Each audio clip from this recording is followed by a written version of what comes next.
cheap rating 1 sin on this guy, but I guess not.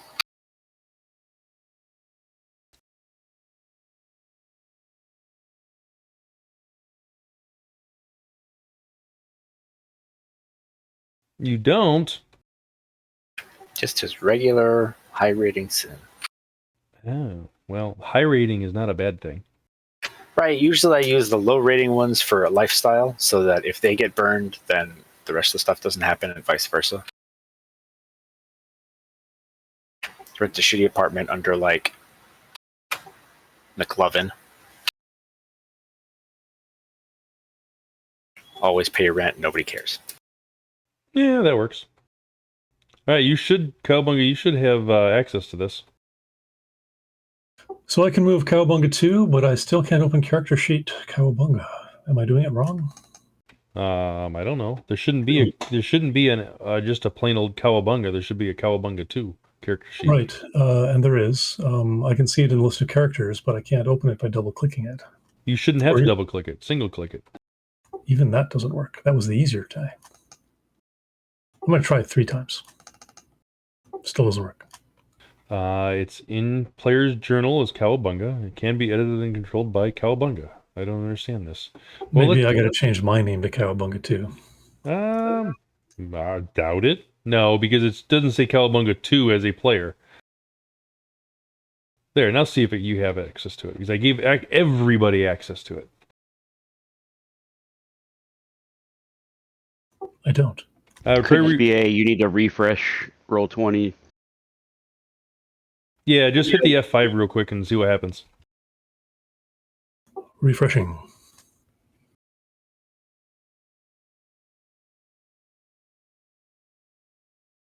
No. Can you guys open it? I can open it, but I'm a GM, so. Can anyone else open it? Cowabunga 2? Yeah. Yeah. How come I can't? What the F? I'm going to log off and log back on.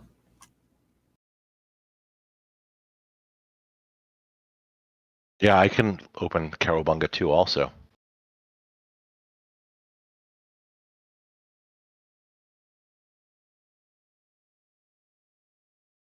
Fine, and you guys all play them.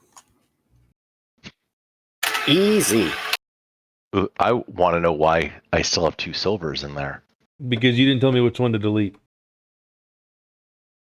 Just delete the second one. I was using the first one. Okay.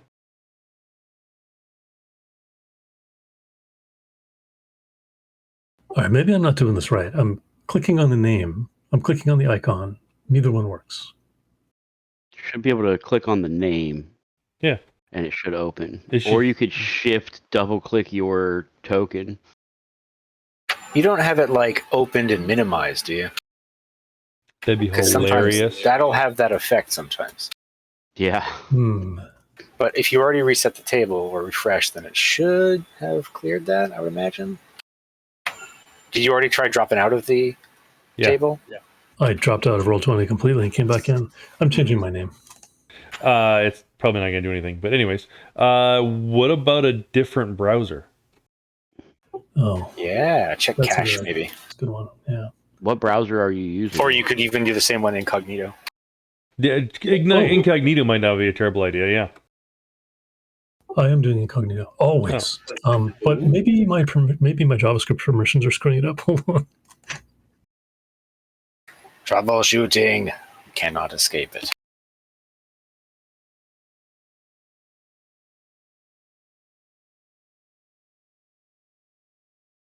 Technically, I have minutes left, so I'm going to go get a drink and maybe some nauseous. Nauseous? Nauseous. Foods that make you nauseous. All right, so pickled beets. Got it. Even just thinking about that makes me nauseous.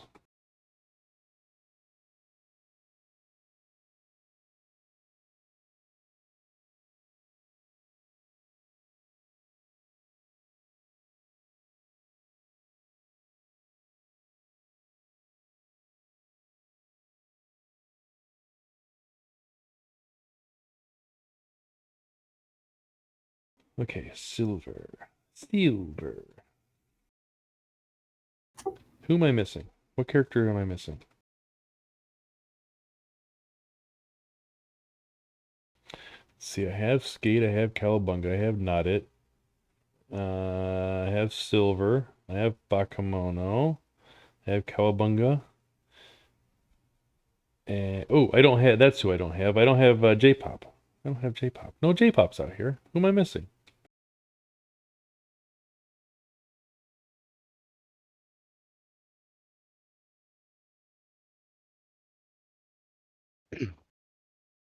Count 7 people.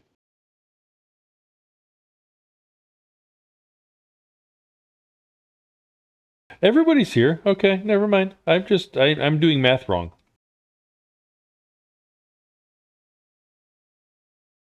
Math is hard. Sorry.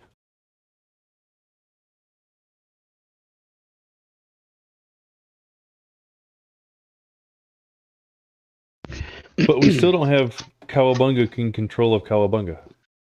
You know what? I've got Charmer. I'll just do what Bakemono does today, and I can move my icon, so we're good. I'm not going to slow things down. Ooh, hold on a second. Does this pop up? Did it make it pop up? No. Yeah. Well, for you guys, but for him, I mean, I know I forced everybody to have it open at this point. No, it's got to be my browser. You probably have it minimized somewhere in the screen somewhere, but that should have refreshed and changed after you logged out and logged back in.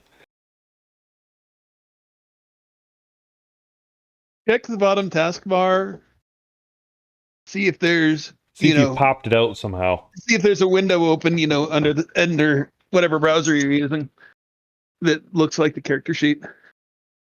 Because if you hit the pop out button that's right next to the name on the character sheet, it'll pop it out of being embedded in that browser window. Yeah, I had that on by default, and I turned it off just now. Let's not take any more time of everyone else. Okay. That's fine. Thank you, though. Okay. Did we fix it? No. We've got a patch for now. Okay. Workaround sufficient. Duct tape.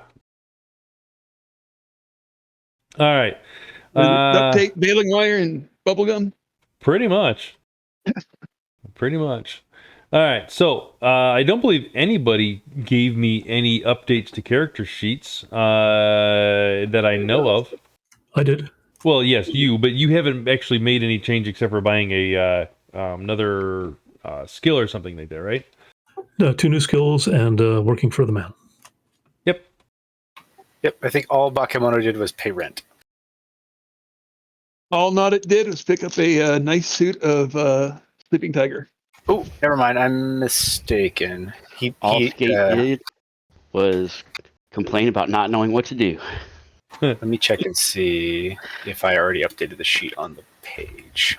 He filled out armor capacity is what he did. So let me see. I didn't yet. Let me update that.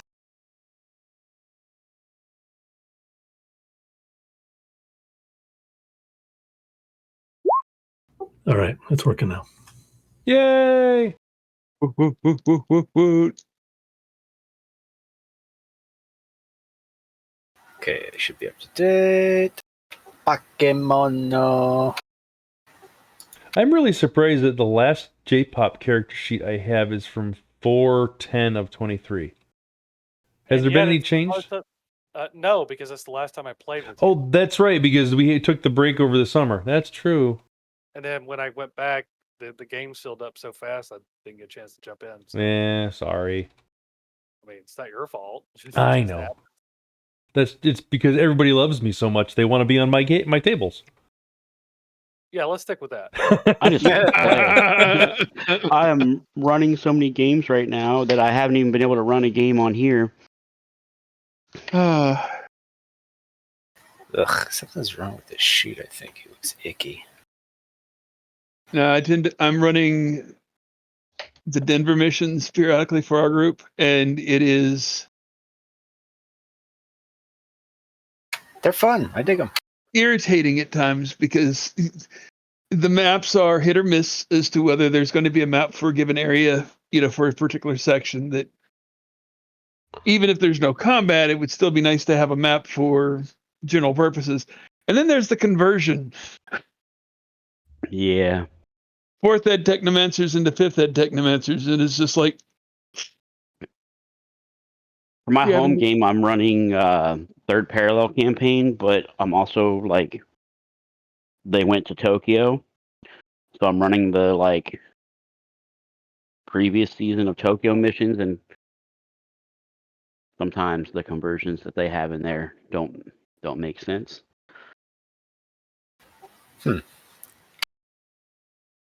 All right. All right, so I updated the sheet. I think it is correct. I was hoping it was less ugly, but I don't think it is. I think it just is ugly. Well, that's not very nice. Can't help it. It's the truth. All right. less ugly.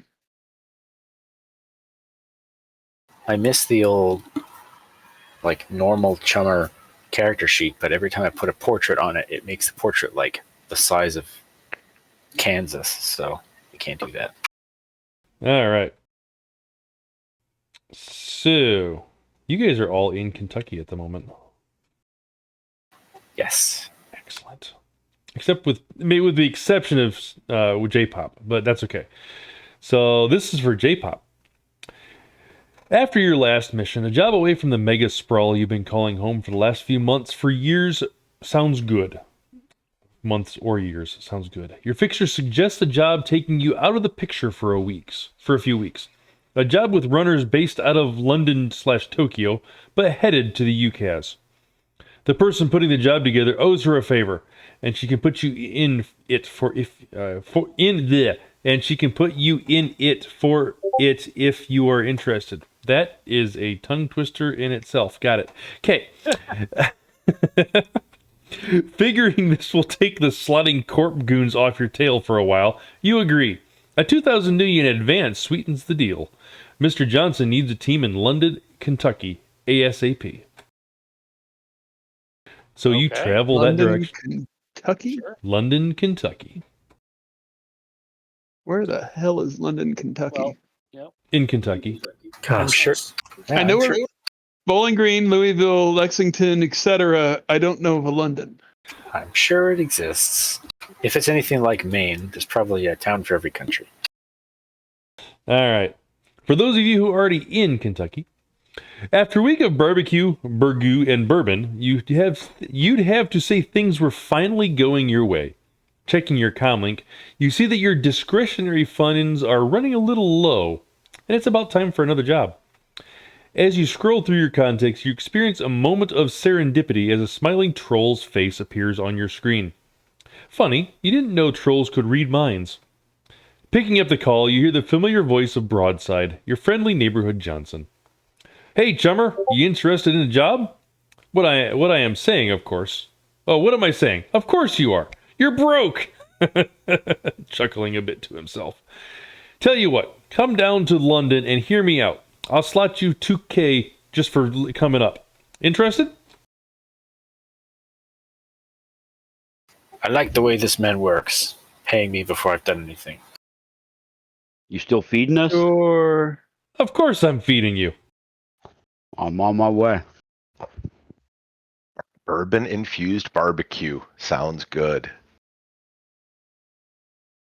So does bourbon infused. Is that what bourbon. burgoo is? It's gotta be that's gotta be what burgoo is. What is burgoo? B-U-R-G-O-O. I gotta look this up. Hold on a second.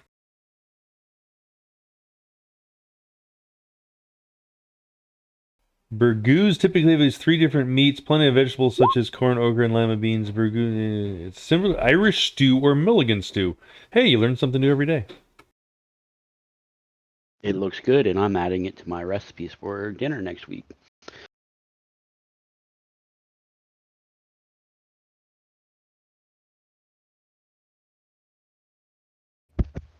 All right. For all. The advance from Mr. Johnson is a good faith payment for your time and trouble to travel to London, Kentucky to hear out his pitch for the real job. The real negotiation is going to take place down there. Since things are supposed to kick off once the deal is closed, you pack for action and dress for travel. Mr. J has also promised transport back to wherever if you can't make a deal. Seems like there's nothing to lose by going down and hear the fat troll's pitch.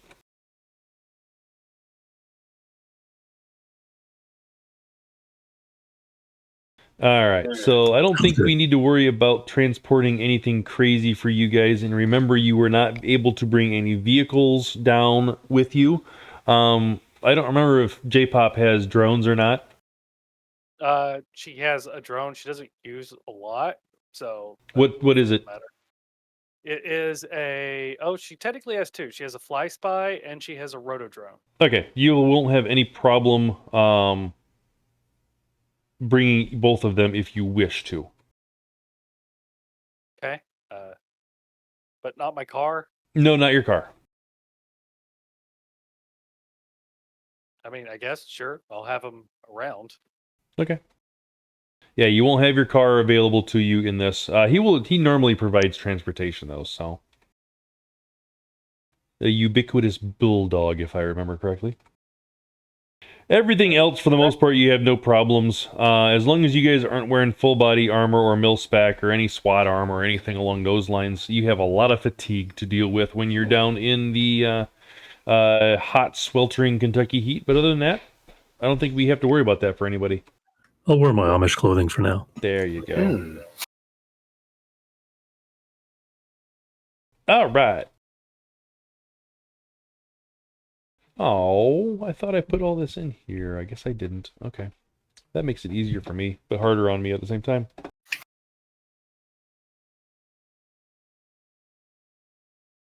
Do. Scene 2 is there. All right. Traveling down the interstate from Lexington, the gentle rolling hills of the bluegrass eventually transition into the rocky, steep hills of Appalachia. Gone are the horse farms and tobacco patches, having been replaced by deep valley towns and terraced hillsides.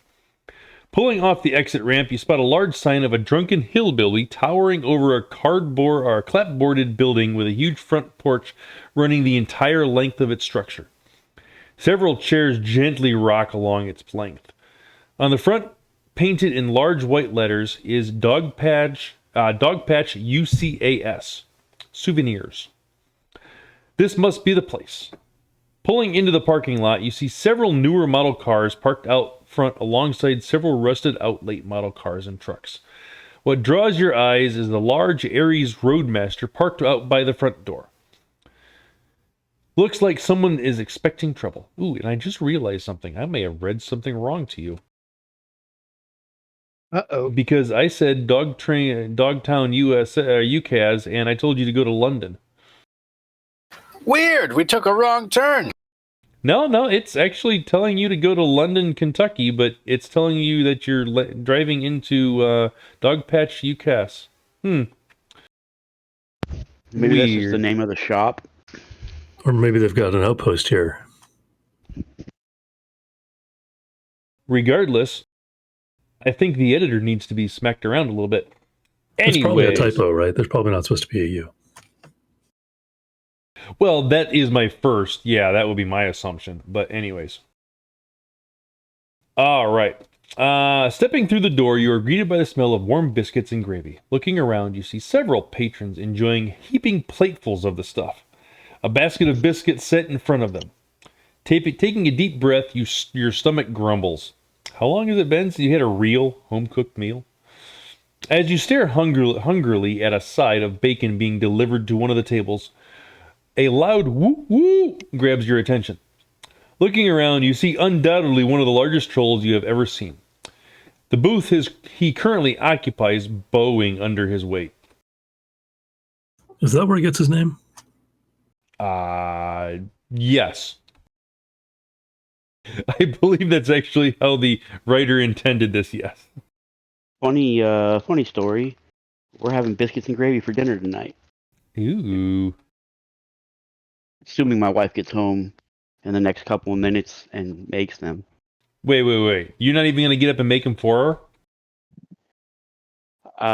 Listen, okay, so the last time I tried to make biscuits and gravy, the gravy turned into cement. Too much flour. Listen here, you. And I just can't, I can't get my wife's or my mom's, gravy recipe down. It is a But, challenge. It sounds simple, but it's not. Yeah, so my grandma does it the best, but her arthritic hands can't make it anymore because she does All right. the gravy and biscuits all from scratch. Waving at your... Oh, go ahead. Nope, just appreciating food lore. Yes. Waving at your group, he motions you over to his booth. Come on over, y'all, and have some biscuits on me. I mean, not on me, obviously, but, I mean, I'm paying for it. Ah, hell, you know what I mean. Hey, now. This has to be broadside as you approach the booth. The Johnson stands to greet you. Some of you I know, some of you, some others I'm meeting for the first time. For those that don't know me, call me Broadside. Sitting back down, he quickly snatches a biscuit from the basket in front of him and says, "Hey, I'm not fancy. I don't go for all that Mr. Johnson dreck. I'm just a good old boy from Atlanta."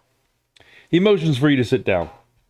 Hey, it's J-Pop. We haven't seen her in forever. Yeah. Hey. Hey, how's it going? You just flew in from Tokyo, and boy, and your wings tired or arms tired. What up? Exactly. All right. Ooh. All right. Keep that on. Keep that ready for future uses. You have a Trolling Thunder t-shirt on? Yes. Yep. She's had it since session 2. Yep. She wears it every time. All right. Let's see. I read that. Okay. He motions for you to sit down. Come on and sit down, grab a menu, and order whatever you like. Meals on me. I've always found it better to discuss biz on a full stomach. Besides, you gotta try the gravy here. They use real pork. Once the eating slows down, Broadside pulls out a small white box and sets it on the table, next to the empty biscuit basket. Thanks to you all for coming down to London to hear me out. I really appreciate it. Raising a brow in thought. Here's the short version. There are a few friends of mine up in the mountains that are being squeezed to leave their land because some uptight corporate suit thinks they're sitting on Brass City. He takes a comically small sip of tea in between breaths. What I need y'all to do is get up there and make life difficult for those corporate suits. I don't want 1 square meter of land sold off to them. Also, I'm a bit curious as to why they're so eager to purchase everyone's land. I want you to find that out for me as well. He pauses, taking another long pull from his tea. For this, I'm willing to pay each of you 4K. So are you in or are you out? I'm pretty hungry for Nuyen, so I'm in. But I can't speak English, so someone else will have to say that for me. You really need to train yourself on that at this point in time. Probably should have spent a week doing that, huh? Well, you could. Still. A mere day. You still could. All right. A mere day, and you can communicate things like bathroom, That guy Food. over there says he wants to eat. taco. We'll teach you the essential words. Cerveza. Bourbon Eating money. and steak. There. After today, I will learn it. Yeah, you're gonna have time on this session. It's the whole mission. You could probably do it during the session if you really, really wanted to. But you have to make sure you learn specifically Appalachian English. This is true, yes.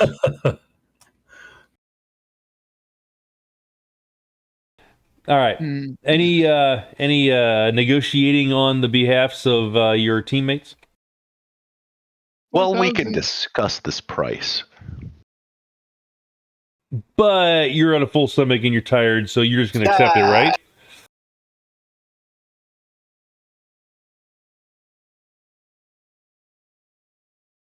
It seems that your initial estimate for payday is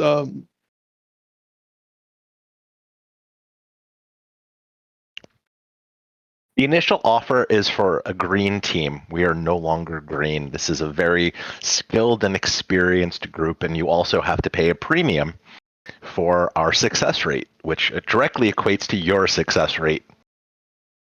Unless, of course, all you're wanting to motivate is, for us to go up, collect a couple of names and a couple of pictures at minimum risk. No. I can't say there's not going to be risk.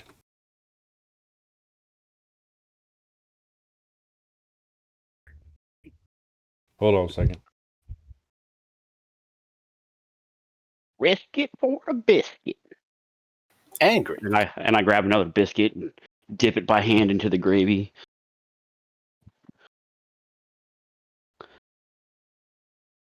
I really want my wife to get home. All hyped up on biscuits now. We got regular biscuits, but she also, I think, is going to try to make some of those Cheddar Bay biscuits to see how that goes with the gravy. Okay. 50-50 on that. It's too smart for me at the moment, so I can't take care of it. All right. Anyways.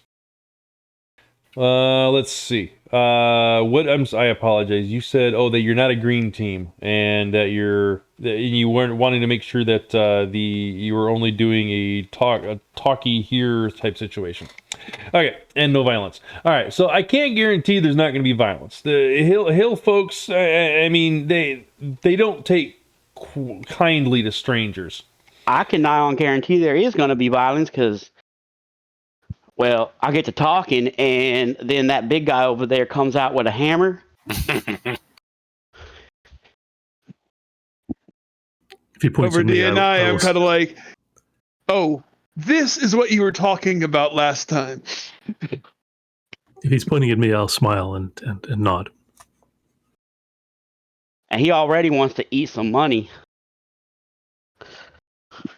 So, but at the same time, I can say that yes, I really just want you to get their feel on what's going on and what and if they want to sell, and hopefully you can convince them not to sell or figure out what it would take for them not to sell. And we have noticed how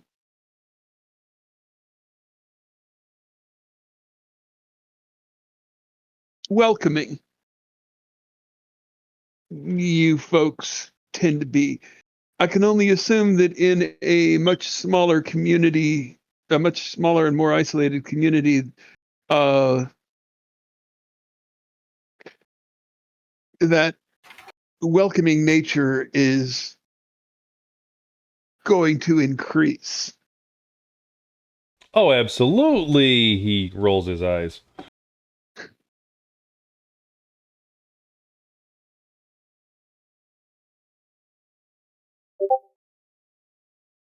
We could probably also, in addition to more money, we could also probably use some funds. Given the gregarious nature of this team, for the more subtle of operations, we could probably use a equal amount for greasing palms and loosening lips, as it were. Well, I got an idea on that, so let's put a pin in that idea for right now, and we'll get back to it. But let's focus more on the task at hand. Are we in or out 4K? It sounded like that's a no. Or maybe it's just a disagreement on number at the moment. I think we're in. We just have to discuss the number. Yeah, that. All right. Roll your dice. We're interested. Just want to cut. Here comes my assist part of silver. 8 is going to try to assist as well.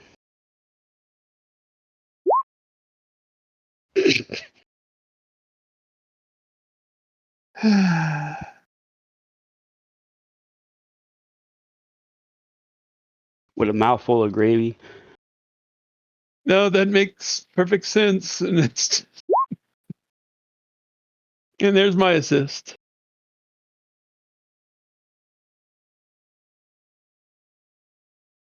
Hey, now can you critically glitch on an assist roll? Yes. Yeah. You just did. Congratulations, can. sir. It means no assistances, including Uh, yours. Yeah, I including can, yours. I could like spend edge or something, right? I believe the only way that you can turn a glitch into a critical glitch by spending edge is turning it into a regular glitch instead. Yep. Or I could re-roll. Or you could burn edge, get 4 successes. I mean, yeah, I don't you think I'm could. ready to burn If you edge want to burn a point, by all means. Don't forget about nerps. Oh yeah, you get nerfs too. That's right. I'll use my nerfs right here. Watch them all be ones. I hope so. I'm not gonna lie, I kind of do as well. Let's do it. Ah, one more. All you needed was one more. All right. So you get one success. So you didn't completely screw everything over. I'm assuming that Silver has more than, or is capped out at 7 on the assist. I think so. It's your skill level. Yep. Rank plus specialization. So Nice. that would be 8. Okay, so you could technically accept one more. If somebody wants a chance assisting it. To be fair, it would have made perfect sense for me to mess the whole thing up. Well, Oh, then you should actually, have no, left his- it alone. Sorry, that would be 9, so I could take 2 more. Oh, okay.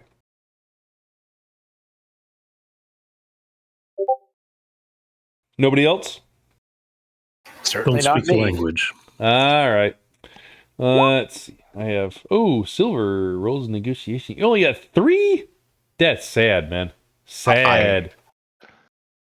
How do I do that reroll thing with Edge? Because this is a good opportunity. Figure out how many dice you failed on and just do /roll how XD6 exclamation point 5. No, not exclamation point, greater than 5. Exclamation point turns it into exploding 6s. I can never Yeah, get like the me. number here Like to work that. out right. That would be like 22 dice that you gotta roll. Ignore my. Oh, I actually have 2 more dice to put into that. We'll roll 2 dice first. Like that.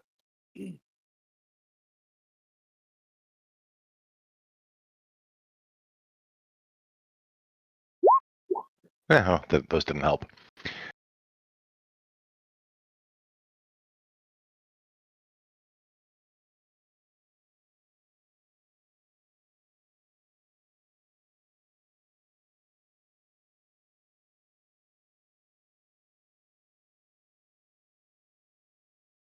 Okay, I had 24 failures. Okay. That's much better. But you're still limited at 9, so you max out at 9. The fact that I had 24 failures. It was pretty sad, yeah.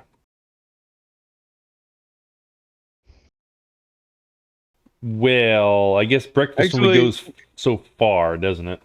Actually, no, he gets to keep all 10. Why? Oh, yeah, because of assists. Yeah. Yeah. All right. Okay. Let's see.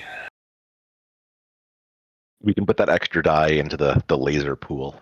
All right, so he will be saying, very well, you guys are absolutely right. I worked with you all before, except with the exception of one of you. And you've been learning your ways around town. You shouldn't be too bad. And it is going to be a little difficult to talk to the locals, since you guys are mostly foreigners and whatnot. So, all right.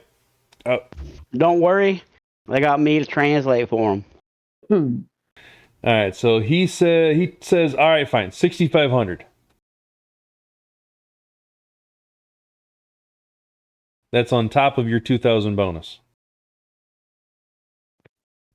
I think this is how they do it. And put my hand forward to shake.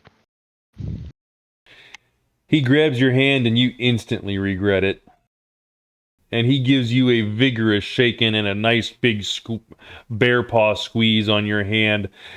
Take 2 points of stun damage, please. Is this unarmed combat? He was willing.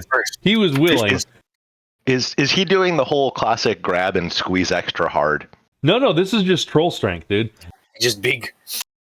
Well, yeah, this would be a perfect opportunity to pop the Mystic Adept and squeeze back. Go for it. Go for it. Take a finger. All right, do a strength check.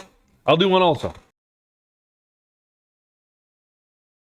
Never seen combat with our fixer before. A show of respect. Yeah, this is either Exactly. notoriety or another point of loyalty.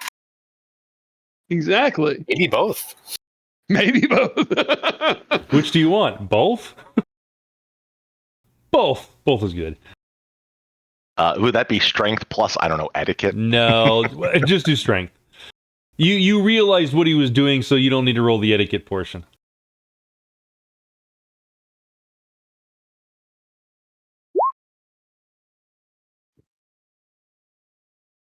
I will need a nap afterwards, but, that's expected. I've been drinking.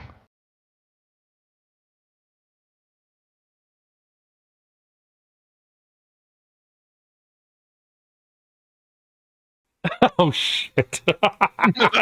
Oh, my God. So, you know that rolled like shit.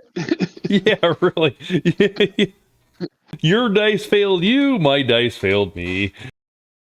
All right. So he's a man. Nice shake. He nods in agreement. Yes. Very much likes that. Very much likes that. I feel you guys will be able to get things done today. All right.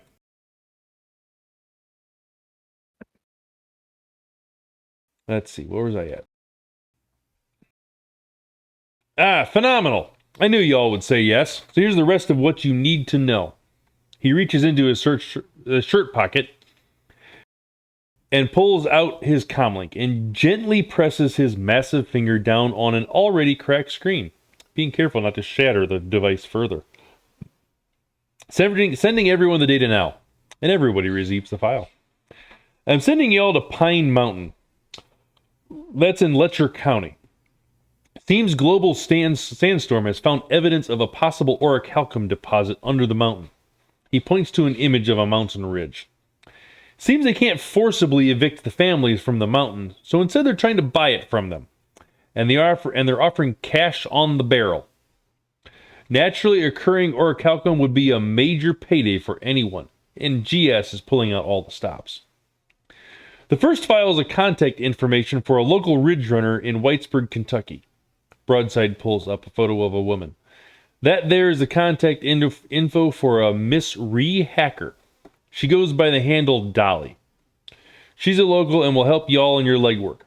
People from the mountain don't take kindly to strangers asking questions, so use Dolly to help ease things for you.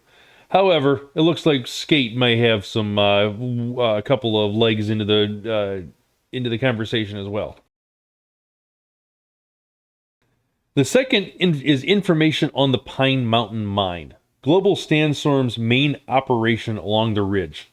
Again, get in there, keep them corporate suits from buying so much as a blade of grass, and find out if they really did find orichalcum. The troll taps on his broken screen, sending a comm code. Once you get rid of the suits and find out what GS is up to, give me a call. I may have more instructions for you. Oh, and here's the address of a safe house in Whitesburg. It's by no means fancy, but it's secure. And if you need anything special, just let me know. I take care of my teams. All you gotta do is ask. With that, Broadside pulls up the menu. I think it's time for dessert. I'd recommend the chocolate pie. I can't ask him, but can someone ask him if he means when we says get rid of the suits, can we get rid of them? Hey, you want us to dump those suits in a holler, or you want us to just make them go away? Polite or expedient? Dealer's choice. Creative license it is. Either way, we can whack them, or we can Or you can whack them. just make them go away. I understand. I'll say in whack. broken Japanese. I understand this Tim Whack, but dump them in a holler? What? Yeah, after you whack them, you take them way out behind one of the hollers and just dump them. Nobody goes up in those mountains. What's a holler? It's a holler. That is perfectly appropriate for someone of your upbringing, sir. What do you mean? What do I mean?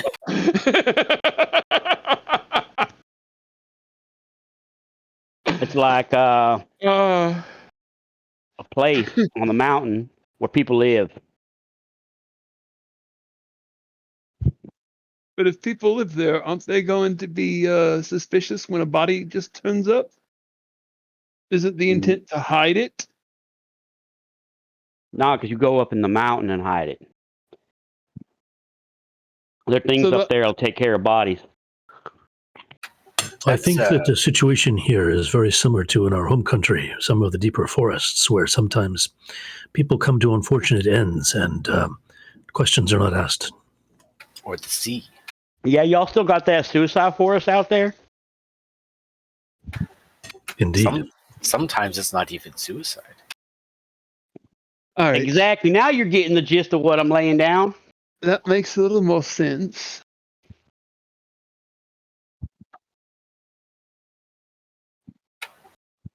Okay. So Plus, I reckon there might be a chupacabra up there, too.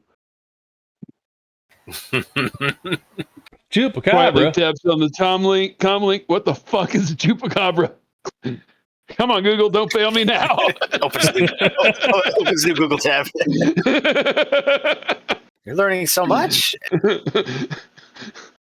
All right. All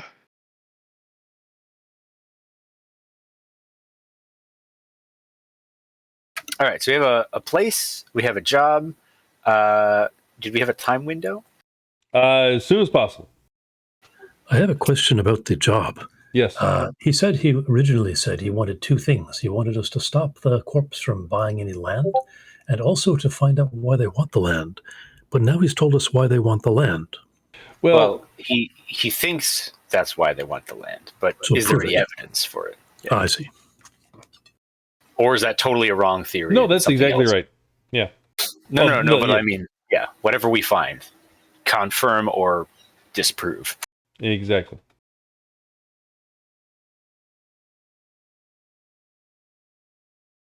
All right. Anything else? Don't think so. He gave us a local contact. He gave us the address of a safe house.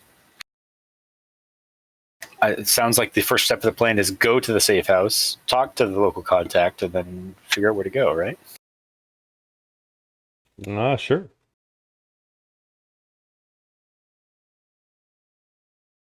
Sounds good to me. Okay.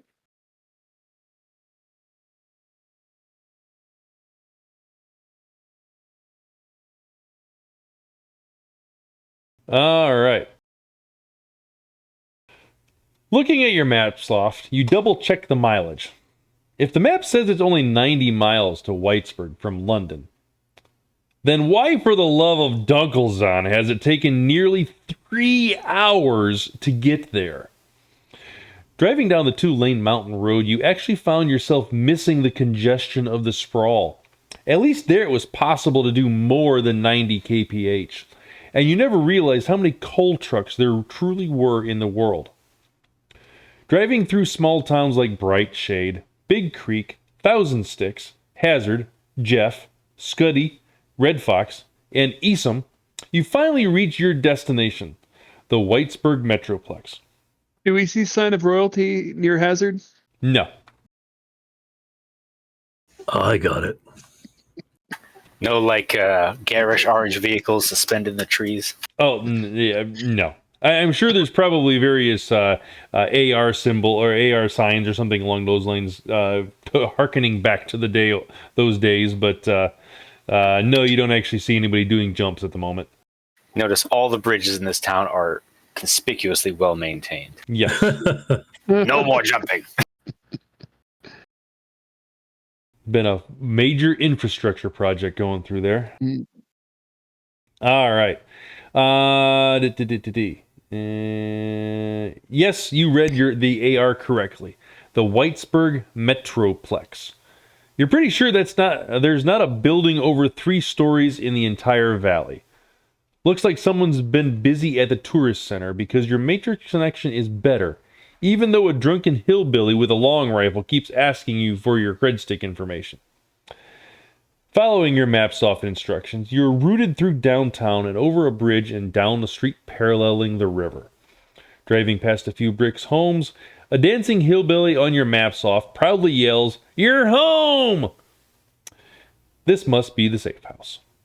Covered in stones, that split-level house is directly across from the river. There's a covered carport, and the small windows look secure from the outside. Not bad.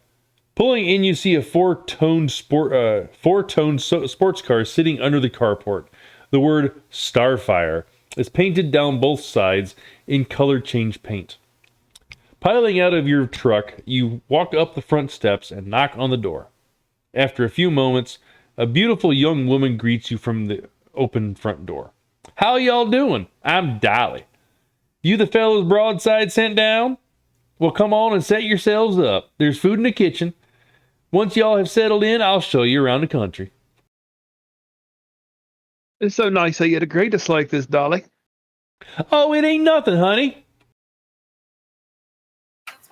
Well, hello, Dolly. "Well, hello to you too, big man." Miss Wait a Dolly, minute. you got the ability to understand Japanese. "Why, yes, I'm multilingual." Awesome. Wait, and I wait. don't have to translate all the time. "No, honey, you can relax." There's a video for this. Is that your car out there? "It is." Ah, well, what's Starfire? "Well, once I get it up past 90, it usually shoots some fire and some stars out the back, so everybody always just nicknamed me Starfire. And it kind of stuck. Well, that's pretty neat. One time a piston rod shot out the back end. We found it, though. We put it back in. It's all right. Was it in the engine block of the guy behind you? No. It hit 2 pedestrians, though. Ooh. That can't have been pleasant.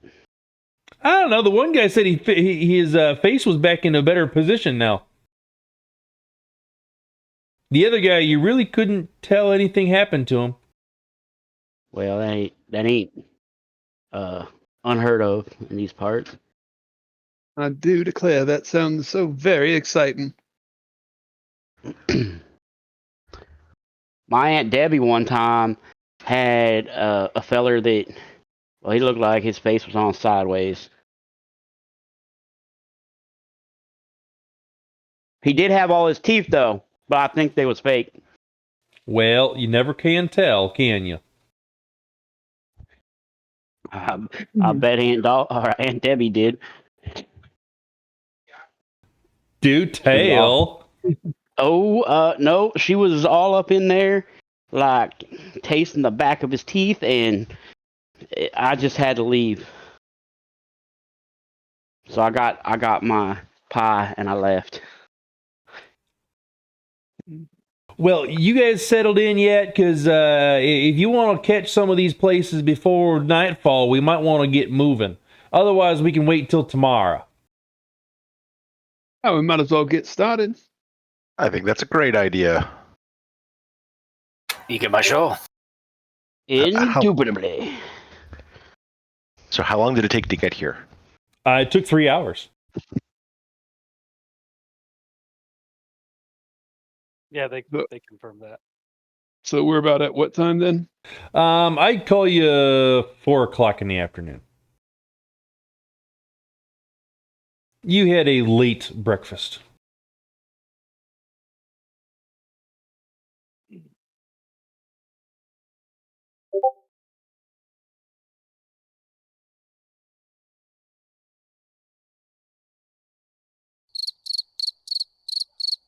Stop it. Vroom!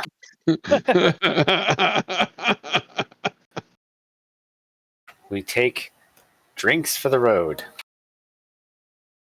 All right.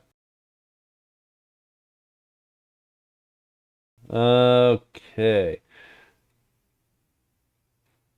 All right. As you guys are getting into the car, she says, you want to check out a couple of houses local first, or you want to start in the back and work your way forward?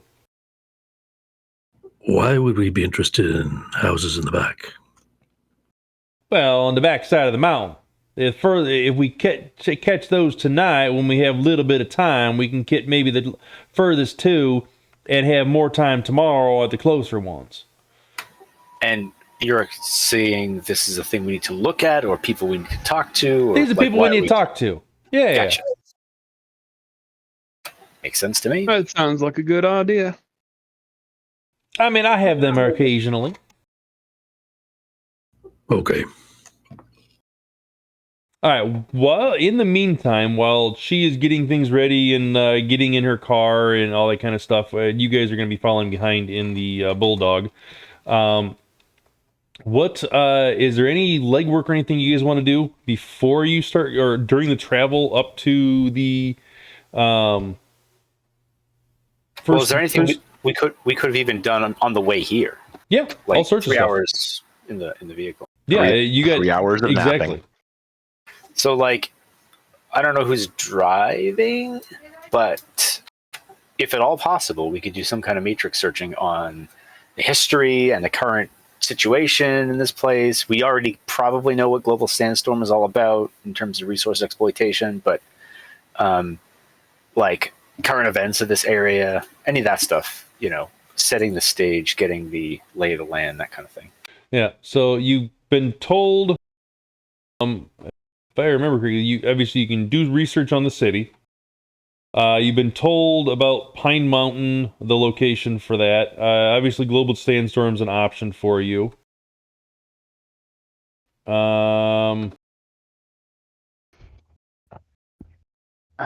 Anything else pops into your head that you might want to search for? What about a general knowledge of the underworld's role? Like, would we have heard of things like Dixie Mafia and any of that stuff? Sure, go for it. You can welcome to roll Underworld or anything along those lines, or organized crime. By all means, I'm just going to raise the threshold a little bit and see if, because of it's not normally where you guys would be talking about nothing you would normally hear about. I want to maybe do a knowledge test on the general area if I've heard anything. Because I do have area knowledge Kentucky, so. All right, sure. And then maybe I'll do some matrix searches in a minute.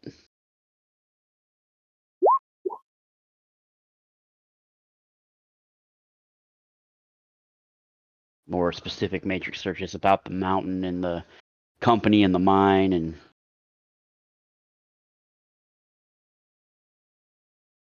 The only thing that Bakemono comes up is something about somehow he heard about the Great Pumpkinhead. Like a folk tale monster thing, right? Exactly. Maybe from his spirit chatter. All right, area knowledge Kentucky from Skate.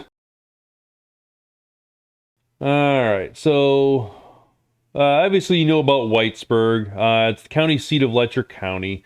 They got a decent arts and education center here, and it's a relatively populated area. I believe the town population is just over 13,000, something along those lines. It's not major, but it's not tiny either. Can I just double back for a second? Like, what does Pumpkinhead have to do with the underworld? Wouldn't you like to know? I would, because it came up in relation to the underworld. I know. But at the same time, you rolled crappy enough that you don't know. Maybe I've heard the name? What? Yeah. Maybe the Kentucky underworld is like the Greek underworld.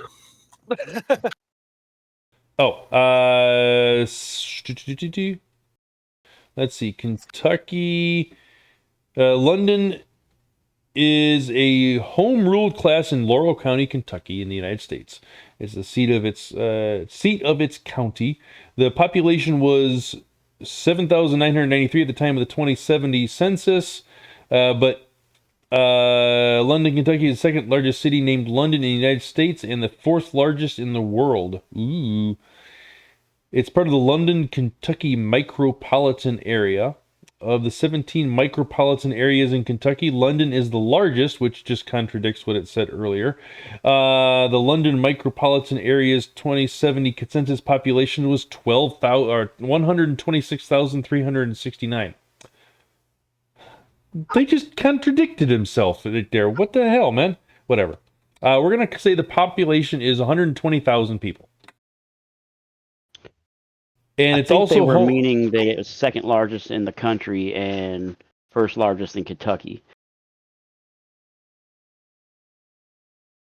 I have no clue. I was more referring to the same fact that the 2070 U.S. Census in the first sentence was 7,993, and the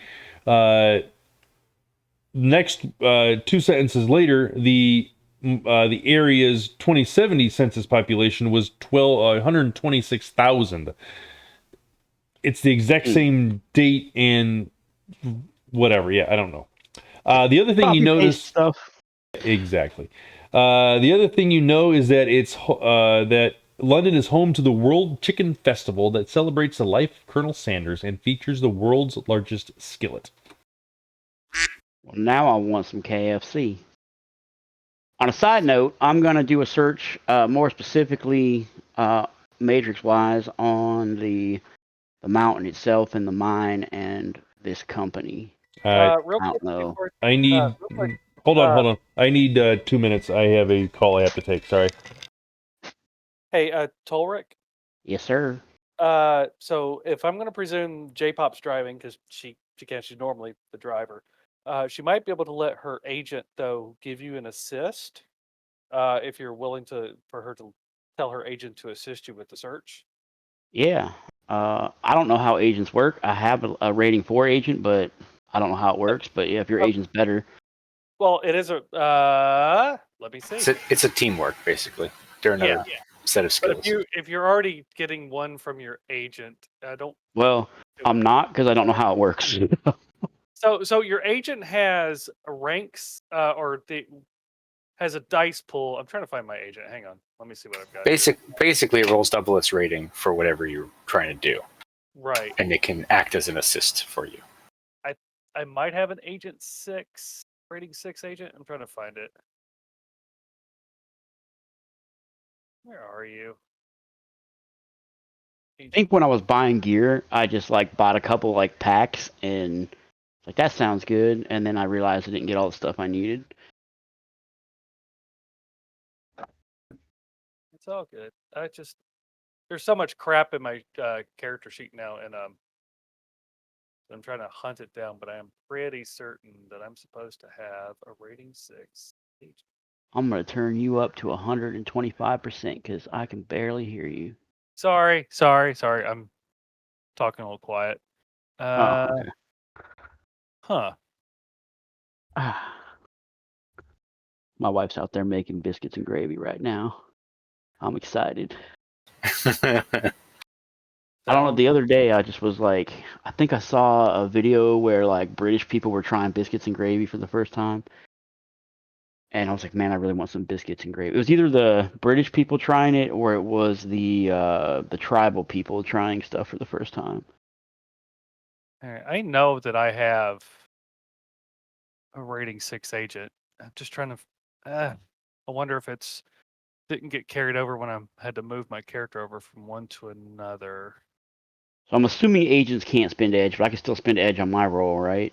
Yep. That is correct. Right. Agents have no edge to spend. So here, I'm going to keep tracking it down, but basically this is...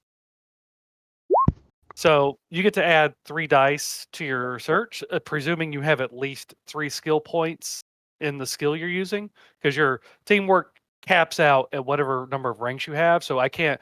If you had like a rating 5 and I got 6 successes, you could only add Yeah. 5 to that. So Yeah, I know how the teamwork part works. Oh, I didn't okay, know if okay. agents could do it. so so so the other thing an I could agent take can do 2 just- because I only have a computer of 2. Oh, gotcha. Oh, and FYI, agents for extended tests, you could either have them do it all by themselves, or you can basically start it and then hand it off to them. So that way, if you take an extended test, you get more hits. Never do that for anything that's going to have like bad consequences. Like, don't use it for actual hacking, but computer searches and things like that, it's good for. So is a matrix search an extended action? Technically, yes, it is. No, it's not. Matrix sure? search has a tier. You declare a T1, T3, or T6, and it takes a set amount of time. If you don't meet gotcha. the threshold, it doesn't work. You just spend the time. I always get matrix perception and matrix search mixed up. Neither one is an extended test unless the GM specifically makes it one. My bad. I could have sworn it was an extended test. I think it is in 6th edition, but I'm not sure because Okay. I don't usually have a decker in my group. Couldn't tell you. I don't know 6th.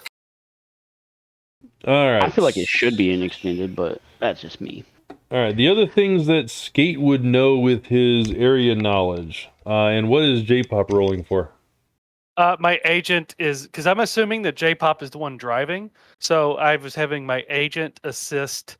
Sorry, Tolrik, your character's name is Skate. Yeah. Yeah, thank you. Skate with their matrix search. All right. And I'm assuming that's going to be coming later on for something, right? Yeah, I'm gonna try to matrix search specifically for the mountain and the mine and the company that's trying to buy stuff. All right. Oh, can we throw in, or maybe if we need to do a different search for Pumpkinhead to see what we get on the actual matrix for that name? You don't know about Pumpkinhead? J-Pop just stares at you for like a good 30 seconds, and then suddenly you just get a music video of dueling banjos, but in dubstep. And then she shrugs and goes back to driving. AKA, no, she has absolutely no fucking idea what Pumpkinhead is. All right. Like, I don't even know why we know the name.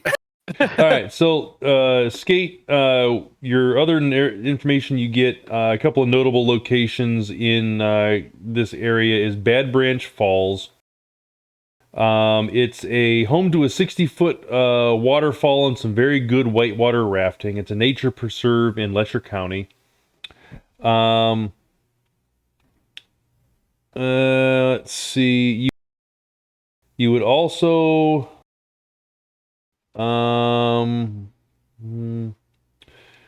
you would also know about a see, you're more of a hacker person. Yep. Which is why I'm about to go on but the net. you're doing area knowledge. So okay, I'll give you this. You've heard of something called the Jackal Hop Stone. It's like ancient Celtic Norse stones or something along those lines, supposed to give you passage through the metaplanes or something along those lines. Jackal Hop Stone. And Is that some sort of weird permutation of like Yukulhops or something? Or is that just a totally different thing? It probably is the same thing. It's just spelled JAKHOLAHOPS. I'm Jackal Hops.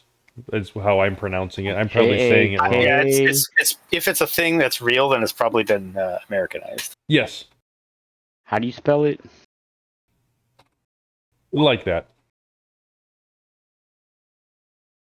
Jekyll Hops. Or however you pronounce it, yeah. Jackal Hops. All right. Ancient Celtic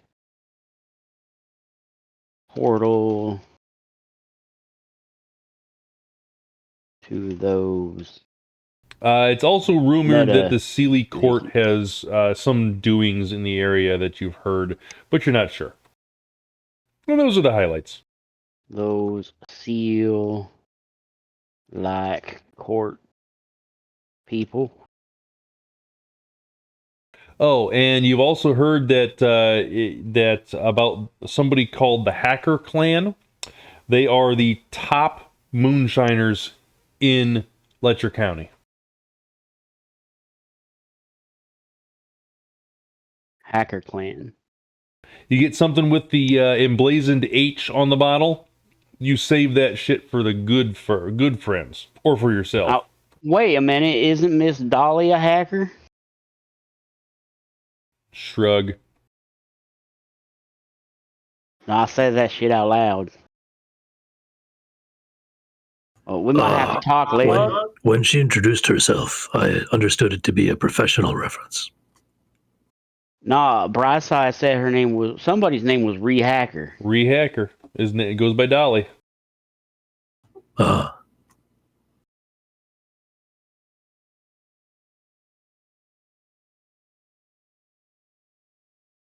She turns around and said, "Yeah, I'm a hacker. What of it?" Oh, well, we might be in the market for some good wine, if you know what I'm talking about. She gets a glimmer in her eye, and then it's snuffed out almost as quickly as it's shown up. I don't do that no more, sweetheart. You know them's it does, though, right? I do, but they might not like it if I bring strangers around, if you know what I mean. Well, we'll see about working something out maybe in the future then. But, give me a moment. I'm going to hop into the Matrix and look up this mountain, see what I can find. Specifically, I'm going to look up what's like public knowledge, but I also want to dig into what the community is saying about it. Oh, I take that back. I apologize. She is... I was playing her off because I thought she was disowned from the clan, but she is not. She is still a part of the clan. So, yes. We're getting drunk. All right, well... yeah, so with this matrix search that I'm about to do, I'm assuming it's driving? Presumably. You're doing all this while you're driving, yes. Yeah. Okay. So I'm assuming this is going to be like limited interest or not publicized information I'm looking for. Sure. I would go with that as well. Because I ain't got time to do the 12-hour search. Any intricate or specialized or obscure knowledge? What are we talking about? I'm trying to find information about the mountain and the mine and what the locals are saying about it, rather than what's publicly available plus what is not publicly available, what the locals think about it and stuff like that. Any rumors, any warnings, any... He's checking nextdoor.com. Any chupacabras? Next door. I'm not gonna say anything's hidden unless... Yeah, no, I don't think there's anything hidden. Alright. Let's try this. I get +2 from the agent over there. I don't know why I'm still talking like this. Alright. And I am going to... So that would give me... You get +2 when you talk like that, that's why. I'll take an additional +2 when I talk like that. Not that kind of +2. Because I mean... Alright, let's see. Where is my matrix search button? There it is. I'm going to go ahead and pre-edge this. Just because I want all the information. And hopefully I have my modifiers turned on. Specialization and none applies. I don't have a specialization, so yeah, sure, it applies. No. Button, click.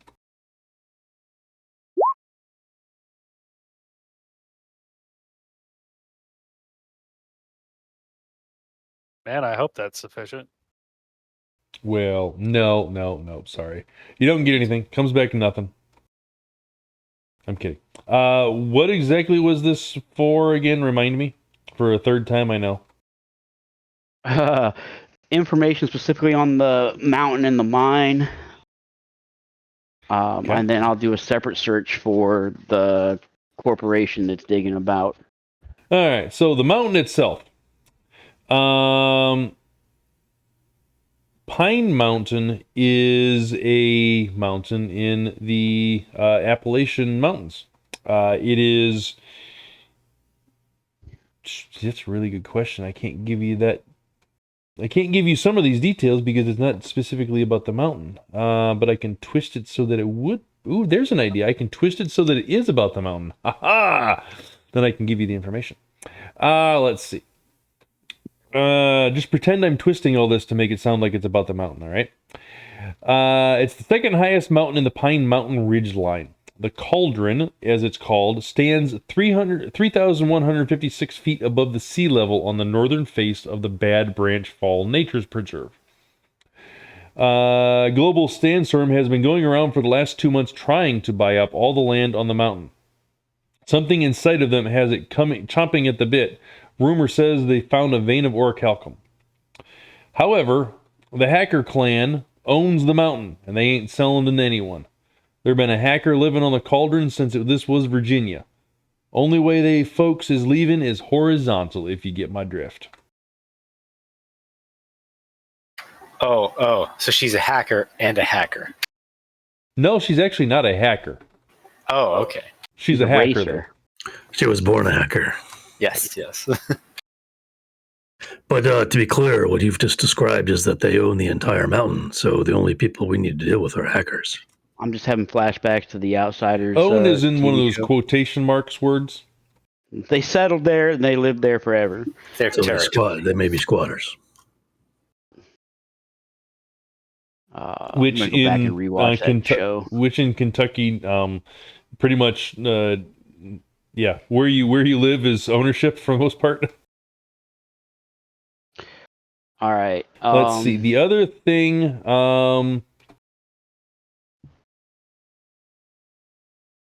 yeah, that's pretty much all you get about the mountain. All right. Now I want to dig into that corporation. Hang on 1 second. Was there anything about the mine in particular? Like, has this mountain been mined before, or is this a whole new thing? The mine is, from what I am reading on this, completely new. It has started. It started in the Cauldron. Oh, I'm sorry. No, it started in a gorge on the north face of Pine Mountain. No, that doesn't make any sense either.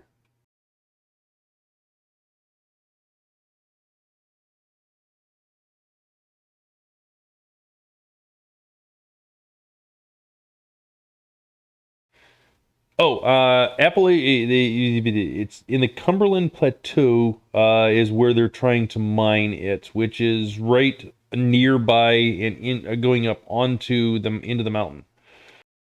It doesn't specifically state a exact coordinate or placing on the mountain where they are trying to dig their mine, but they have just gained mining rights for it. Okay, and as far as we can tell, there's no indication that there have been previous mining claims on this mountain.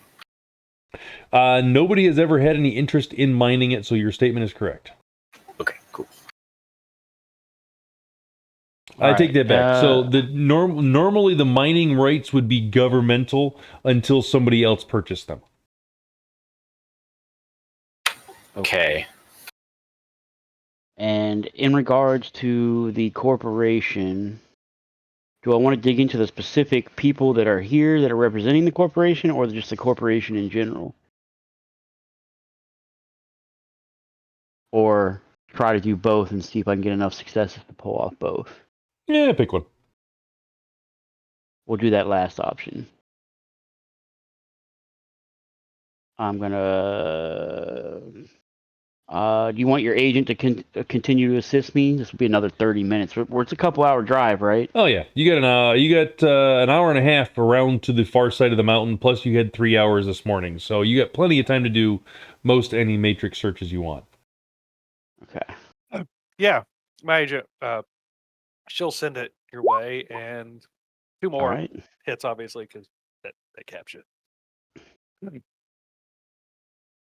All right. Get him and rinky dinky dink.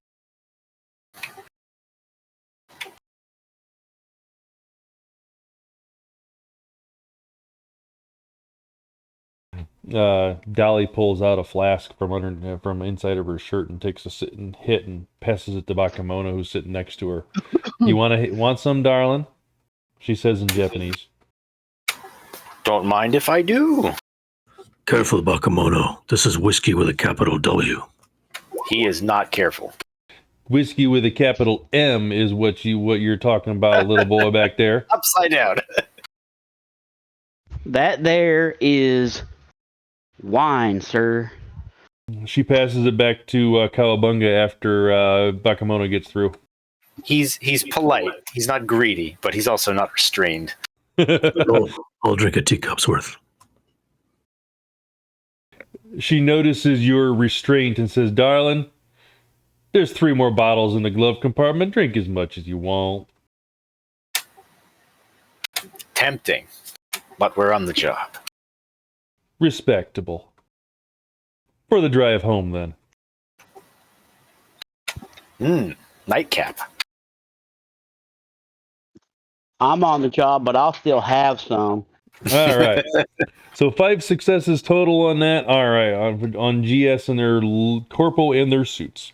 All right. It's a AA rated corporation based in Rida, specializing in construction and petrochemicals, blah, blah, blah. You don't care about that. Global Sandstorm recently purchased the mining rights for the Appalachian Mountains and the Cumberland Plateau as a whole. There must be planning something big or have found traces of something big. Global Sandstorm has increased its activity in southeastern Kentucky along the CAS border. They have moved a lot of heavy equipment and opened several new mines in the region. Rumor has it they are looking for orichalcum deposits. Their newly promoted regional director is looking for more than orichalcum, rumor has it. Apparently, there's a magical artifact, very big mojo, hidden in the hills, and GS wants it badly.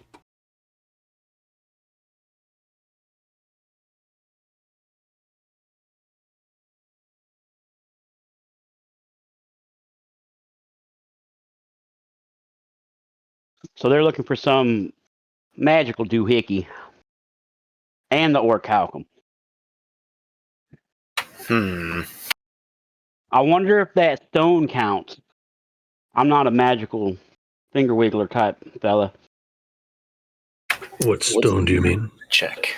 Anybody have magical lore or something along those lines? The jingle hoppy stone?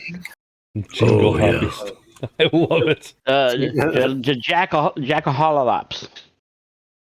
Something like that. Here, I'll send over an article on the stone. Magic theory, I don't know if it's going to mean anything because this isn't about that, really. No. Yeah, I'll give magic theory a shot. I mean, what about literature? Sure, literature will work. Does poetry apply? I will say there's probably a poem or two about this stuff. Yes. Who was the guy that was looking for that? That's part of that company? His name was...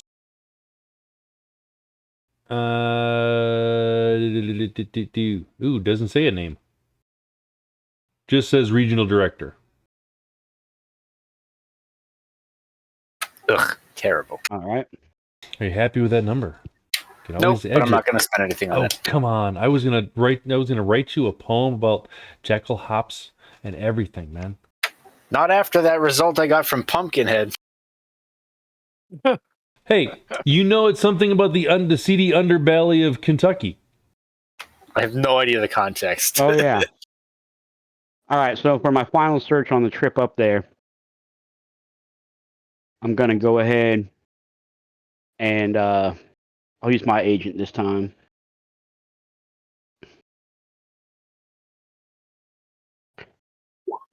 Oh, 3, okay. I'm going to search for Pumpkinhead. Pumpkinhead. And then I'm going to give that to... all right. The Jackal Hop Stone.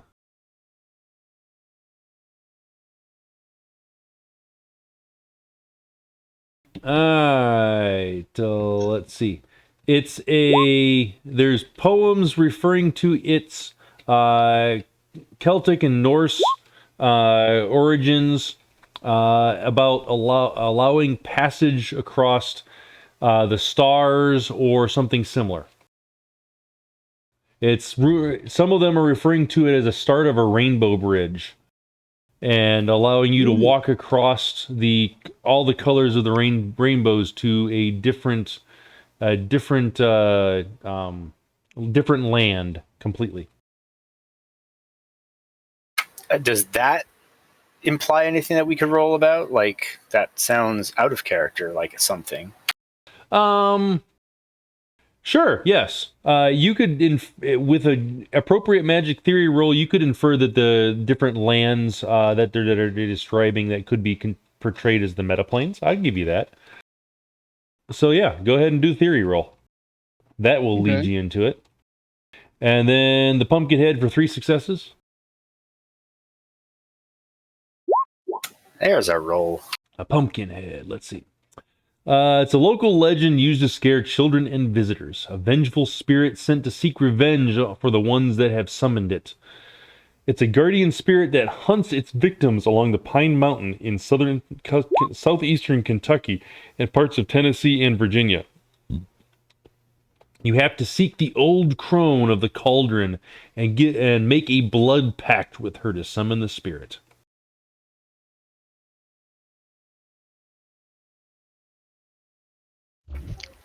Interesting. Alright. Description of the Jackal Hops and Magic Theory, 4 and a 6. Excellent. Alright. So just real quick before we move on, that would indicate, connecting the two different roles, that the context for Pumpkinhead in Underworld means that people would go to this witch and effectively contract Pumpkinhead to do things for them, right? Correct. Okay, just trying to get a sense for where that gets in Underworld. Yep. All right, for the magical theory portions, let's see. The stone is thought to have been brought to the New World by Knights Templar in 1310 and is hidden somewhere in the watershed of the Mississippi River. It's rumored to be made of gold, which in hindsight is more than likely orichalcum, making the stone worth more than a dragon's weight in New Yen. Rumor has it is that the stone is hidden deep in the Appalachian Mountains and guarded by a powerful mage. Recent rumors have it that GS has found its possible location in southeastern Kentucky. So wait a second. The Knights Templar in North America in the 1300s? Yes. Bingo, by the way. Bingo. Yeah, Knights Templar 1300 North America. Bingo. I connected my dots. Sorry. Okay. Is there a is there a roll to see whether or not that's bullshit? Sure. Sure. Bakemono doesn't know anything about this history. He's like, yep, do you believe what Bakemono and Nautit are telling you that they're remembering from their studies of magical theory? I'm looking at J-Pop's skills, and I can't pretend that she's ever had an interest in history, so I'm not gonna pretend that she would suddenly know. I mean, a matrix search to back up the information. I mean, you have various keywords that you could easily search for. I mean, I don't feel like Bakemono would know any of that stuff. All he would know potentially from the description we got is that it sounds like an astral gateway. I would say that. You would probably also know that it's because it is potentially an astral gateway, that it's most likely made of orichalcum, or has at least orichalcum components to it. What? That's not even. That doesn't. Why not? Follow? Because spirits can do it. Orichalcum isn't even remotely involved. Orichalcum is an innately magical material, though. Also, sure, about it, but it has nothing to do with that. A spirit gateway will let you go strictly astrally. Theoretically, this would let you go physically.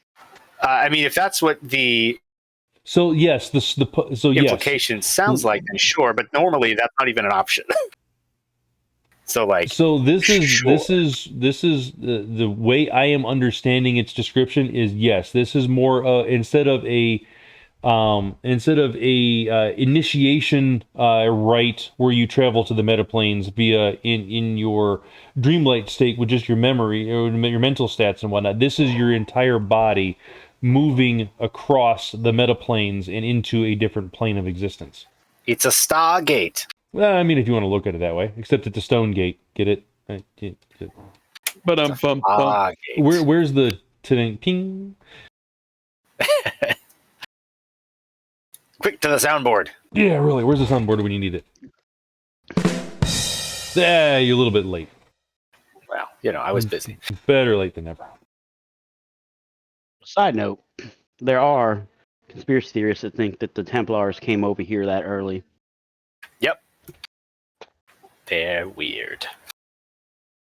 There are so many divergent theories about the Templars after they were betrayed, or even before they were betrayed, that it's one of those, if you look hard enough, you can find some kind of literature or some kind of document that sort of backs up that line of thought. Exactly. All right. Any other Matrixy stuff you want to do before we get to site number 1? I'll be reviewing combat biker games. Excellent. You were given some more information as far as names and things that from the various researches that you did, so maybe later on. I believe you got the old crone of the cauldron. Potential information source there. Yeah, that might be a thing later. With some eating leftover biscuits and gravy. Leftover? I bought an extra order on the way out. I might ask Dolly, do you know this witch, Miss Dolly? What witch? The crone of the cauldron or whatever she was called. The old crone of the cauldron? I've heard rumors of her. I've never personally met her. I personally kinda, she's kind of getting a little shifty at this point. Kinda think she's fake, but I don't know. Shifty in what way? Your kin's been here for a while, right? They should know about her. Maybe one of them knows. Like shifty as in evasive, or shifty as in this is making her uncomfortable, or what? Yes. Uh-huh. Is this a sensitive topic? Do you ask? No, that's what he's saying, yeah. She kind of just lets the question hang in silence. Sounds like... And Rick's brain out of game just connected some dots that I don't know in character.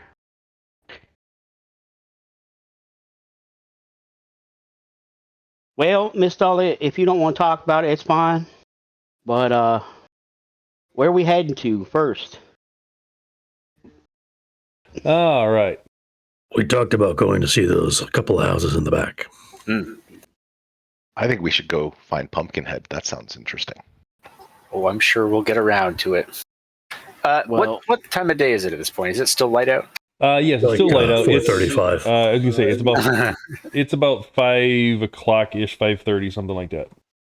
My assumption is that Pumpkinhead is associated with that crone of the cauldron, and that's the witch you go and do the blood contract with to make him come out and get vengeance and all that. You get about 2.5-ish hours of daylight remaining if you're looking for your spirit.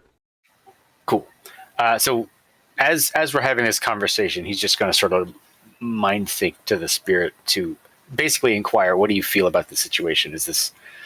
Are you feeling anything weird magically? Basically asking it to sense the area and give him a report. All right. Have him roll sensing real quick. As you pull into the Winkleman family's driveway.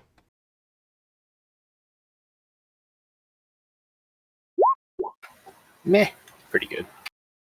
All right, with 4 successes, he comes back and tells you there is a taint of man workings.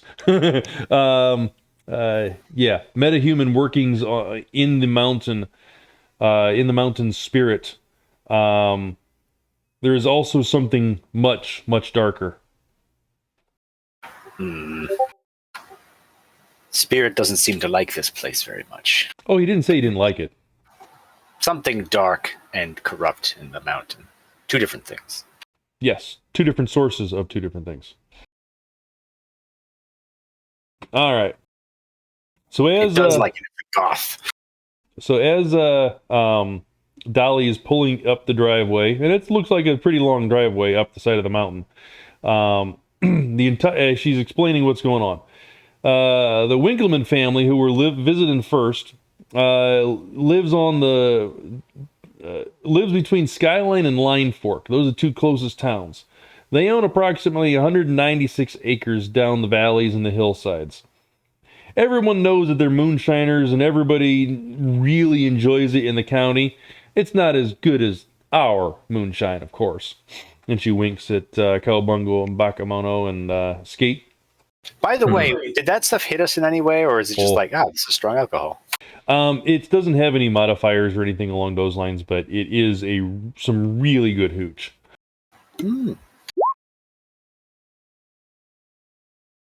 Now, you could definitely say that if you drank more than the heavy pour that you just got, you're going to feel it for a while. But if you're sticking to just a good nip every once in a while, you'll be fine. Well, I took a teacup, which is probably a nip for me. Yeah. All right. They said they mostly live in a set of trailers and old brick houses down on Tolson Road. And the head of the family is Bradley Winkleman. That's who we're probably going to be talking to tonight, and his wife, Jessica. But there's probably 100 members of the family living along the valley floor and up inside the valley, and et cetera, et cetera.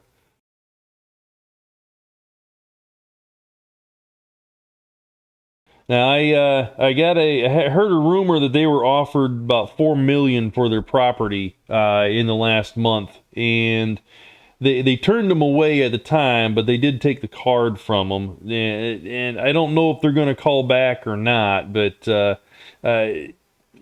money is one of those things around here that not everybody has, and is in very scarce supply, but it can definitely help out a lot of people.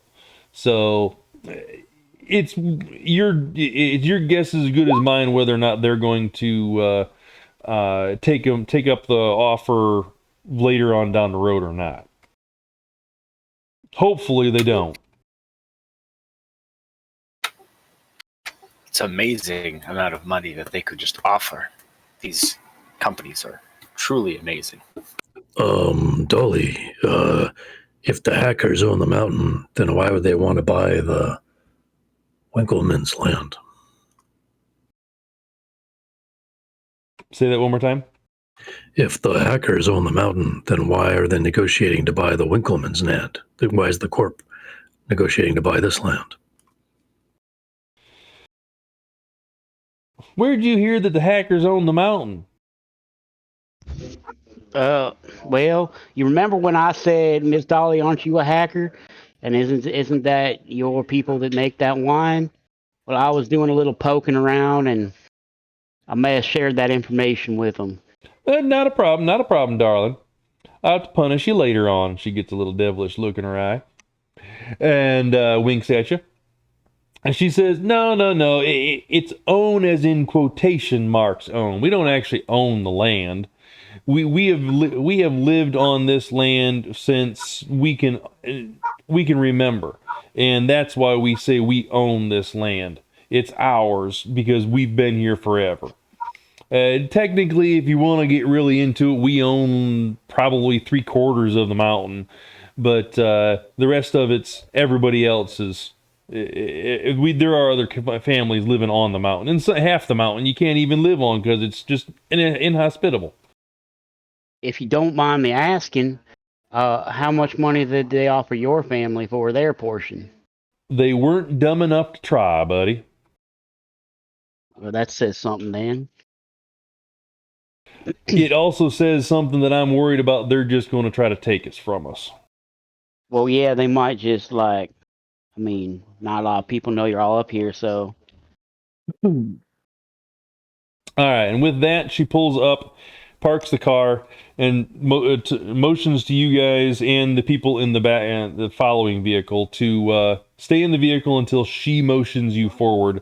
She's gonna go forward. She's gonna go up, and she actually asks Skate to come along with, and in order to talk and introduce the rest of you and try to talk to you guys. But she's gonna leave. She said she's gonna leave all of the talking and information gathering to you.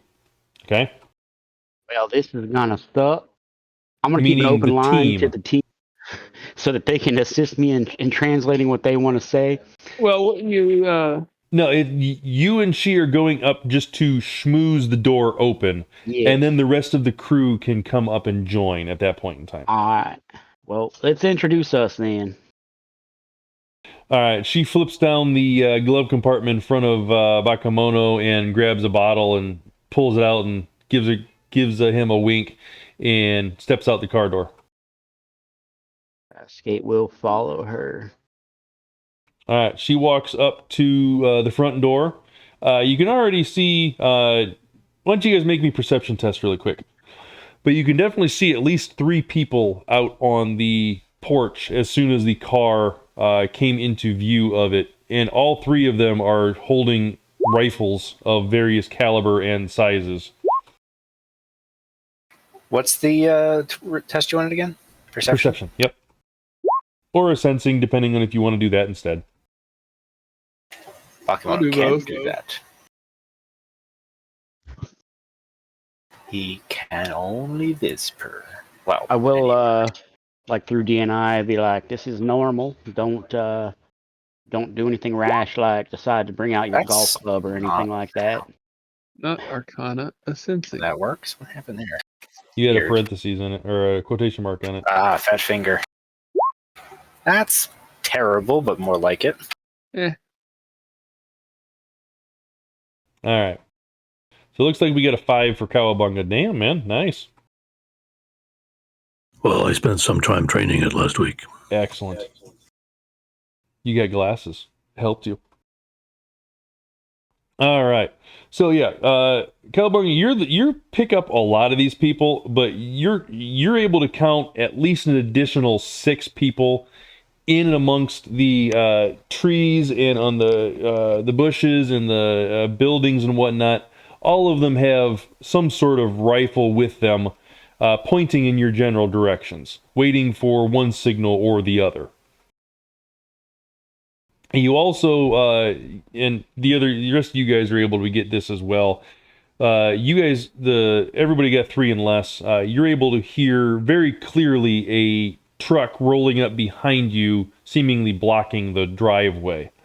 And as you turn around to glance, you can't quite see it, but you're pretty sure there's some sort of blockage in the road preventing you from escaping, or just around the corner. I'm going to drop arrows on the ones that seem well hidden. All right.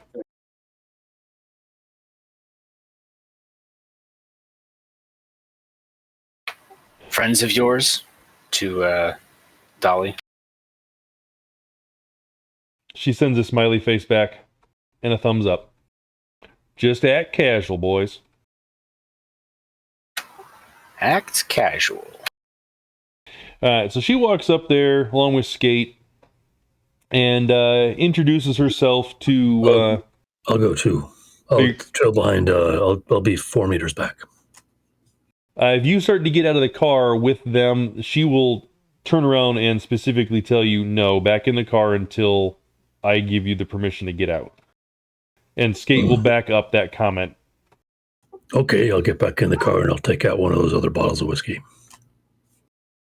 Don't worry, buddy. It's just the way things are done. They got to make introductions and social foofara. All right. So yeah, she gets up there and she introduces herself to Bradley by giving him a bottle of shine. He gets a big grin on his face when he sees the H on there, and he motions to one of the boys next to him, and he runs back into the house and pulls out 2 or 3 bottles and hands it to her. And she passes one to Skate.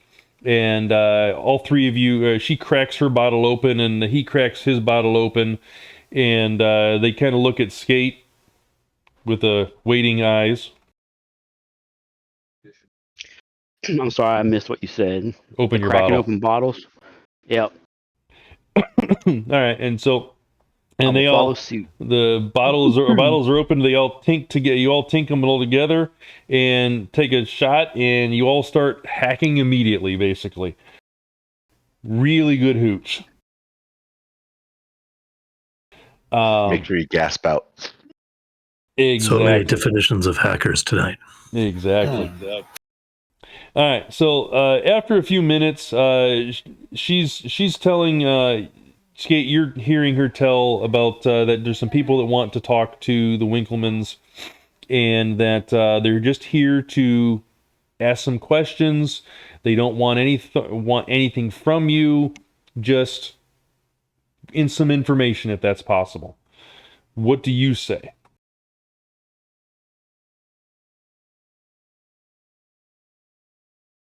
As you have a mouthful of biscuits and gravy. Preferably, it's our goal to make sure the mountain stays in the proper hands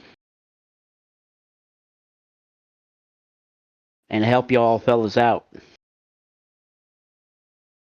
Hey guys, what should I tell them? Sounds good so far. Maybe point out how we're not with the company. None of us have any association with those fellas trying to buy up the mountain and strip it bare. So, we all just private contractors here to do a job and find out some information. What kind of information you looking for, boy?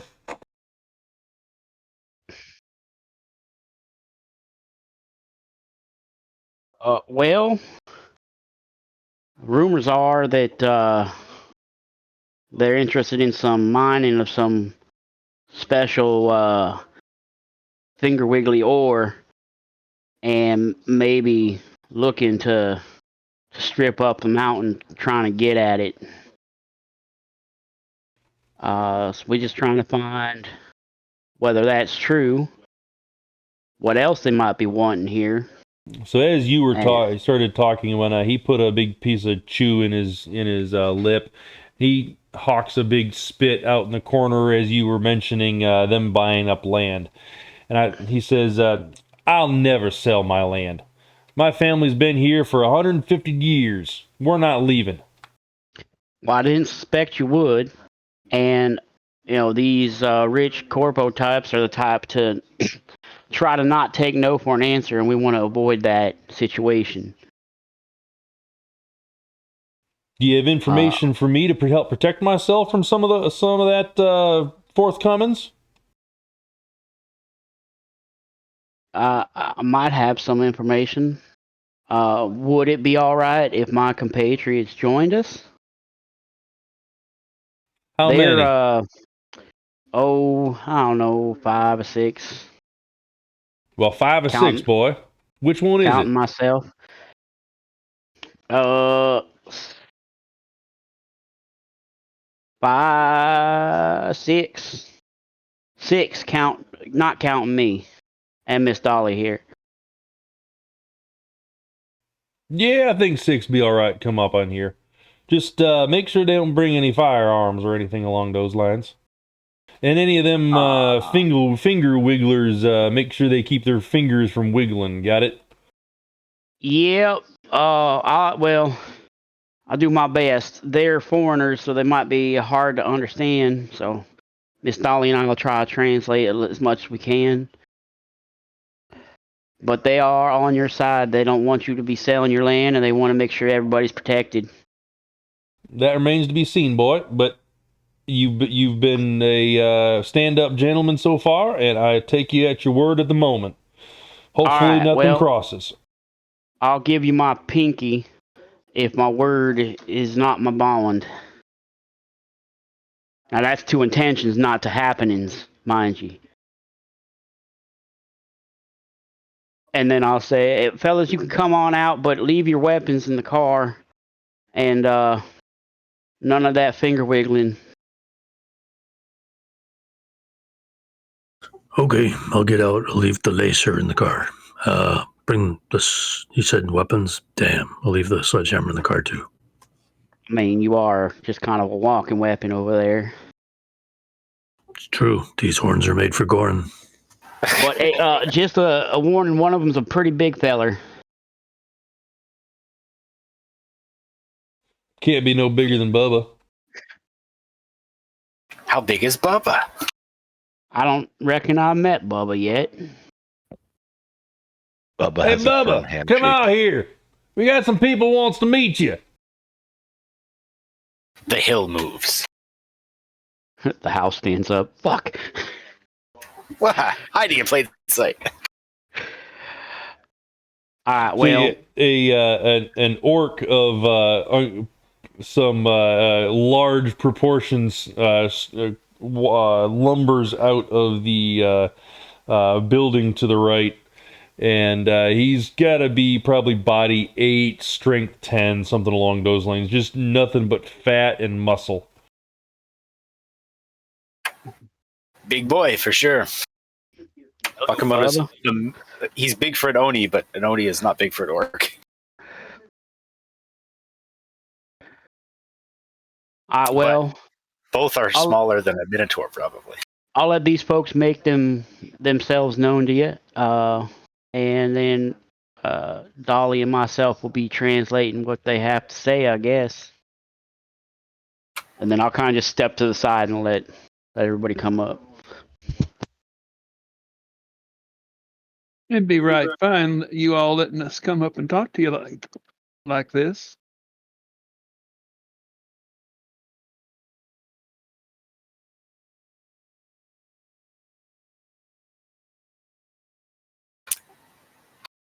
Yep, I figure we'd All right. probably get out. All right, so you guys come up. So basically, what I'm looking for right now is a decent etiquette check, and from everybody, and for the people who actually want to talk and have some actual questions for these guys, ask the questions, and with a negotiation check. That's all I'm looking for. Done enough role playing for a little bit. Let's move on to a little more mechanic-y and push this story forward a little bit.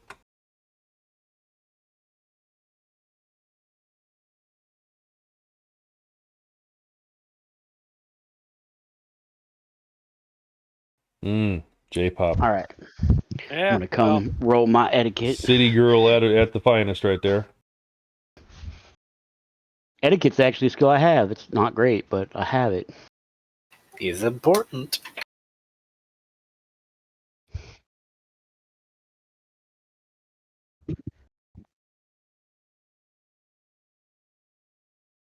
Is J-pop standing on the 0 or no? You know what? I'll spend a point of edge. Okay. I mean, I don't know what the consequences are, so there you go. All right, cool. Consequences aren't great, but they're at the same time not detrimental for the most part. But at the same time, you guys have, with all your successes, with all your successes, you get a good impression of the Winklemans, and to the point of they invite you in, share some moonshine, give you a couple stories about the family in the last couple generations and why they want to maintain the household here, and they explain that the money really, really would help the family, and that if they were able to maintain living on the land without any problems, they probably would would have sold. But they want evictions as well. They want us off the mountain. Because, like you said, they're going to strip mine it. It's going to be gone. Our homes are going to be gone. Our generations of stills are going to be gone. All the history that we have established for the last 150 years in this valley or more is going to be gone as soon as they destroy that. Just start strip mining this mountain in search of whatever they're looking for. I believe Skate did mention. Did you mention the Jackal Hopstone? Or Jake, whatever? Not yet. Okay, I wasn't sure if you mentioned that or I did not. say they were looking for some kind of magical doohickey, is what I said. Magical doohickey? All right. Let me see if they caught that. High or low? And we'll ask, go Skate, high or low? Low. Ew, they did catch it. Make me a judge intentions.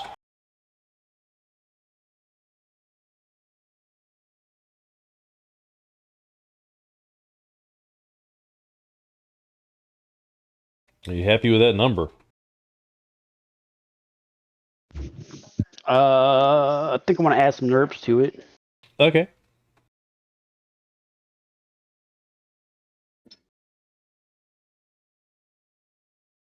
He is Bradley is intentionally shifting the conversation around that.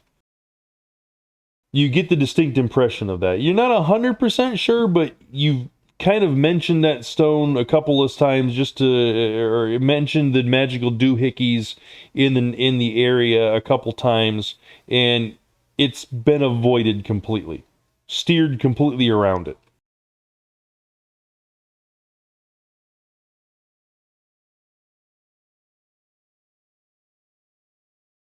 And it doesn't seem like Dolly's pressing the issue at all.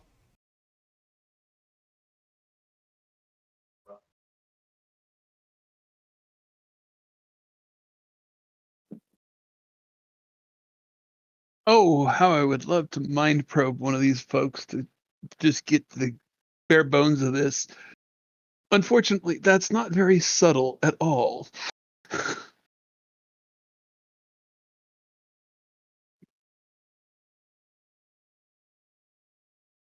All right, after about 2 hours, maybe about 3 hours, Dolly says, we need to hurry up and get over to the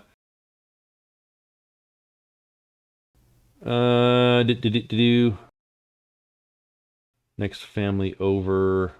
Square dance. To the Mountain Joy family. And do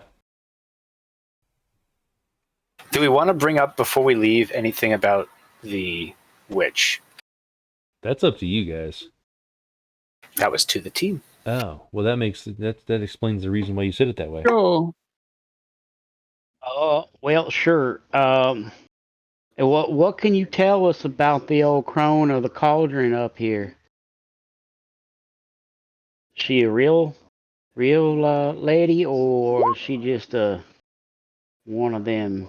He kind of looks at you and then through you almost for a second. And then all of a sudden an old lady in the back says, I'm the old crone of this cauldron and I'm the only one you need to know, boy. Well, she seemed to be drunk. Very. I was just figuring, because, like, if she is a real lady, she lives up here too, and this might concern her. Does she have a mason jar in hand?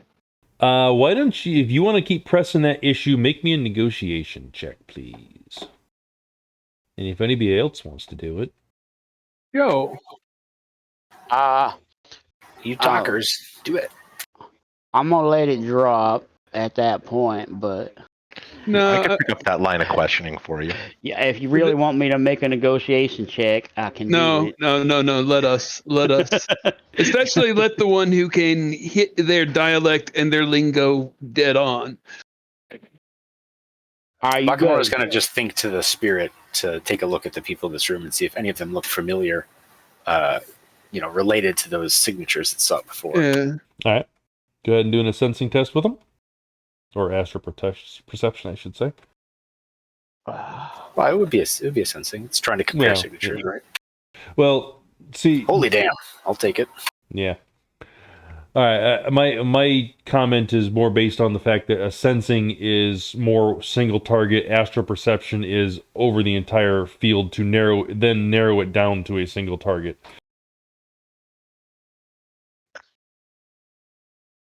Okay.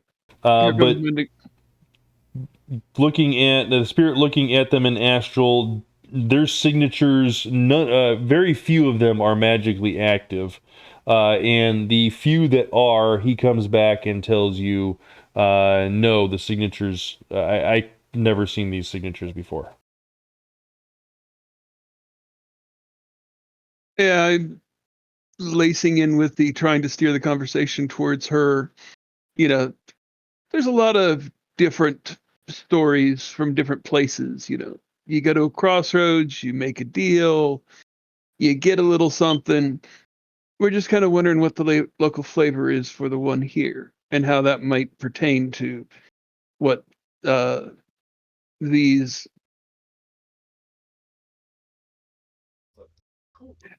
esteemed gentlemen are after, bless their hearts.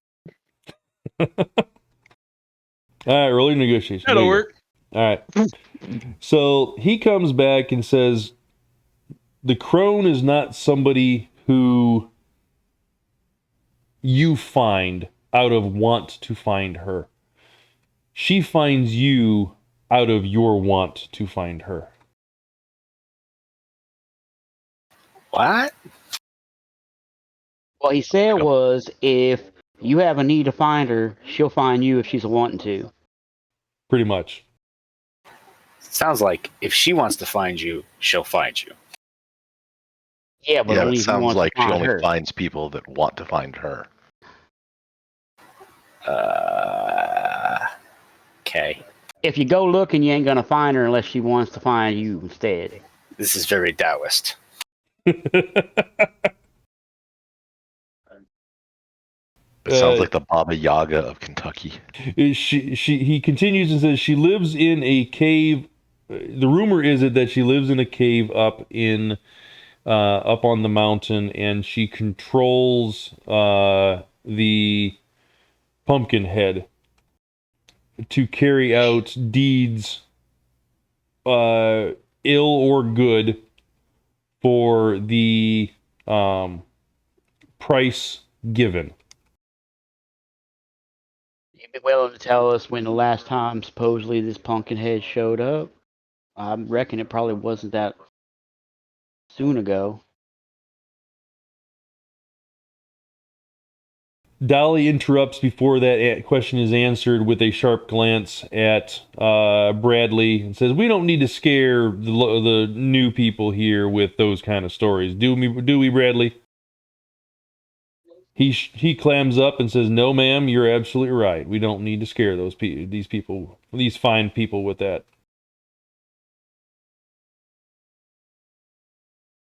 Appreciate your candor and your help. And we'll be taking our leave now. If it's all the same, we do got other stops to make. Hmm.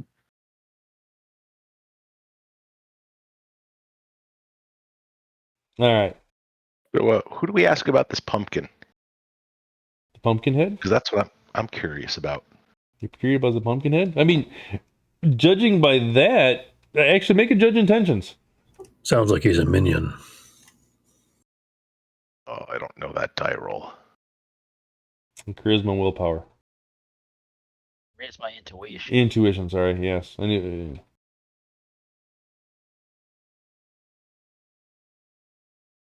It's on the front, on the main tab of your. I just There found you it. go. All right, 4 successes. You're pretty sure that with the interaction that Dolly just had with Bradley, that she might know a bit about the Pumpkinhead as well, and she's just not letting it on. In fact, you're probably, on a scale of 1 to 10, you're thinking that's going to be a solid 7, if not an 8. Well, I got this nice bottle of whiskey from the glove compartment. I could barter for some information. You know, it's a little bit of quid pro quo. I give her a nice drink. She gives me some nice info.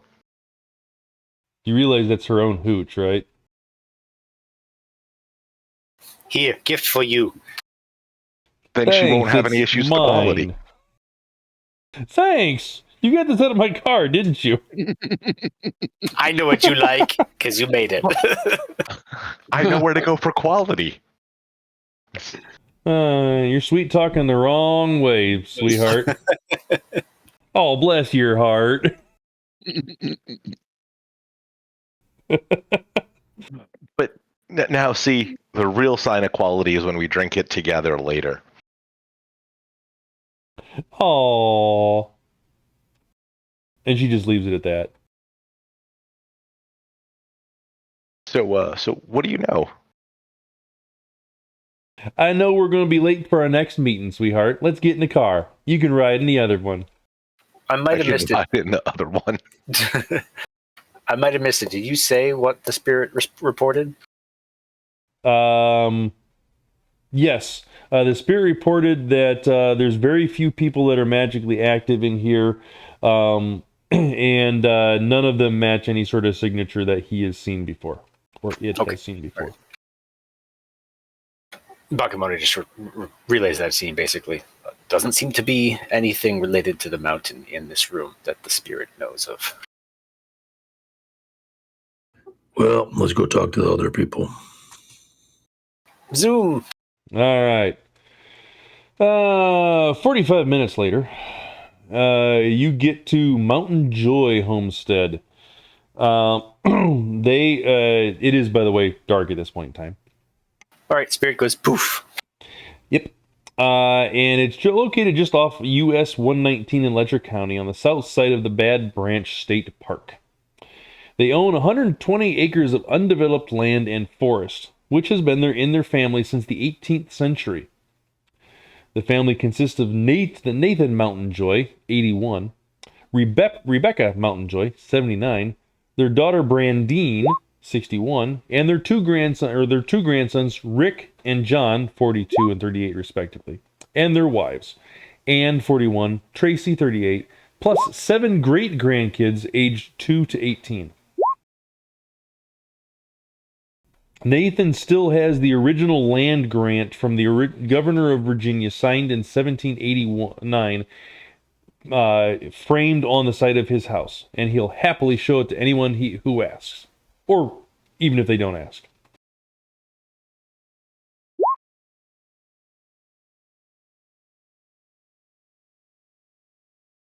That's what Dolly tells you on the walk up. You don't see anything as you're walking up, anything out of the ordinary. The house does have some lights on inside. There's not much lighting up the grounds around the rest of it, but you can definitely tell you're being watched as you approach the house. It's relatively close off the road. It's nice flat land, but it's basically cleared enough for the 7 houses that are sitting right there, and nothing much past that. It's all woods up to the edge of the mountain and up the mountain, and that's all there is, basically. Dolly says, you all handled yourself relatively well last time.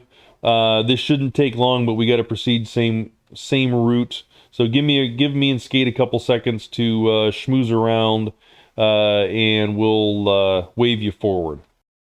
And sure enough, the introductions go off without a hitch, and you guys are invited up relatively quickly.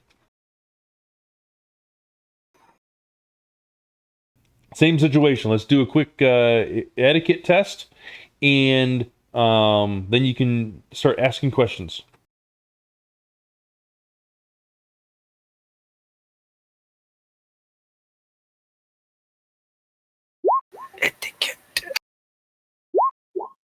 Etiquette. Damn, Silver.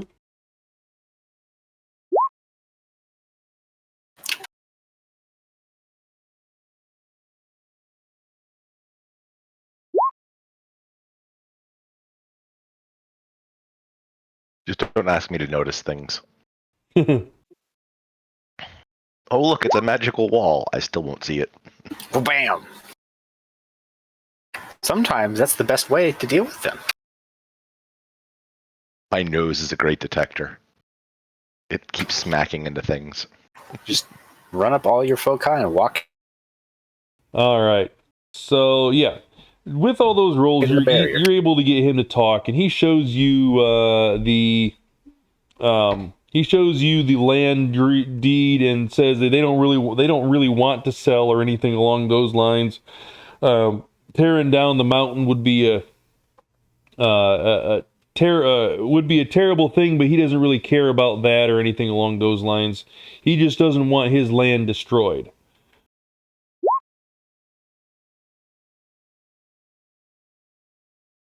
Let's see. What else would he say? Basically takes about an hour or so to introduce you to everyone, and I do mean everyone in the household and the family. And telling you about the story about his when he got his great grandpappy got the original land grant from the Virginia governor, and he says that the 2.5 million new yen that the GS people offered him would have done a lot to put my grandkids in good health and all that kind of stuff, and set us up for life. But I'm not taking their blood money. They can't do anything good with this location, or nothing good of what they want to do with this location is going to happen. Something along those lines.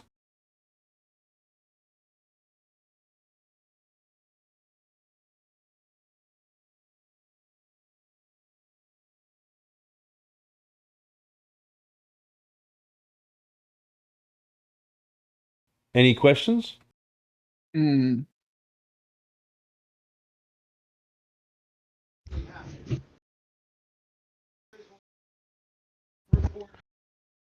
Okay, so far the families don't really want to sell because either they want to evict them and they lose history, or they got history on the land, or they simply couldn't. They don't think they could accomplish anything good. Nobody ever wants to leave. How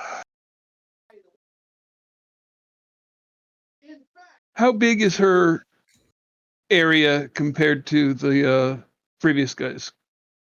Only about 60, 70 acres less. In this family's case, though, it's also tradition, right? They would be betraying their family's heritage since the governor of Virginia deeded them this land. True. So I'm a little confused with your size and the last one were the Whittlemans? Winklemans. Were the Winklemans. Y'all's land and the Winklemans are damn near the same. Why are they offering you so much less?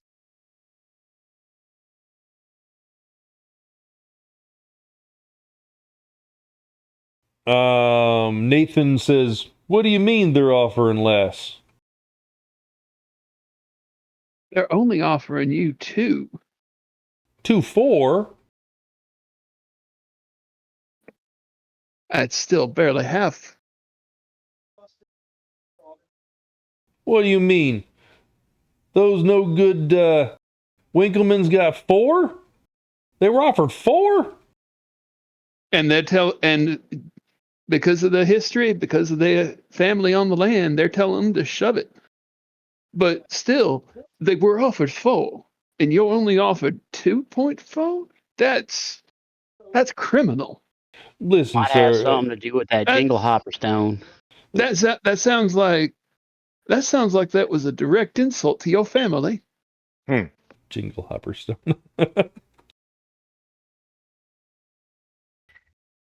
Listen, ma'am. That family is a good family. They have, if they're not going to sell, I have no problems with what they were offered.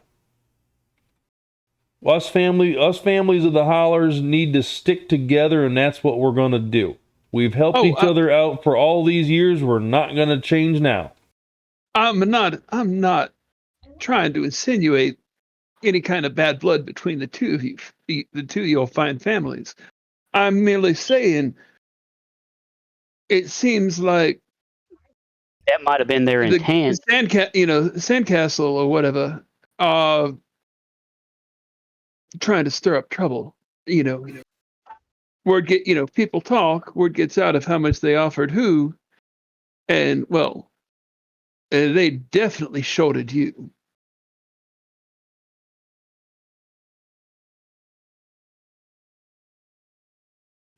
I appreciate the settlement. I think that corporation is definitely up to something no good here. Every corporation's up to no good when they come into this valley.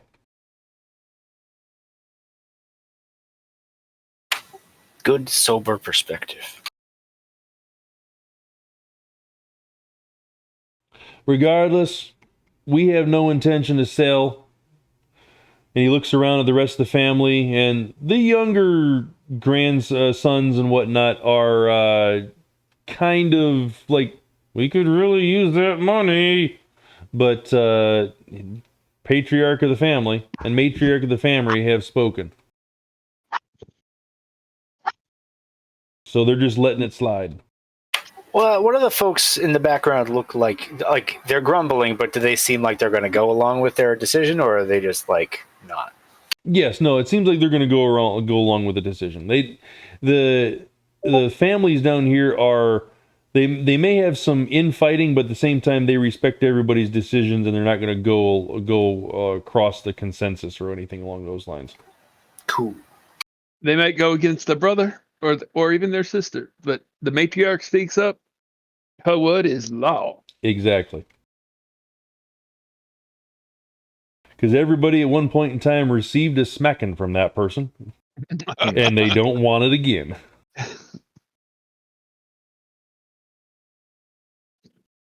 All right.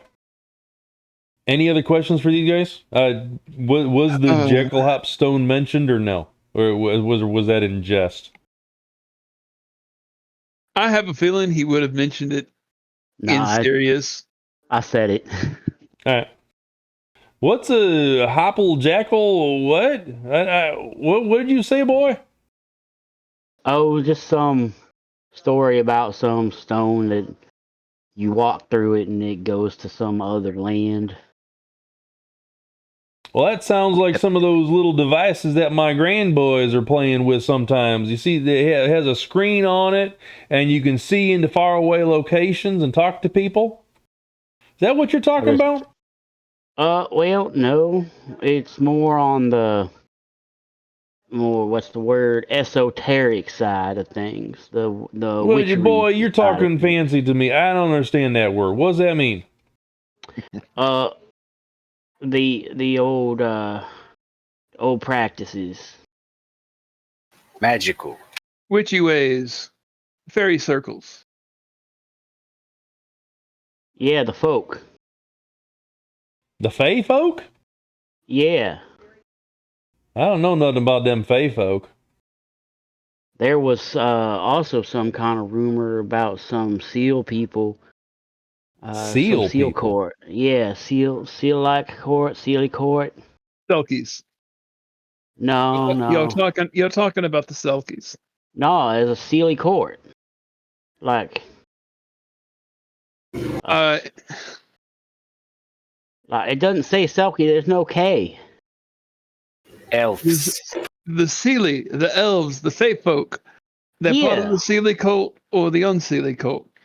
The Selkies are a part of one of those cults, but they're more The more No, so individual. what I looked up earlier said that Jingle Hopper Stone was controlled somehow by that Sealy Core, or they held some kind of sway on the mountain. No, it just said that he had some sort of doings, but if you want to interpret it that way, that's fine. Yeah, that's how I interpreted it. Okay. But anyway, maybe that Pumpkinhead thing's one of those Sealy fellas.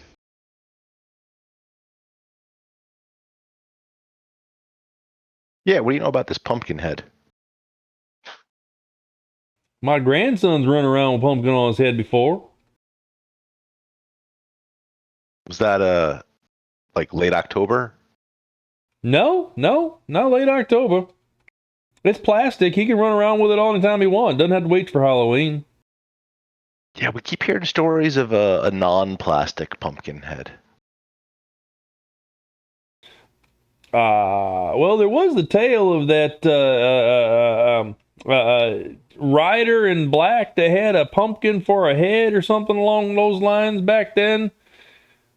What was that, dear? Was he chasing an accountant, perhaps? School teacher. Ichabod Crane. Nerd. I figured this is the future. The story might have morphed a bit. I think that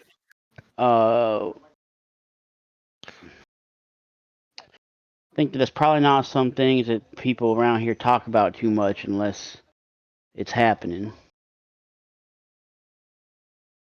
But it was brought up. I haven't seen nothing. Yeah, but that's the interesting thing that I want to talk about. Maybe we should go back to the place and talk to Dolly about it, because I think her family would know more about it.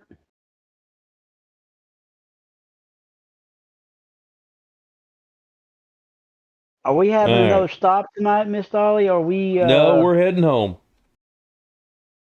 We can have a chat around the table with some of that fine mason jar juice.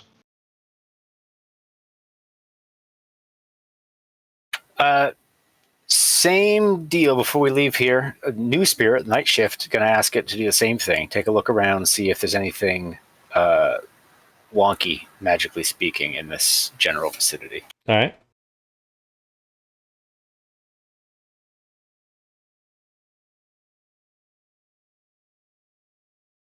If Yuns need to contact us for any reason, I could leave a number where we could be reached.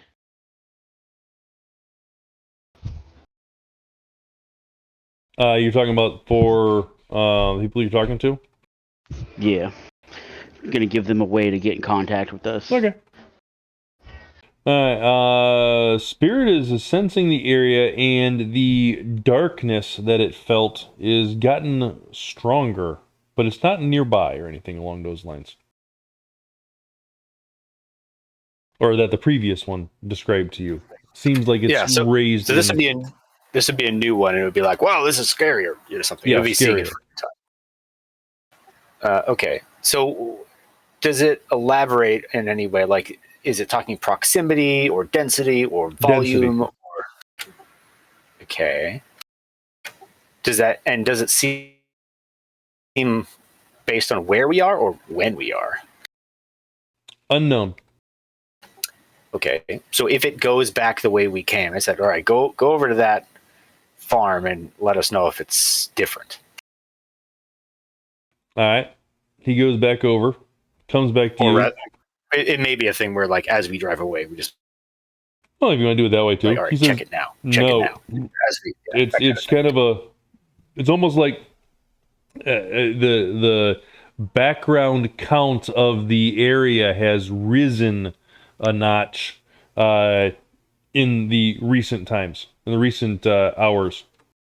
Okay, interesting. And it's as far as the area means, it's talking the entire mountain kind of thing. Yes, right? Entire mountain.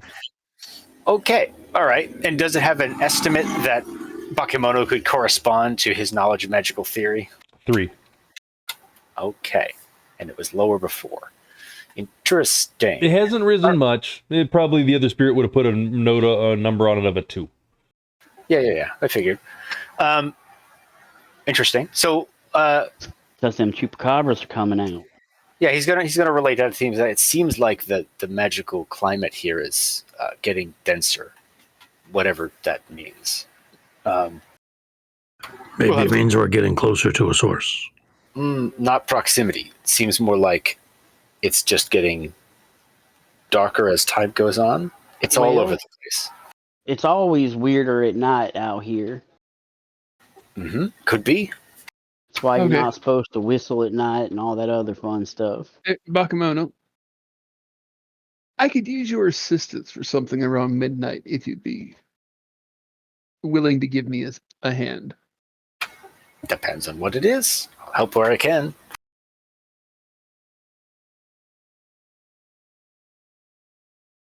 All right.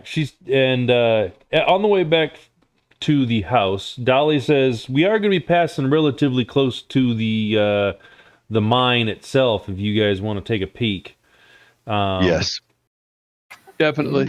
Nighttime spelunking, totally not dangerous.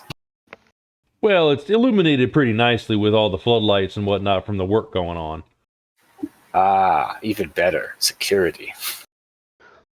Do we have any means of exploding the mine? Why on earth would you want to do that? Might dissuade them from trying to buy up the land. Yeah, so they can't use it. They have the mining equipment. They'll just dig it back out. Not if Well, that blow blows up the too. equipment too.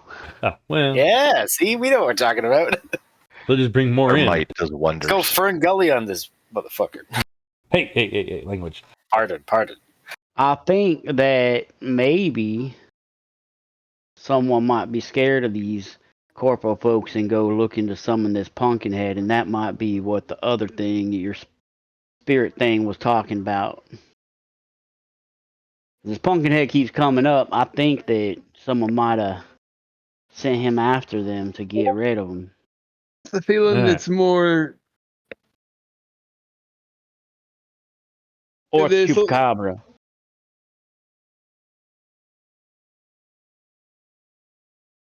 Okay. You should be careful, or the chupacabra will wake you up in the morning. What? Turning off the paved road of the interstate and getting onto the rocky, gravelly road of the mining trail, Dolly begins heading up a rutted dirt road, climbing steeper. You eventually crest the top of a hillside. Looking out to the valley below, you are momentarily stunned. Where the opposite hillside should be is instead a gaping scar torn through the valley, the hillside cut clean away. Getting out of the starfire, Dolly waves you over to the edge of the cliff overlooking the valley below, waving her hand across the valley. Ladies and gentlemen, I proudly present to you the Pine Mountain Mine. Looking out across the valley at the desolation caused by the mining, even in the dim night sky, illuminated by the work lamps, you are once again reminded of what corporate and metahuman greed looks like. All right.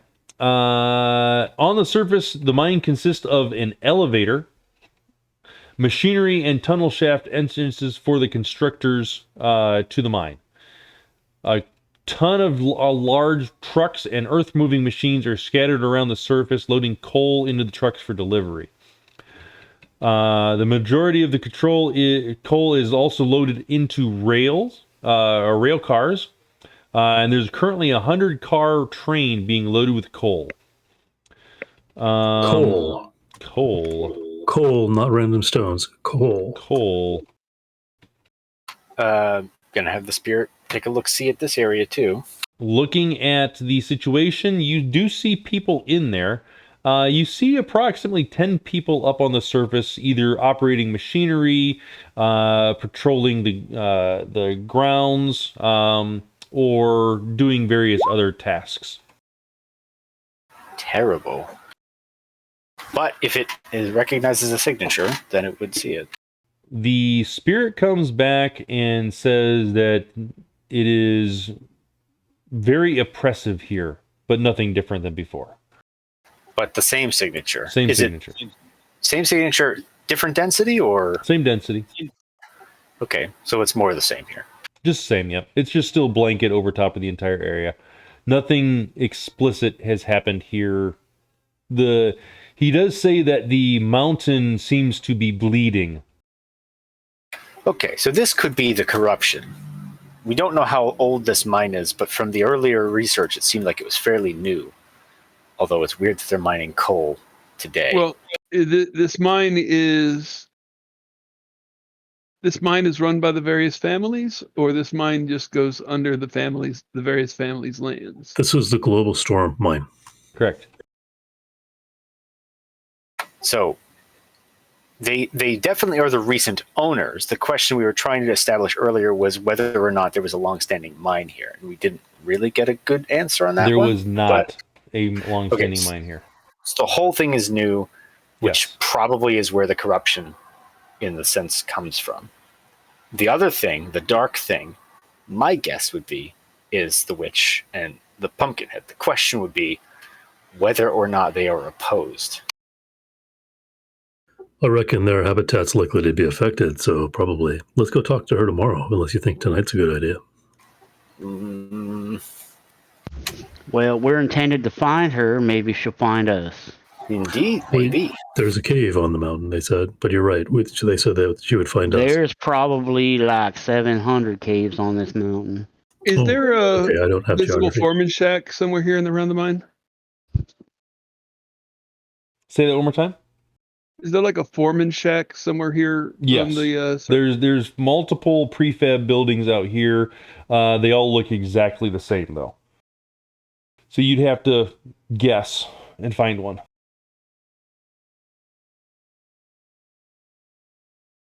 What were you looking for? What kind of shack? foreman shack. Just go out in the middle and yell, "Cave in!" They got some kind of host or network out here. I got an idea. You can look for a host. I'm going to. What's your idea? Small work on disguise and changing the look of my clothes. Dress up like a miner. Like a suit who works for the mine. And go hit the foreman shack, get somebody to direct me to the on-duty mine foreman. Go to I the just wanted to shack, wander down into the drop mine. a data tap for our hacker friend, and see what I can find in the foreman shack as far as just general information. Are there people working out here right now at night? Yes, there's 10 people on the surface at the moment. But you don't know how many others could be down in the mine. Yeah.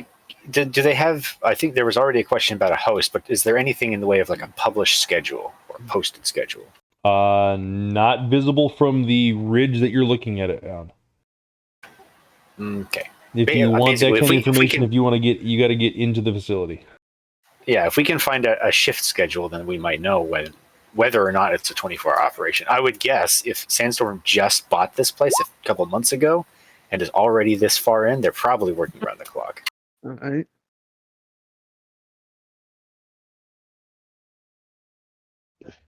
That's for the clothes. To adjust the disguise.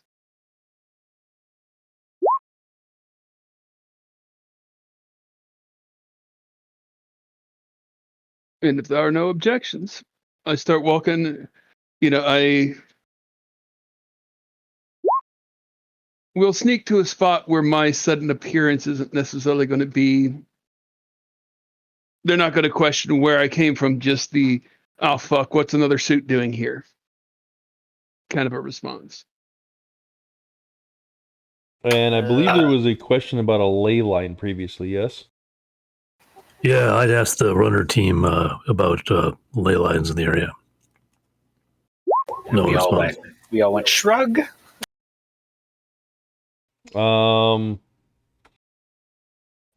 So just to be totally clear, what are we trying to do here? It sounds like one person wants to ask people questions, one person wants to go spelunking. The rest of us are like, huh?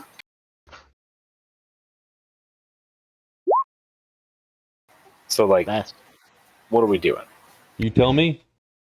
Like I said, I'm wanting to head down and go hit the foreman shack and just because there's likely to be memos, notes, something, if not loose papers, something in the computer that our hacker can get into. Yeah. So your objective is to find information either visually, socially, or by way of making a hole for the hacker to review things. Hackers. to review Exactly. things. Okay. And then there's physical reconnaissance. Spirit took a look, didn't find very much. That's kind of it for the magical side of things. Okay.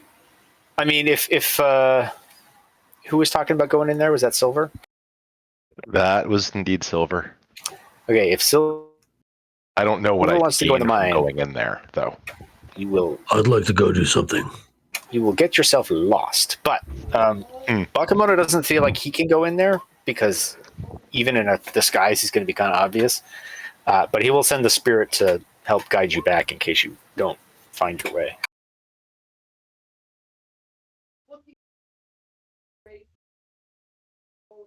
So, Silver, if you're going in, I'll go with you. I just don't know what I would find inside that would be useful. Cool. There may be people we can beat up. Do they have lunch money? Find violence.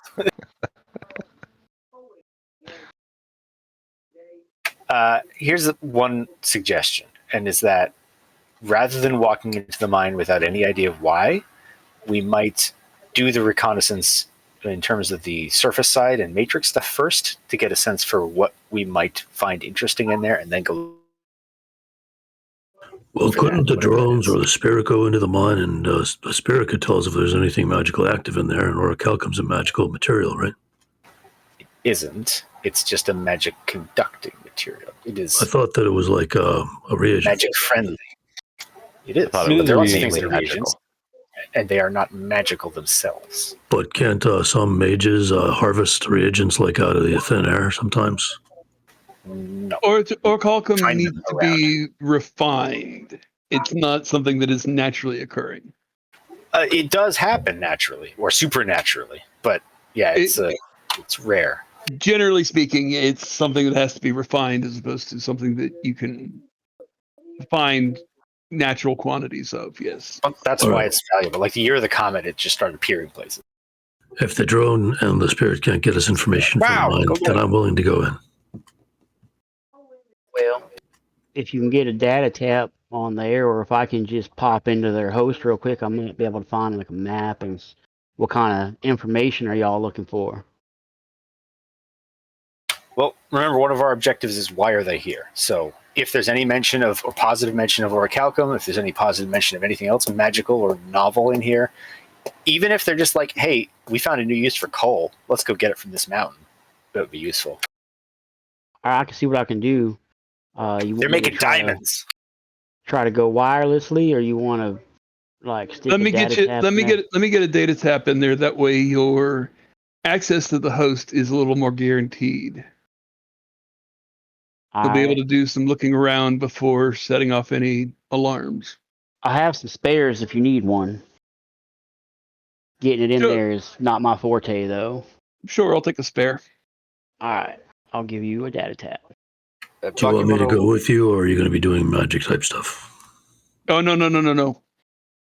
You're looking at me, and I look like a suit associated with the mine. I can't do anything with that. And I kind of do the motion of your whole body. I can also mime, and I do the motion of an invisible wall. Well, at least it ain't none of that walking against the wind trick. I hate that.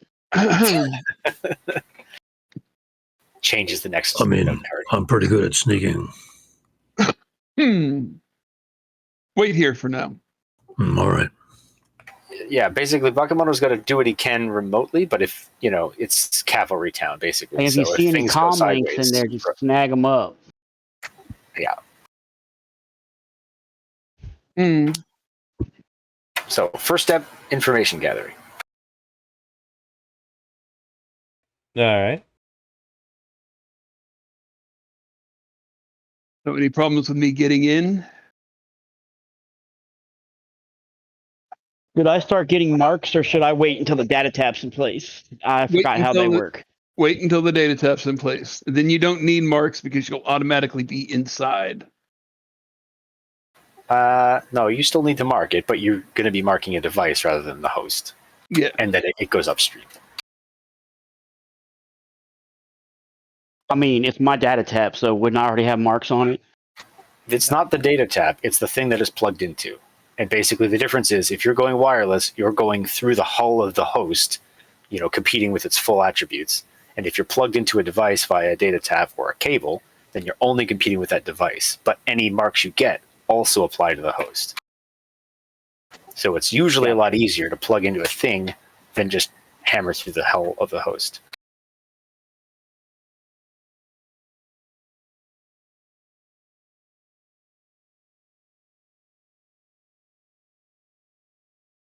All right, so if we're having if Grynner's walking down there and walking onto the place, you drive the bulldog or something down into there, or what do you do? Or do you just walk across and act like you own the place?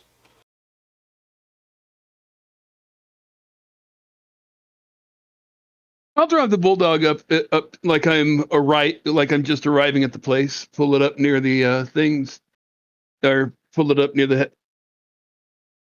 All right. Pull it up near the buildings, and you there. Which one of these is the foreman shack? He kind of looks you up and down and says, "Who are you?" I give him a withering glare. I'm from corporate, and management has questions. I don't think you want to be in line for those, do you? You want intimidation or con for that? You tell me. It sounds more like an intimidation to me personally, but that's up to you. It does. It does. It does.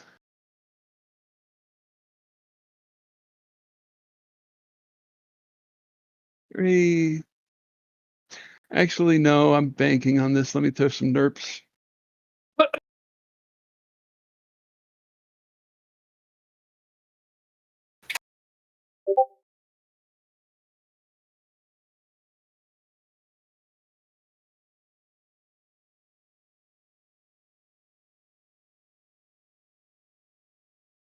Ew. He's like, you don't look corporate to me.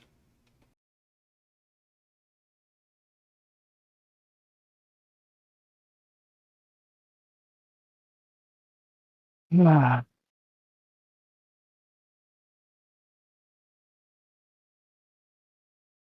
How do you follow it up? Of course not. I'm one of their fixers. If I looked corporate to you, well, I would simply be walking on here handing out pink slips. Wait, I thought fixers only fired people to begin with.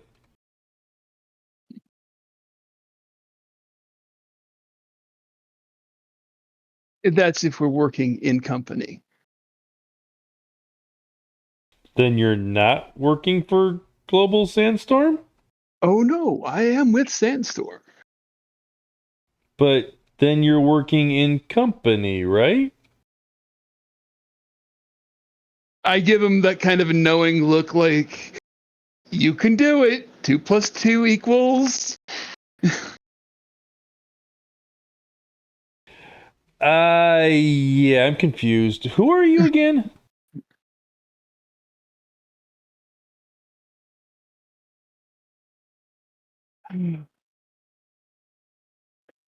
All you need to care about is I'm a fixer with Global Sandstorm.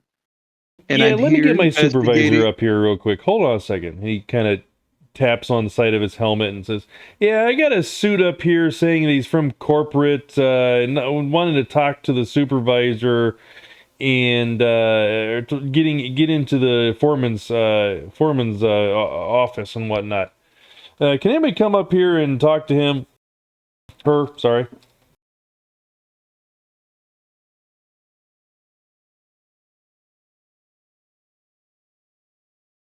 A couple seconds, pings back. It says, "Sorry, you're gonna have to come back later. There's the supervisor's busy at the moment. He doesn't have time to deal with you, unfortunately. And no offense, but this doesn't sound right to me." The supervisors who I'm investigating at the moment, why don't you just be a good employee and show me the foreman shack influence incoming? Ah, yes.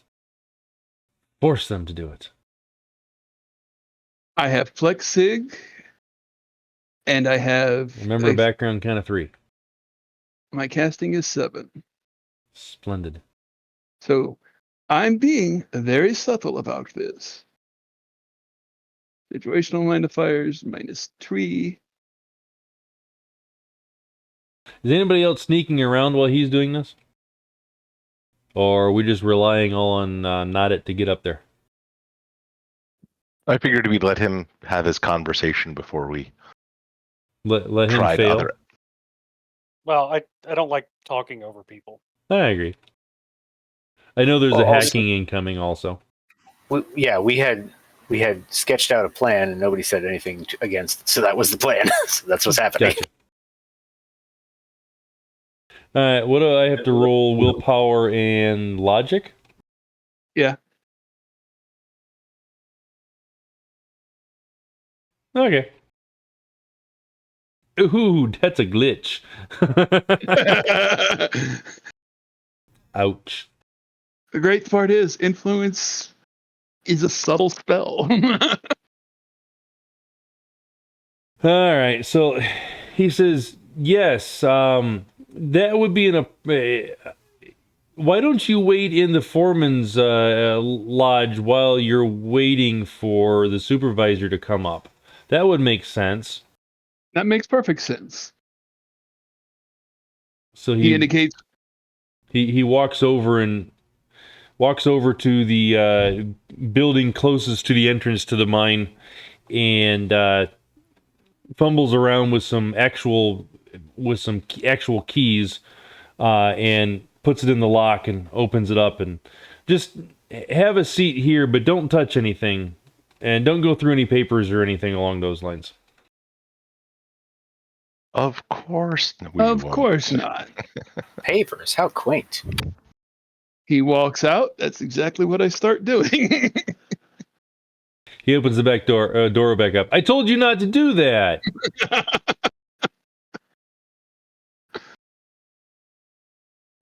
First things first, back of the computer. There is some kind of a computer or terminal, there's a terminal. here. There's a terminal. I'll be back in 5. Okay. Let's go with sleight of hand for placing the data tap. You don't really even need to worry about that, so nobody's here to watch you. Well, I mean, as far as if I want to leave it in place so that nobody notices it later. Ah, okay.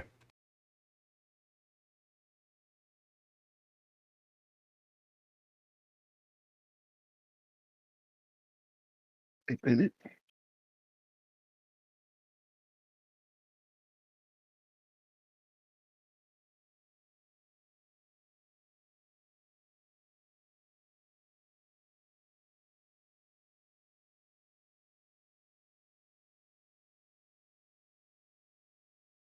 Wait a minute. That's not right.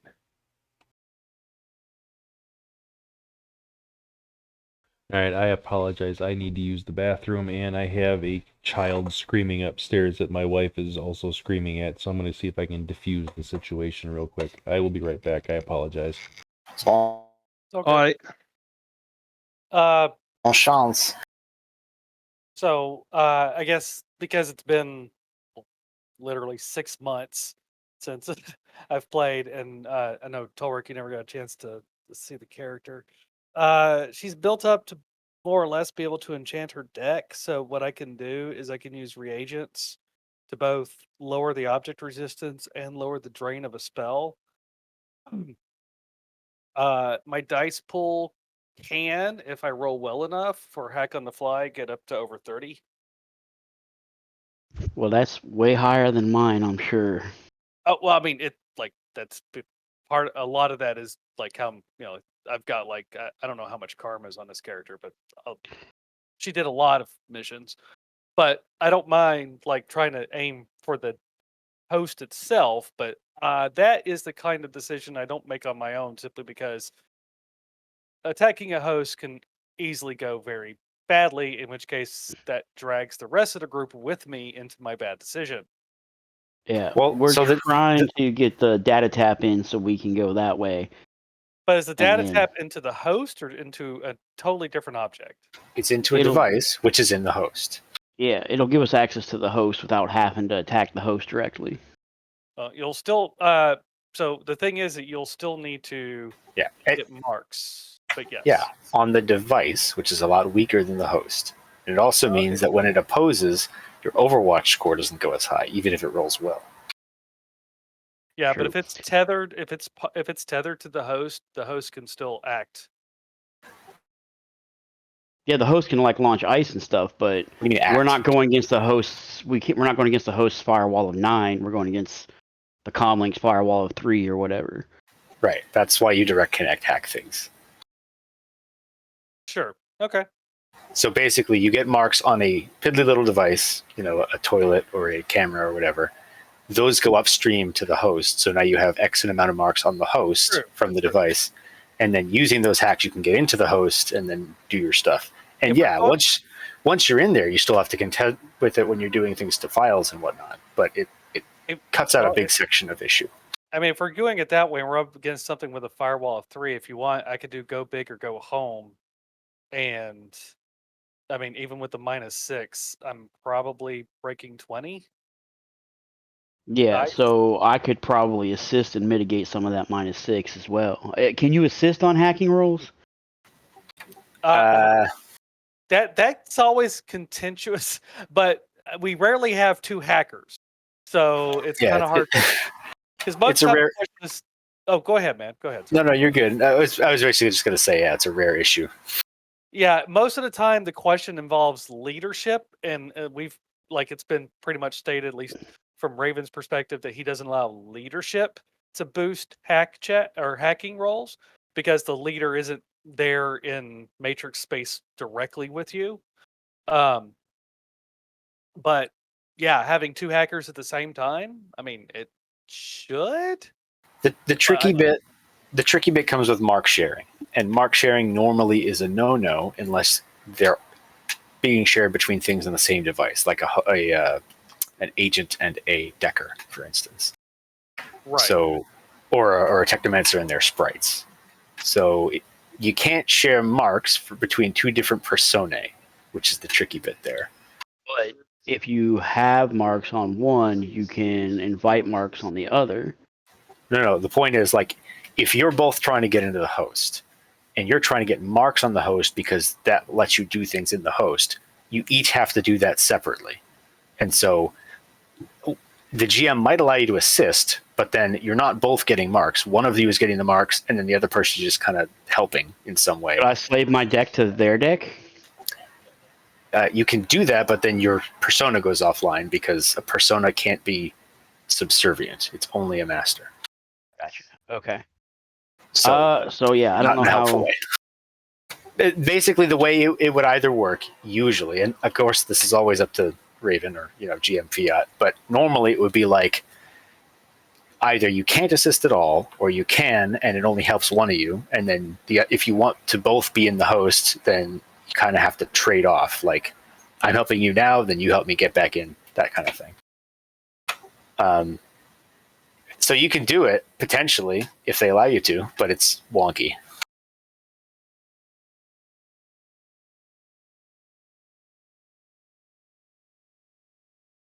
I heard somebody say there was a plan, and I probably stepped away and missed it. But what is the plan? Get information, and then use information. How are we getting the information? Right now, there's a social infiltration, and then there's going to be a matrix infiltration. Okay. And if things go belly up, then we do something kinetic.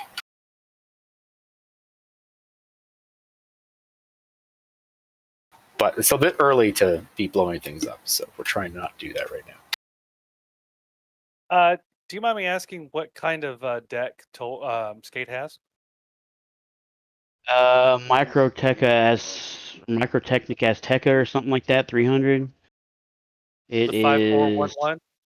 7531. Oh, yours is technically better than mine. I went with the 5411. Right now Nerds. I have Sorry it about that. arrayed for 1 attack, 5 sleeves, 3 DP, and 7 firewall.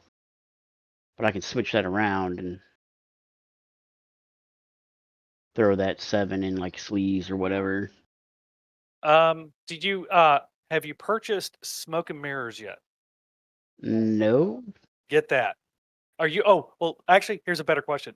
Have you built more or less towards a sleaze build or an attack build? The Sleeves. goal was more towards a sleeves build, yeah. Okay, Yeah, it's good, it's good for that. You're going to want Fly on the Wall and Smoke and Mirrors. I made the mistake of not getting Fly on the Wall right away as well, but you'll want both of those hands down. Smoke and Mirrors can boost your sleeves by a lot. And by increasing the noise, which in turn, if you have a data tap and then you have all the antennas and there are various things you can do to mitigate that, but make sure that that you are sure you can mitigate it before crank it up, because otherwise it'll screw you over. And Fly on the Wall means that you can stay in a host or another device and your Overwatch score doesn't go up super fast. It goes up like by the hour or something to that effect. So it's much slower before you have to worry about your Are those Overwatch. qualities or? No, they're They're programs. Yeah. Oh. Which is one of the reasons that we were suggesting getting like the DataJack Plus and the MOS, because then you could just have a whole bunch of programs running at the same time. Okay. So there was a question: Yes. if the hacker duo is trying to get into this here host, Yes. how do you want to handle teamwork, or if it's even an option? So usually, if I remember correctly, each person has to get their own marks. Correct. So, yeah, as long as you both get your own marks or access through the same device, technically you can then teamwork each other. Except you can't go through the same device and both be AR or VR or AR for that matters at the same time with each other through one device. So you'd both have to have your own separate data jacks, or data taps, I should say, on the device, and therefore both getting access to the host.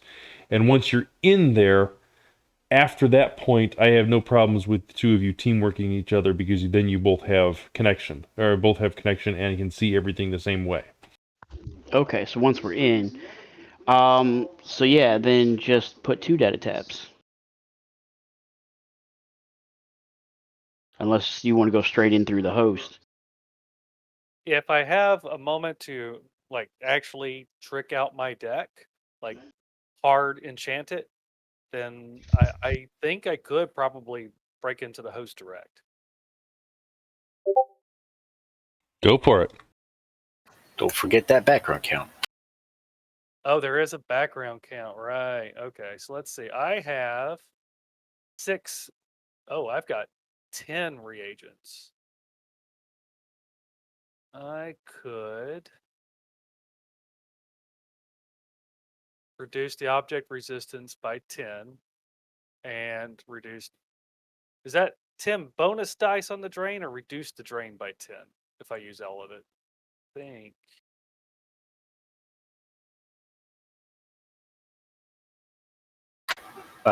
Is this one of those like enriched reagents type of things? It's a radical reagent.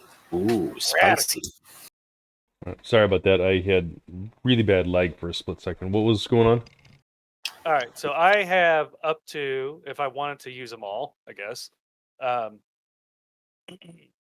10 radical reagents that I could use. Okay. If I do so, I know part of what it does is reduces the object resistance, and it also either reduces the drain or it adds dice to the drain resist, and I cannot remember which of the two it does. I don't believe it reduces drain. I think it would just add dice. So it increases my drain resist dice pool as well as reduces the object resistance.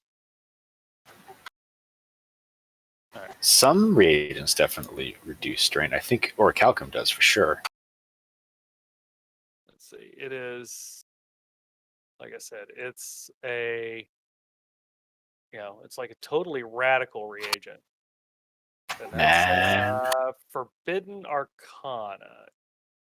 I do apologize for having not played this in half a year. So Derailment. Oh, that's right.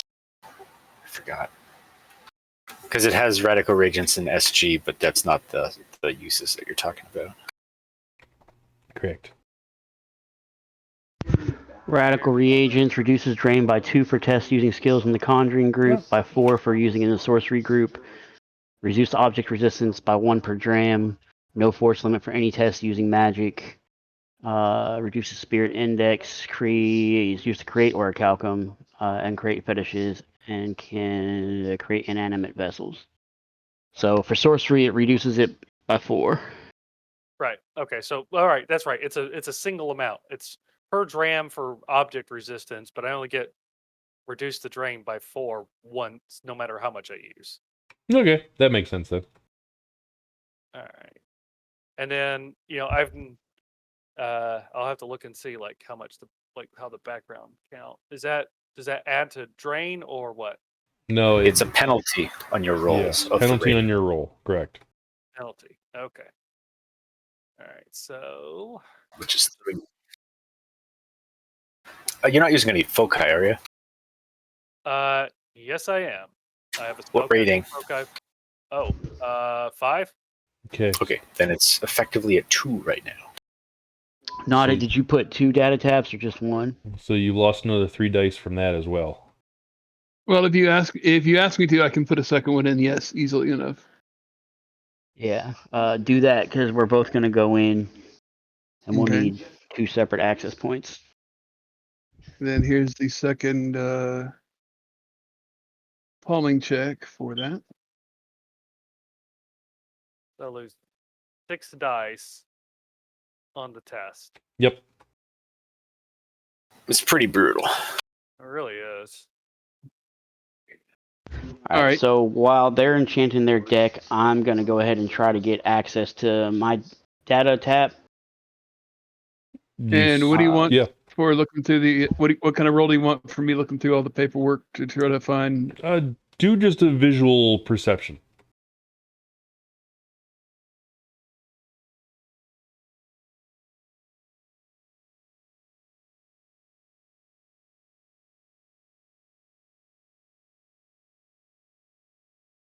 All right, so you're scanning through for about 5 minutes or so.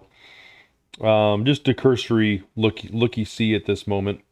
So you're finding a little bit of, you're finding a lot of information about coal and the depth of the mine, which is, by the way, it's at a 1.5 kilometers down at this point in time. And what they're looking for in the vein of coal that they're tracing along. You're also getting noticed a couple of reports of various other precious metals and whatnot.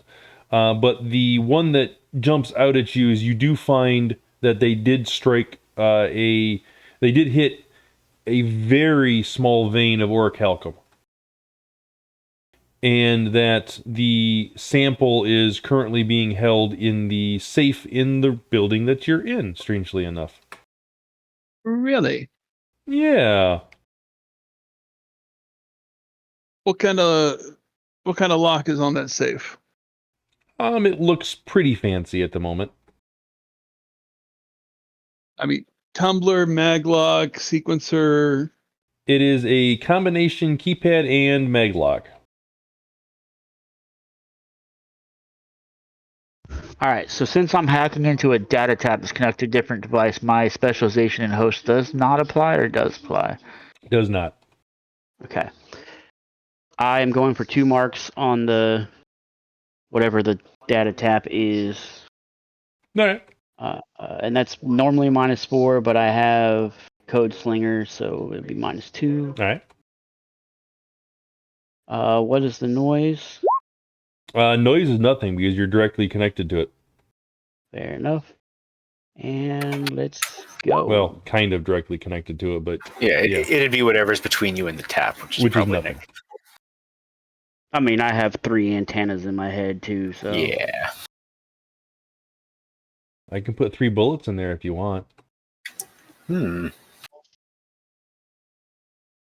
All right, so that's versus that the. a no? That's a. I'll take a rain check. What was I looking for? The intuition and firewall of whatever the data tab's hooked to. No. Crap, what was I looking for? It's device reading. I'm looking for device readings. That's in Magic. What? No, device, never mind. I'm not looking for device readings in Magic. I'm looking... it's only going to be... It's a simple device. It's going to be like a comlink. Let's call it a device reading for comlink. There we go. All right, 1 success. So you have 3 net. Like makes me have 2 marks, right? Yep. Correct. All right, and then I will go for my 3rd mark just because.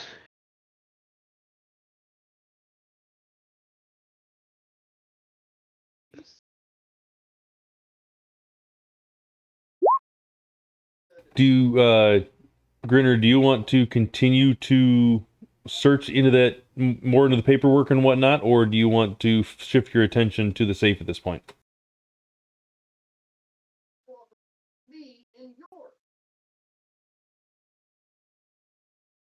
Sort of into the paperwork. I'm looking for half of the key for this. All right. Because this is corporate. I know this is a corporate environment. People are going to be lazy, especially with you have different shift managers and whatnot. Somebody probably has a sticky note or a little scribbled note on the side of the calendar or something to get me past, to what the current pin is for the sequencer. Right. So go ahead and make me your perception to look for that kind of thing.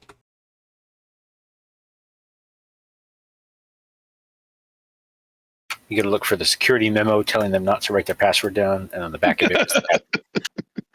Pretty much.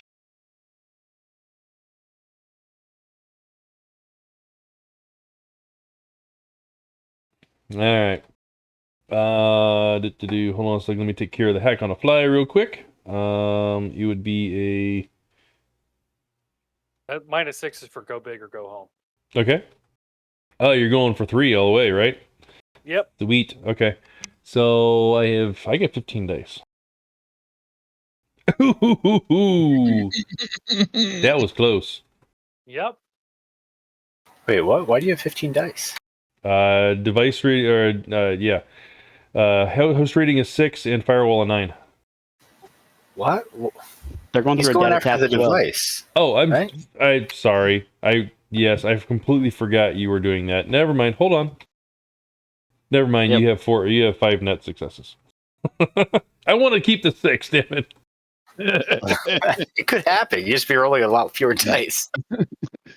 All right. So with the perception, you're turning over things and you're looking around, and you sit back and you look up and see a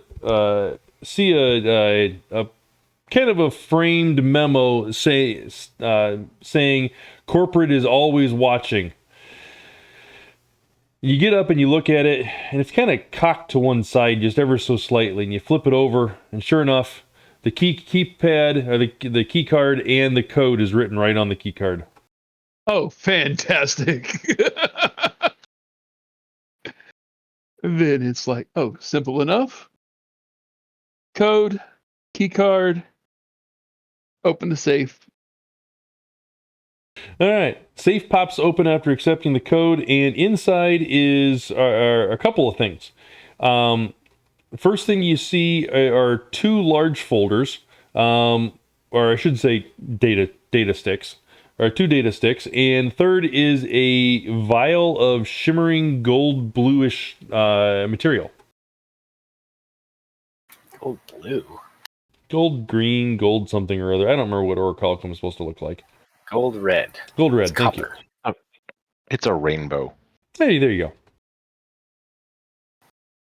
Well, its base is gold red, but it has that rainbow thing, kind of like onyx does. There you Or go. not onyx, obsidian. It's mountain copper. Interesting. Judging by what you see right there, it's about 5 ounces worth. All right, we'll pocket that. Payday! Now we leave. As far as the two sticks, y'all are in the computer. That is correct. We are chilling in the host now. I'm about Yeah. to plug two data sticks into the computer. Copy the files, and I will replace the data sticks in the safe. And I Does proceed my to do that. data anomaly quality? I don't know what work data for- anomaly does. It helps you with sneaking. It gives me +2 dice when resisting matrix perception test while running silent. So it's Odd. more that it like we're not rolling the resistance yet. I always go ahead and roll the hide though. So I guess technically he would go ahead. Technically, it would. Yeah. Yeah. I I mean, you're usually just using roll it it in ahead advance. of time. Yeah. That is the wrong attached skill. Hide Attack should be limit. on sleeves. Yeah. Yeah, You should have 4 on that, so you're fine. it's a sleaze, right? Yep. Correct. Yeah, I think I just put the wrong drop down. But yeah, so Yeah, 4. you have to like code all these actions, which it's worth it if you can. Saves a lot of grief. All right. So what are the hackers doing first? Now that you're in and have hidden.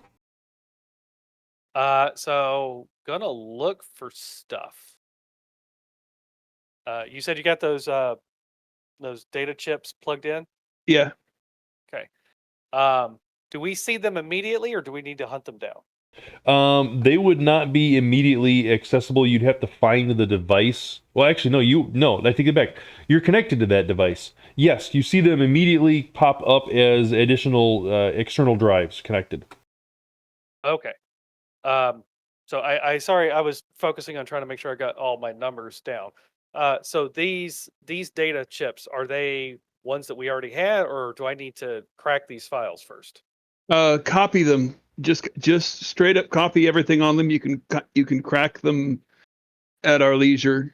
You have to crack them before you can You have to copy 'em. crack them first, which means you Okay. want to look at them first to make sure it's not just encrypted and also data bogged. Okay. All right. So See, I'm a mage, not a hacker, so yeah, go for it. all right, so that would be perception or search, either one. Perception. Perception. Can he can skate Assist. Sure.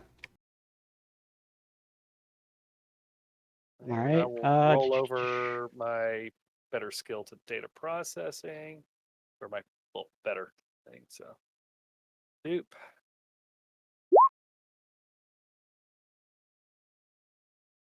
Okay, so I'll add 3 to this.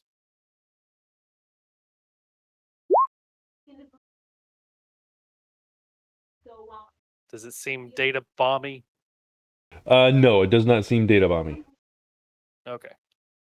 So I will go to crack the file. Can you assist with the crack? Assuming it's encrypted. Did I pick up that it was encrypted? No, it is not encrypted.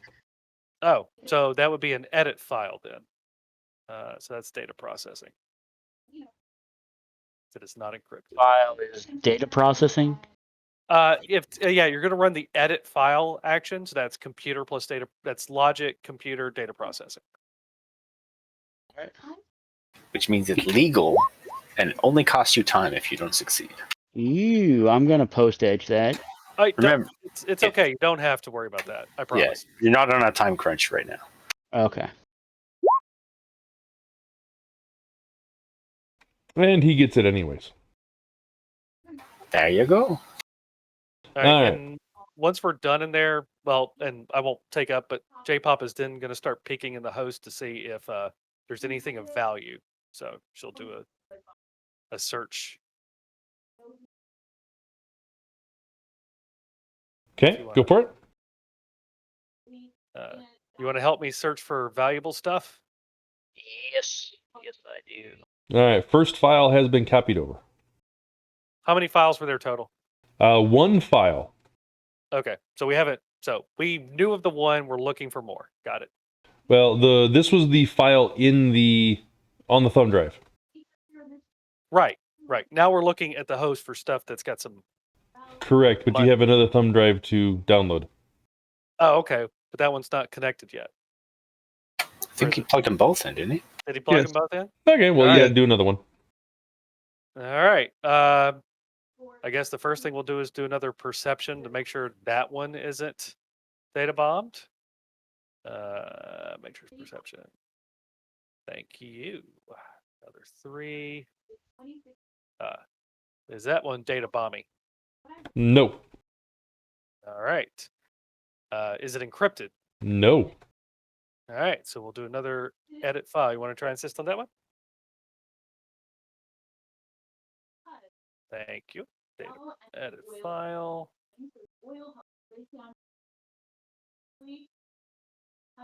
You both get it. Nice. All right. So the first one was labeled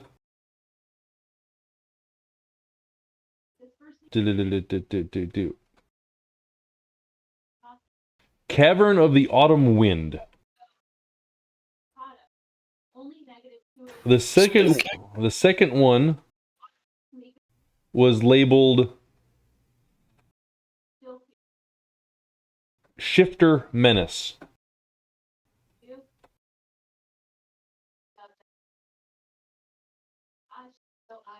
Shifter Menace.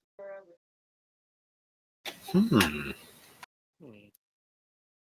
look for any communication, outgoing and ingoing to this comm link or this host that might have more information as well?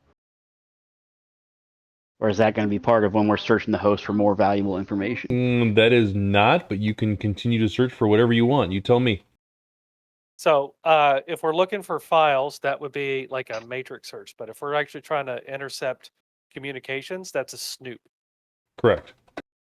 Well, I'm not trying to intercept active communications. I'm trying to read their chat log, basically. So we would do a quick matrix search for log files. Okay. So matrix search.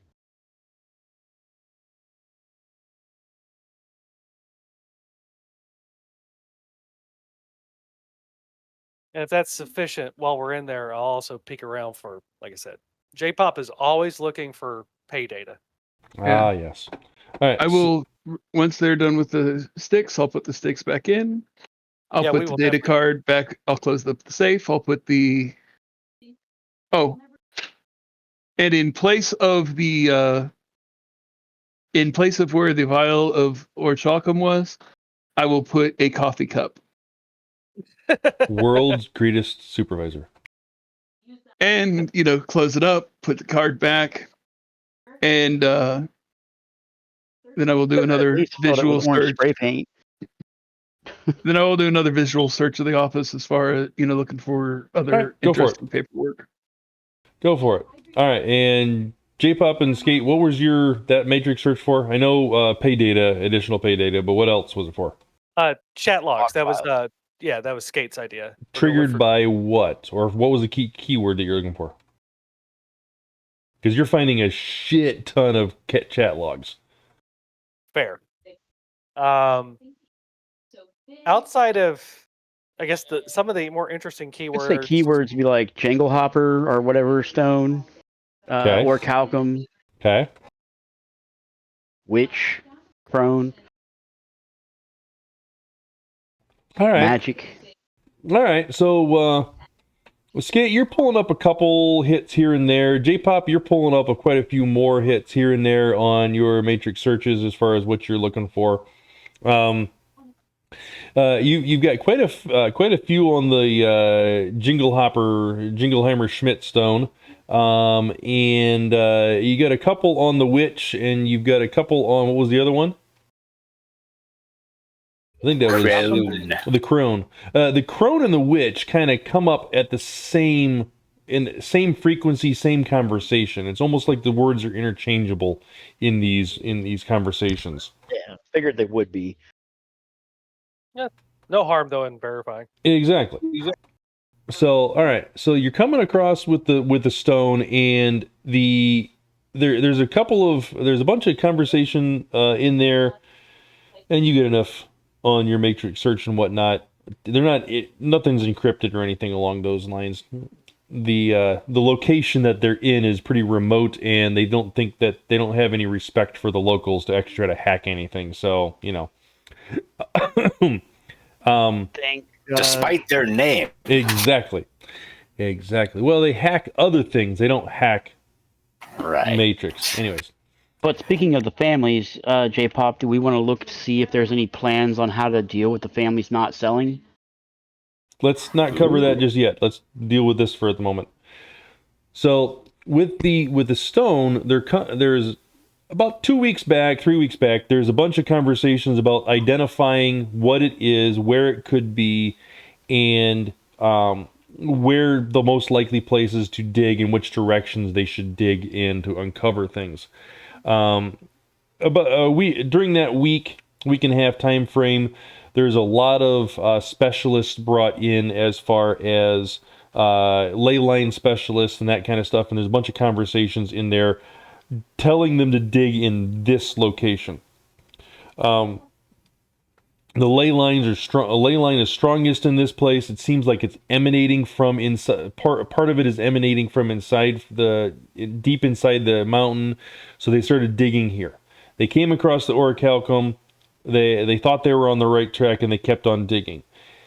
In the last 4 days ago, they discovered something at the bottom of the mine, and they cordoned off that whole section of the mine, closed down that portion of the operation, and focused everything elsewhere. They're calling it a natural gas leak or a natural gas pocket or something along those lines to the workers. Weather balloon. Exactly.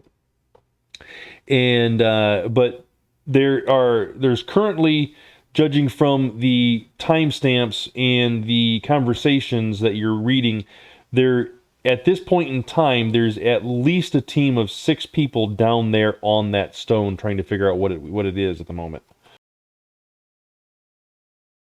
So it is apparent that they were specifically looking for that stone.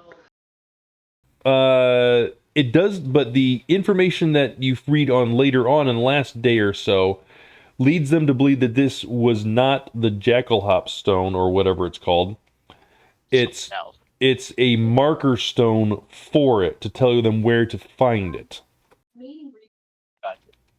And the very last entry that you're coming across with this is that location has been found, proceeding to location of the cave. Uh-oh. Does it have coordinates and stuff, or does it just... That's all it has there. Do any of the mentions of the crone/witch suggest their relationship to the stone? Yes, actually. The cross-referencing everything, the crone is the protector, or the witch is the protector of the stone, and that the the pumpkin head actually is referenced in these conversations as well. It is mentioned as a spirit to dissuade people from finding the stone other than those who are pure, or however you want to word it. Sufficiently fancy. Exactly. Not corporate that are going to be using it for greed. People who are respectful and venerable to exactly. the traditions, I would guess. All right, so I think we should copy those and then try to find more information on like the exact location that they discerned. Also, I want to look for a map of the mine. All right. Well, you pull up a map of the mine relatively easily. We're gonna J-Pop, you want to copy do that. a matrix search for any pay data? Yes. And not it while you're digging around, while they're talking this stuff in your ear. You're kind of you're digging closer to the top, near the desk where things seem to be more recent, and you're pulling up some hastily drawn pictures of a construction excavator with armor reinforcement panels and various other things bolted to the front and side to make it a breaching vehicle from the looks of it. A killdozer? It's a killdozer.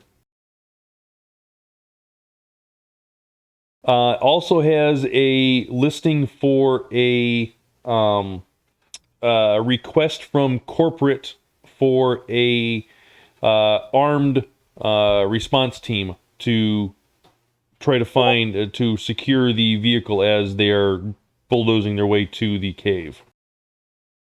Does it have a location for the cave? It does have a location for the cave. Pictures of it all. Yep, I will make copies of those. Well, I will first make sure they are not data bombed. Okay. Does it have a timetable, like when they expect to breach the cave? No, it does not. But they have a day's head start on you, or at least 8 hours. I have a feeling we're not going home tonight. I don't believe. Let's see. Actually, no. The only person that's down in the whole thing is not it, right? Correct. Everybody else is up on the ridge. Yep. Yeah, pretty much. Are you I am comatose in the back of a van. Are you in vehicles, or are you staring down, keeping overwatch? What are we doing? I am in a vehicle. I don't think we'd ever clearly defined. We were kind of waiting on them to finish their recon. Right. If at all possible, like if we have line of sight, I feel like Bakemono would be looking out because Splendid. You his have whole line of deal sight. was to hang out and be cavalry if it's needed. You definitely have line of sight. Yeah, so he's just probably sitting there, like leaning on the window, whatchamacallit, the door, and just looking at the stuff board from the vantage point that we have. Cowabunga, what are you doing? I am relaxing in the front seat of the car. If there's nobody else in there, I'll be lying down, smoking a cigar and drinking one of those bottles. Dolly is in there, partaking in both with you. Great. All right. So, Bakemono, make me a perception test. And have your spirit make me a sensing test as well. Holy damn, I'll take it. All right. Let me make sure I can keep those. Remember, it is night out, so you have thermal, right? If I remember correctly. Yeah. Well, he's an orc, so he has low light, and he also has. That's perfect. Yep. Just a second. Let me look at all my stuff. Yeah, he has thermal in his contacts, and he has natural low light. Okay. He has Vismag. He has Visual Enhancement 3. And polychromic lenses, not that it matters. Okay. All right, so that's him, and then the Spiritu. Yes, please. Pretty good. All right. You're paying more attention downrange towards the mine, I'm assuming. and not a lot around you. Still paying a little bit of attention, a lot around you, but that's also what the spirit's for, right? Yep. All right.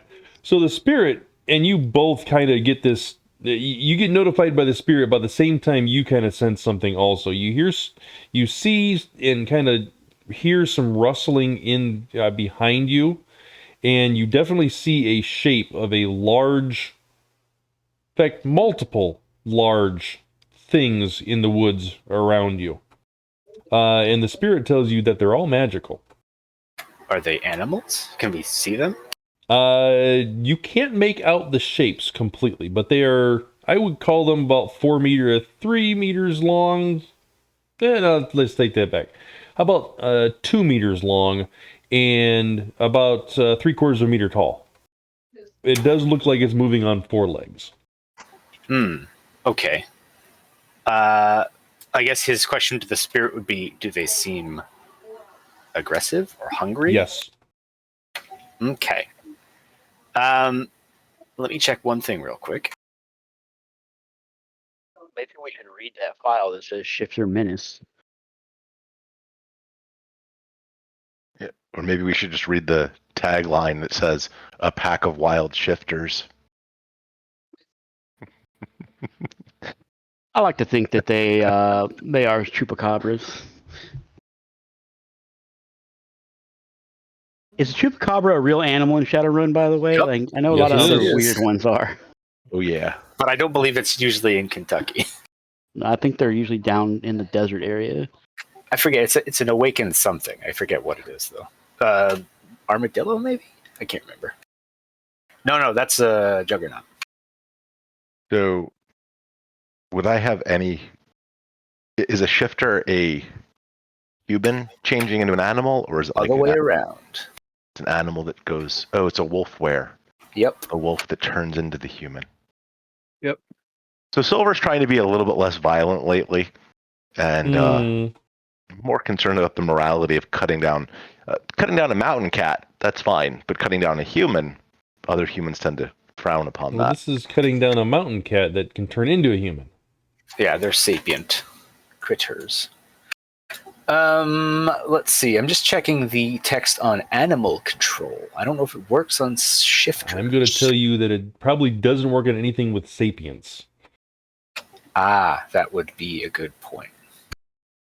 Yes, I'm You know, there's arguments that octopuses are sapient, but they still are so chewy and tasty.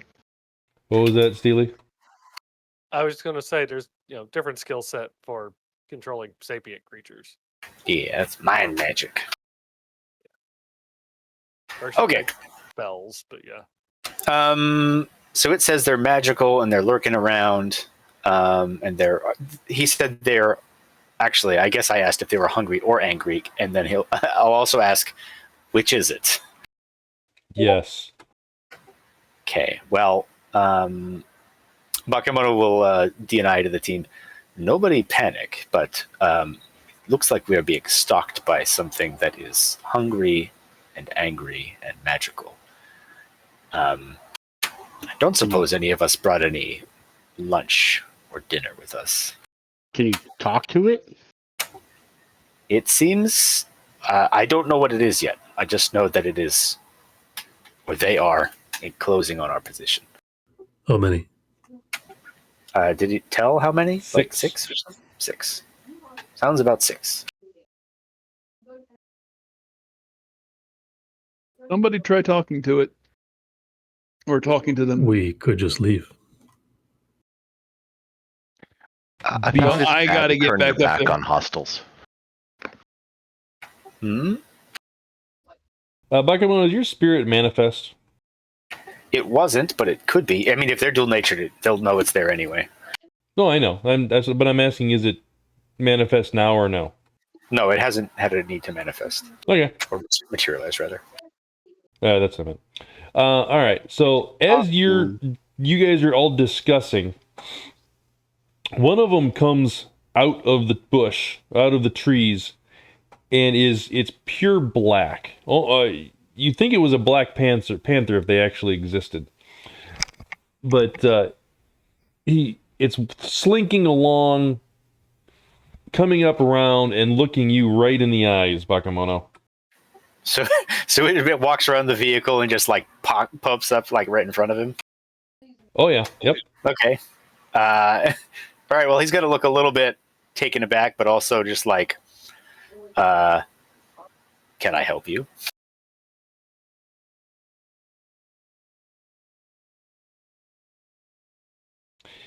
You're supposed to say "good kitty" and scratch its chin. It ignores you completely and looks into the car window. So are you implying that the spirit is inside the car? No. Okay. No, it's outside walking around. Oh, All right. It's staring at the glove compartment. It's staring actually at Dolly specifically. Oh, I thought they were alcoholic shifters. You kind of don't know how right you are with that statement. Hey, did we ever see if Dolly was wakened? I mean, I didn't. neither did I. Nope. My astral perception just doesn't work. Dali Chad, this creature, or San, I guess, because she's a peer or superior. This creature seems to be interested in something about your person. Are you familiar with these creatures? She turns and says, "What creatures?" And she looks down and says, "Oh shit!" And she opens up the door and gets out and says, "Dad, what are you doing here?" Nah. And he shifts into human form and basically shows you guys the secret and says, "Can we trust these humans?" She looks at you all and says, "I believe we can." And the dad says, "Good, we need them. There is an assault on the cave. We must hurry." Oh boy. DNI to the team. Everyone needs to get back here. It seems like things are popping off. Alrighty then.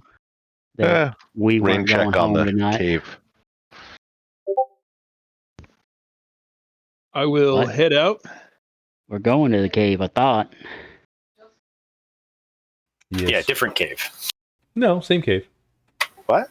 Okay. Well, I think we were talking about the mine going down. The mine stone. cave. Yeah, But sorry. we're not going there. We're going to the actual cave. No, they're burrowing into the actual cave from the mine. No. I think they just found a guide stone in the mine. Correct. Okay. Well, Homeworld style.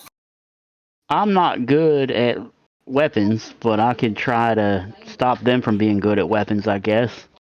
Yeah, if they're doing a standard sort of corporate thing, they probably have many technical assets.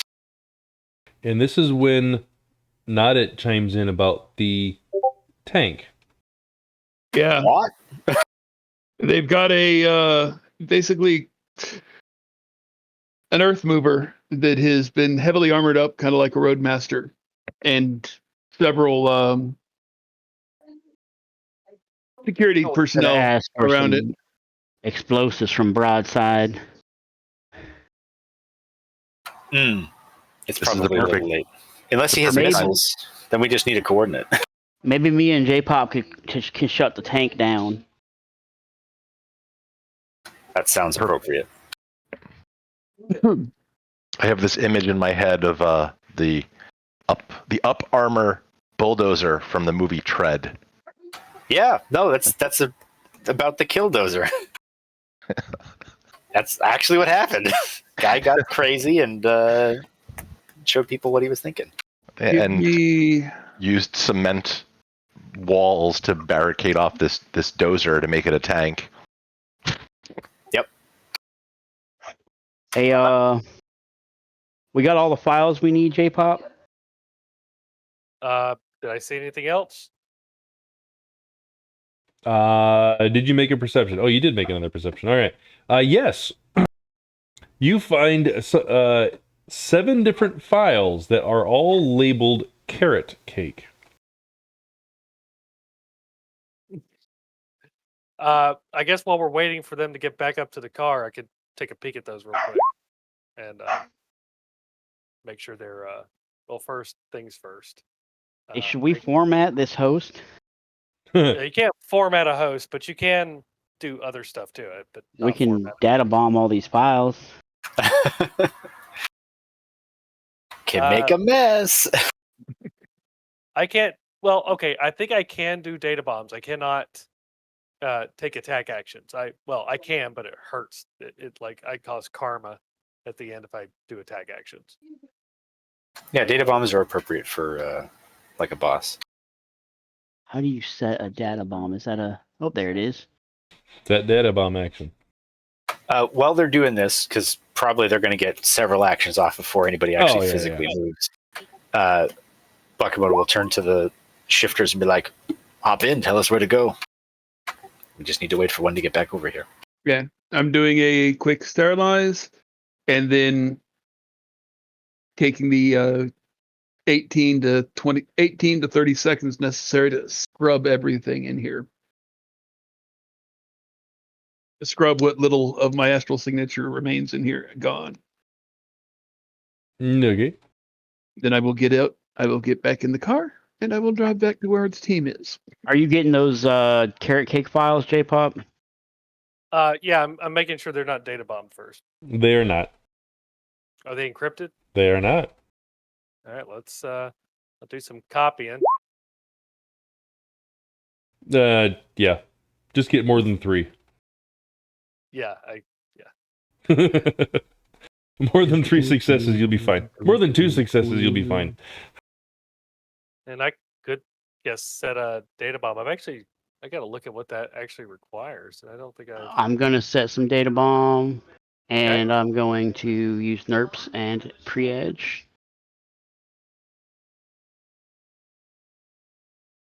Oh, it's sleaze. Oh, that's hacking plus intuition. No, software plus logic. Okay.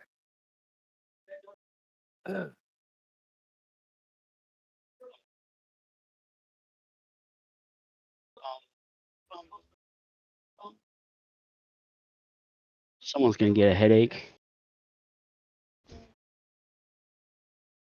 Ouch.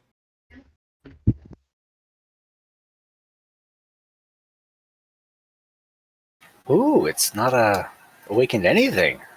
Missed that one. What's that awakened anything? Chupacabra. Yeah, they're genetically engineered. Godzilla is too. Nuclear engineered.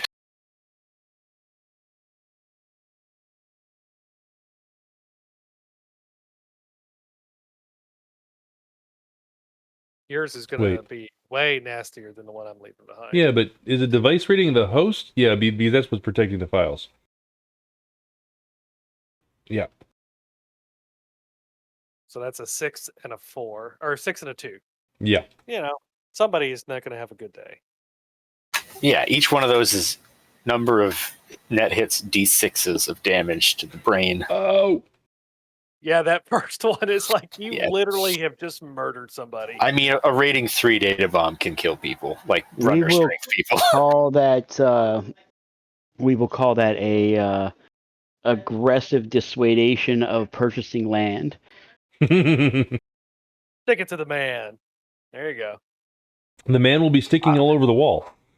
Kate may or may not have a black star patch on his jacket. There you go. This is fertile ground. All right. Also very thematically, historically appropriate. True. All right. So, yes, you all get back to the car. It takes a few minutes for, in fact, it takes probably 10 minutes for Nautit to get back to the car in order to get in and start traveling. And you can zap him with movement if we wanted to be faster. It probably would help. We don't have to hit the jack out if we're not being link locked or anything, right? Yep. Yeah, he'll our Bakemono will have the spirit movement Nautit just so we can get back over here faster. But I think that might be it. It depends on how many services were used up doing a sensing. 1. Oh, okay. Well, then he's still got a bunch. Data spike is an attack action, right? Correct. All right, I'm gonna start rearranging my deck stats. All right. So, after you all get back to the cars, Dolly hits the pedal to the metal. Speeding down mountains, roads, across bridges, and over streams, you struggle to keep up with Dolly as she puts pedal to the metal and puts the run in Ridge Runner. Sorry, she didn't say Dad. She said Uncle Toehack. What a name. I know. I said the wrong name. I was thinking wrong. Entering the Bad Branch State Park, you're led deep into the park over dirt roads and game trails, using the creek beds themselves as roads. You're taken to the foot of the cauldron, home to a mysterious old crone that walks the fairy paths of the mountains and keeps the balance of the mountain, which is off kilter at the moment. It's on foot from here. Uncle Toehack takes you up a game trail higher and higher up the mountains. Calves screaming and lungs burning, you promise yourself no more nerps. Can't take it anymore. Leaning into a tree, you catch your breath. You hear the sound of running water. Taking the last few steps up the small ridge, you find yourself at the bottom of a small waterfall. Running down into a pool so clear that you can see the stars reflected from above. Motioning you to follow, Toehack leads you around the base of the pool and through the waterfall. It's cold. It's cold, cold water bringing relief to your aching legs. Following, you find yourself standing under the lip of the falls. Continuing forward, you follow Toehack into the mountains. Walking for another 20 meters through a moss-covered tunnel, glowing with a soft light, you step into a large cavern lit by blue, green, and purple bioluminescent moss. Large stalactites and stalagmites fill the cavern, each one carved in the form of a different animal or spirit. In one corner stands what looks like an ancient alchemical laboratory complex complete with boiling water. In another corner stands a massive 4-post bed carved from the rock of the cavern wall and covered in animal furs. Another corner has a high-backed chair adorned with hundreds of antlers. Standing in the center of the cavern is a large circular stone, 5 meters in diameter and a meter thick. Carved on its surface is a large Celtic knot. You can see flecks of a golden-orange metal running through the stone, reflecting in the light. Drawn to the stone like a moth to a flame, you step closer, reaching your hand out to touch the stone. You fail to see the shadow pull itself away from the wall. I wouldn't do that, Mithrandi. You do not have permission to travel through the fairy door.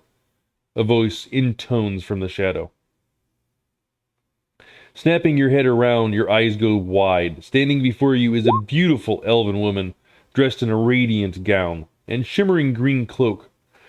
Her long bladed hair gently swaying as she steps into the cavern. Looking at your group and smiling, she says, "Welcome, Mithrandis. Of what service can the Witch of the Cauldron be to you?" Before you can answer, Uncle Toehack steps forward and explains to the lady what is going on. Taking a deep breath, the lady looks to your group again. Then we best prepare ourselves for a fight. How long did it take us to get here from where we were when the shifter showed up? The way she was driving, probably about 45 minutes, unfortunately. Okay, that's fine. Because there was a hike in there too, right? Yes. Could Bakemono have had the spirit go and get his bag? Sure. Okay. Meet us, go get it and bring it back. And then That's probably halfway through that's a remote. And that would probably be the halfway up the hike or whatever. Correct. But yes, so he has some kit. The spirit couldn't lift your combo, though. Sorry. He has that one. He just didn't have his armor. And that kind of stuff. Anybody else needed deliveries? No, I had the trombone case in the back of the vehicle. Just in case. I see. Okie dokie. Anybody else? All right. I just assume I have my stuff. I don't have much of it. If that was a remote, then I'll resummon, but it's going to be at some penalties. Okay.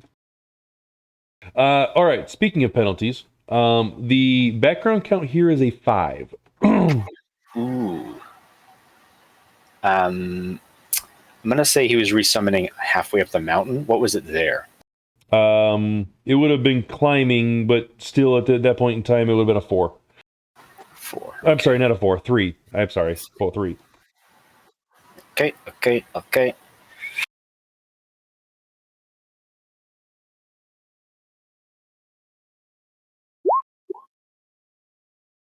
All right, yeah. So we're losing some Deces.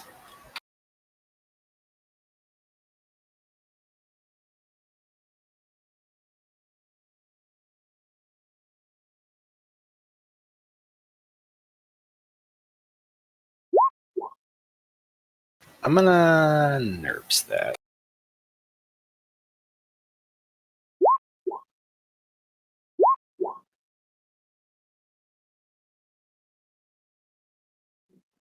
So, Fortunate.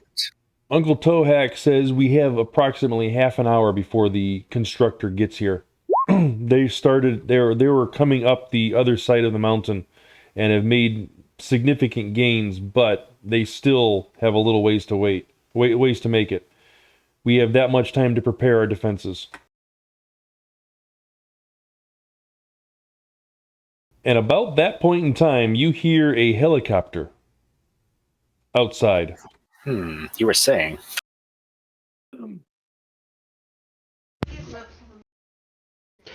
A helicopter. Like the bad guy's helicopter? Well, you didn't call it in a helicopter, right? What is that, and whose is it? Poke head out of the cave or whatever, and take a look. See, maybe. How hard would it be to hack a helicopter and reboot it mid-flight? If it's being flown by a rigger, Difficult.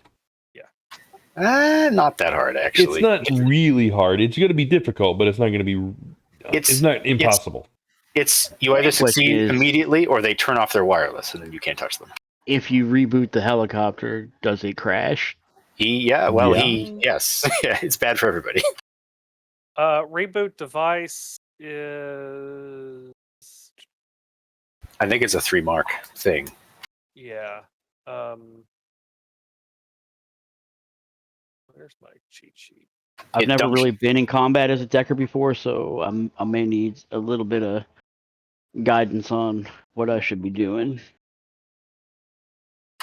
We kind of had a little bit of combat last time, but consider what you want to have happen, and you can be imaginative because there's oftentimes a lot of things that you can affect.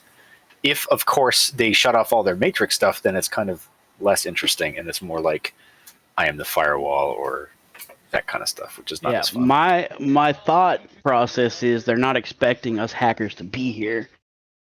Yeah, they're expecting a bunch of shifters and magic types, so maybe they're totally undefended. Yeah, if we hit them hard and suddenly, we'll at least get one attack off before they shut down everything. And by then, they might be smacking into the side of a mountain. Mm-hmm. And that's the thing, is if you approach them in basically you can either alpha strike them and hope you just knock them out entirely, or you could do the sneaky thing, and then if they don't see you, then they won't have any reason to turn off their shit. All right.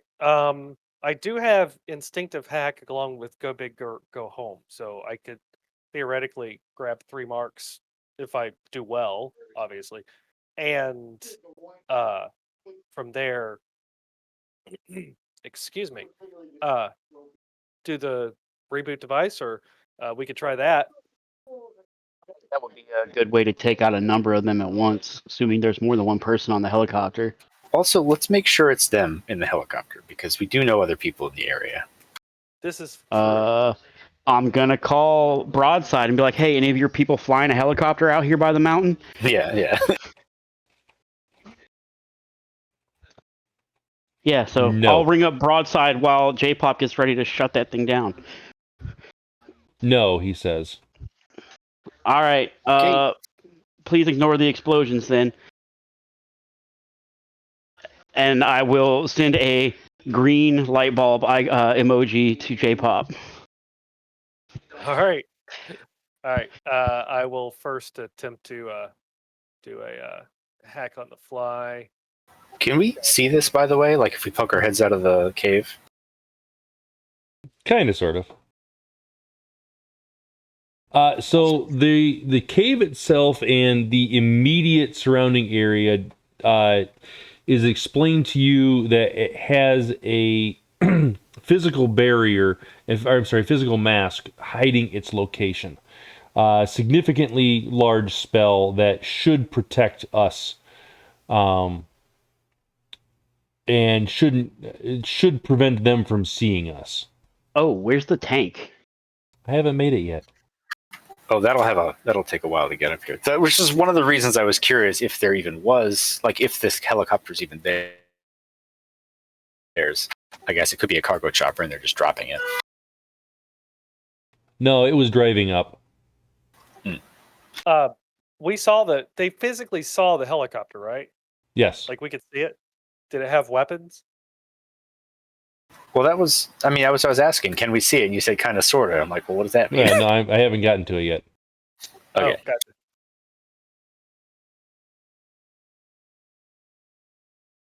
All right, so the helicopter. So you guys are flying around. You got to make a perception test, and it is flying above ground, about 200 meters off the ground, with a large multiple searchlights going it's doing a grid pattern search up in the hills up here, looking for any signs of things.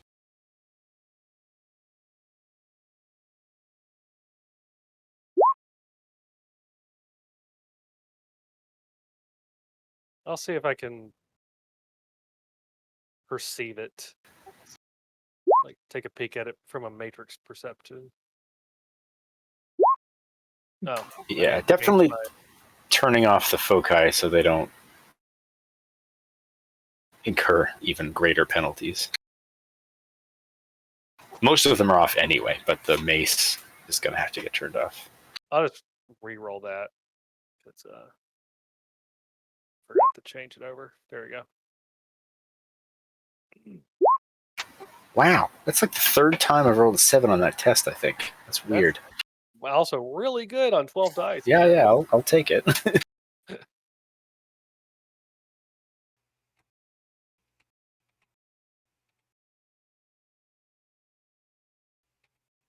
This cave is reminding me of the grade school books with the illustration of the colon. Nah. It kind of looks phallic to me personally, but it's a swan drinking water out of the pond. I don't know what you're talking about. Looks like a squash to me. It's a squash. It's a pipe. All right, visual perception. Guys on Twitch chat are saying, I'm glad you guys are saying all that. I gotta figure out how to put Twitch chat into the stream so we can all see that. But anyways, so visual perception on, and J-Pop, you were trying to find the helicopter, I'm assuming. Yeah, in the matrix. I want to see what I see. All right. Let's see. If memory serves, that is against a hide check, which is stealth and intuition. Let me look and see. I got my cheat sheet up. Matrix perception is resistive with logic versus logic with sleaze. All right.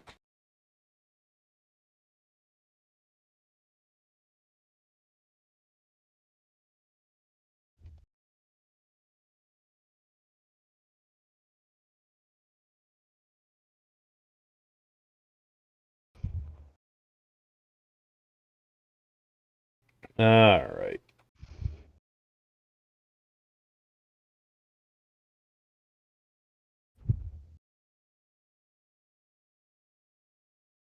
I guess I should start looking for ground troops, maybe. All right. The helicopter got a 5 on its hide test.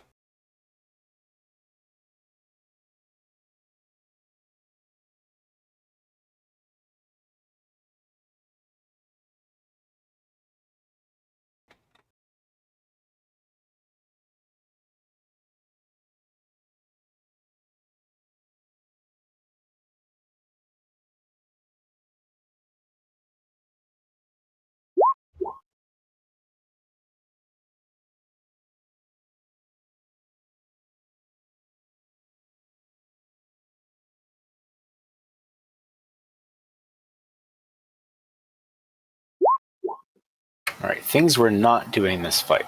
Boosting agility, using combat sense. All right, what kind of vehicle? Ooh, I actually have a killdozer. Holy crap! I have a killdozer. Hey, there you go. Yay! You want to see how well that mace does against a tank tread? Nope. Oh, but that's the perfect way to deal with the tank, is to engage it. What? That was a joke. What? I say we have the helicopter land on it. By land, you mean nosedive into it at high speed? Aggressively land.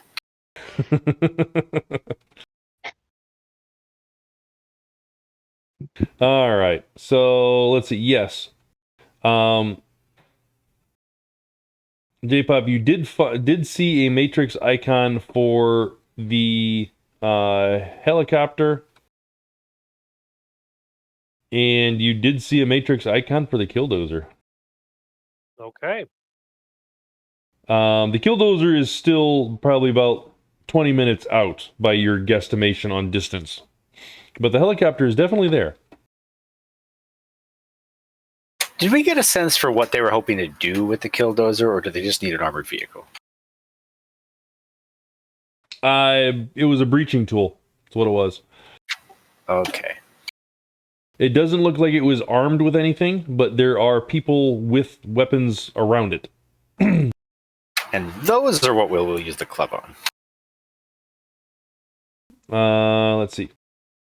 All right, visual perception people that rolled. Yay! All right, Bakemono and Cowabunga, you guys peered out. So the helicopter. The helicopter has. Let's see. Bakemono, you have low light. Cowabunga, do you have low light? I have thermo and I have tetrachromancy, which is better than low light. Oh, perfect. And Also has diplomacy. do you guys have flare comp in goggles or anything like that?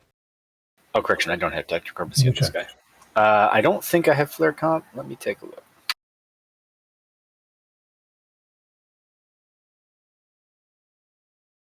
Oh, one sec. Yes, Yeah. I have goggles that have flare comp and other stuff. Excellent. Okay, not me. All right. But with the differing in successes, I will give it to you both. Yay! All right. So there is a GMC Griffin V-Stol with searchlights, 2 searchlights going up and down. That's what the helicopter is. I know it's not actually a helicopter, but Yeah, I was going to say, that is not a helicopter. That is a flying tank. I know it's not exactly a helicopter, but that's what it is. You're seeing two door gunners, and both of them have looks like heavy machine guns of some sort. One for each door, obviously, and then there's another one underslung under the nose for the pilot to control. They brought a gunship. Understood. I am very much super okay with or actually really digging Skate's idea. So I think I'll try that. What is that? If I manage to take control of the helicopter, steer it or shut it off in such a way to where, if at all possible, it hits the killdozer. All right. But if not feasible, then I mean, anything's won't- feasible with the right knowledge, skills, and dice rolls. Let's put it that way. all right, well, I can't fly it because my character can't fly anything. But Well, technically, it's a controlled device action, so it's not exactly a pilot aircraft. No, control device says roll the skill. And if you don't have fly aircraft, you can't default on it. Spoof command? I don't know. It would probably be like a spoof command to have it fly No. itself. No. Because Yeah, go ahead and do it. It basically what I would say is if you If you feel you are capable of logically thinking about the math and the path and the time that it's going to take to fall from the sky and the curve and the motion of the killdozer and all that stuff all at once, you could theoretically cause it to die at the exact moment that you need it to in order to crash onto each other. What that cost to make that happen? Can't you use like a bunch of edge to make something cool happen? That's 6th edition, dude. That's spending 5 points of edge. Now you could burn a point of edge on these tests and it happen, yes, because you net 4 successes on that at that point in time. Or we could just reboot it and have it crash into the ground or the side of the mountain. Then you got to deal with the killdozer at some point in time when it gets up there. But yes, that's exactly right. Killdozer's easy. How many welders do we have on the team? We just give them to the shifters so they can go and like wildcat their way into the vehicle. As you mentioned, using the shifters, the Tohak and Dolly both chime in. Apparently, the Tohak says that that the rest of the clan is currently preventing a convoy from approaching this area, so you will not have any backup from us. We are all that you get. That's fine by me. Hey, so Broadside said if we need anything, I wonder if he could arrange an orbital strike. So you're not getting anything in 20 minutes. I don't know. Does he have any missiles? Well, he could direct deliver them, yes. Put them on Global Sandstorm's tab. I'm gonna paint a target and just fire like 4 missiles. I don't know. Don't miss or you'll blow up the fairy realm. Hey, you know what? I don't even know the next time I'll get a chance to play this character. I'm just gonna do it. I'm gonna do it. I'm gonna first try and get in. If I get in with the 3 marks, I will burn a point of edge and make them crash into each other. I will literally do it. I'm perfectly fine with that. All right. So first thing I need to do is then I will spend NERPs. So, but I am doing go big or go home. I want the full because I need the full 3 in order to do a reboot device. Okay. So instead of -6, it'll be at -3 because I'm spending NERPs. And this is to get the 3 marks. And make sure I have the thing set up for sleaze. Yes.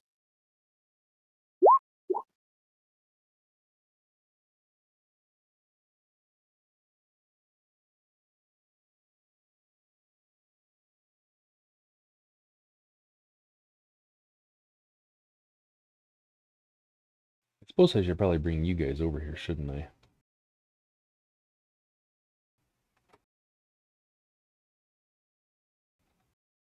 Wow. 19 dice on Hack on the Fly?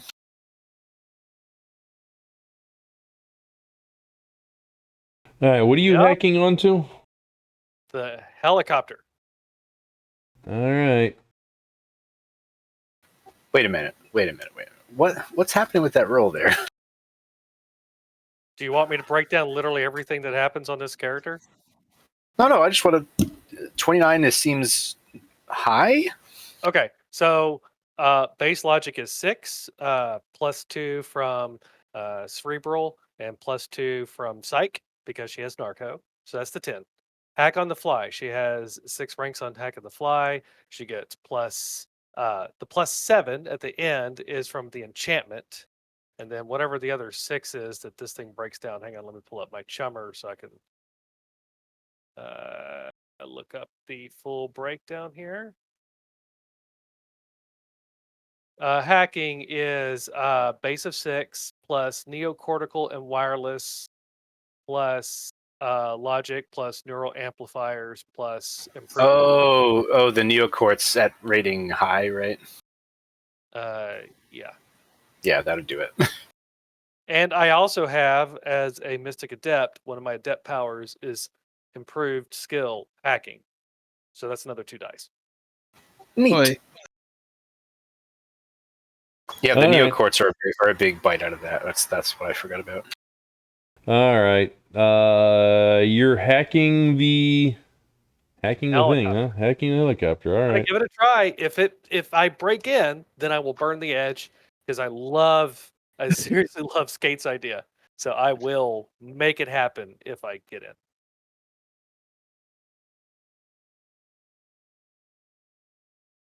He's got 16 dice against you, man. It's chance.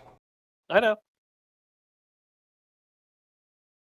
But this gets me all 3 marks at once because I did the go big or go home. You only have a -3 modifier on there. Because I spent a NERPs. Oh, okay. Yeah, I was saying that earlier. I'm sorry. No, I missed it. No problems. Wait a minute. Yeah. It's all Wait right. a minute, what? So, are you doing this inside the cave? We drove up. Yeah, yeah, Helicopter flying around. yeah. We're in the cave as far as I know, but that's a 5 background count. I can nullify up to 5, or because of my. You can do noise, but he casts the spells outside of it. You should still be taking. No, I don't mean the spells to be gone. I'm just trying to make sure that the penalty is in there properly. So you've got go big or go home. You've got the -5.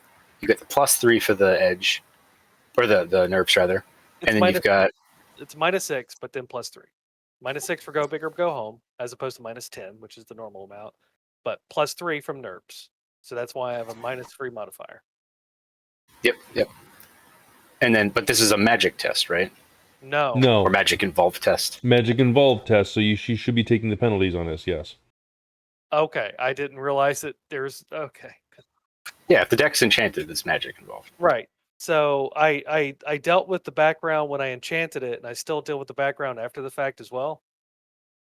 Yep. It's always there as a penalty. Okay. Well, if the penalty has already been applied and it's still up, then there's no problem. No. So here you go. Basically, if you have a spell up and you walk into a background count, it takes a penalty. If you cast a spell in the background count, then no, you don't have a penalty other than what you take from the dice pool of casting it. But then if you walk into a higher background count, you take a penalty. Right. You take a penalty of the difference, yes? That penalty knocks down on the difference, so it'd only be another penalty knocks -2. down on the force of the spell. That doesn't apply a penalty to future dice rolls.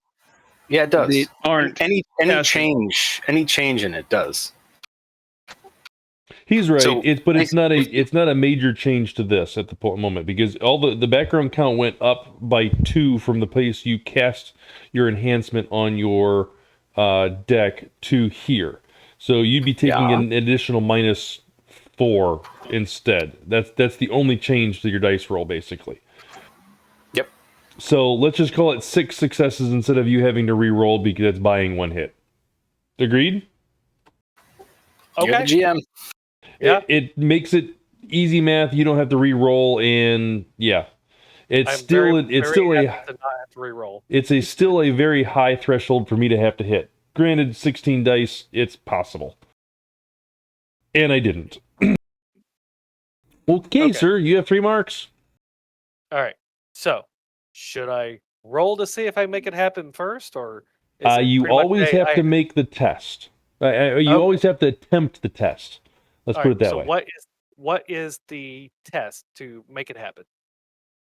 Well, let's see. Let's think about this. Do you have you don't have anything aeronautical or physics knowledge or knowledge skills or anything like that? Physics knowledge skills? Negative. Okay. Let's start with a standard logic plus intuition. Okay. When it's logic plus intuition, do my nano stuff apply, or is that just those skills? That's a skill test. This is a attribute only test. Okay. Unfortunately, that would not work. Stuff like analytical mind, I would argue that it would work because you're trying to figure out the maths and whatnot to do this. Sure. I haven't debated taking analytical mind at one point, but Well, you should have. Damn it. Well, apparently. Okay, so intuition plus logic.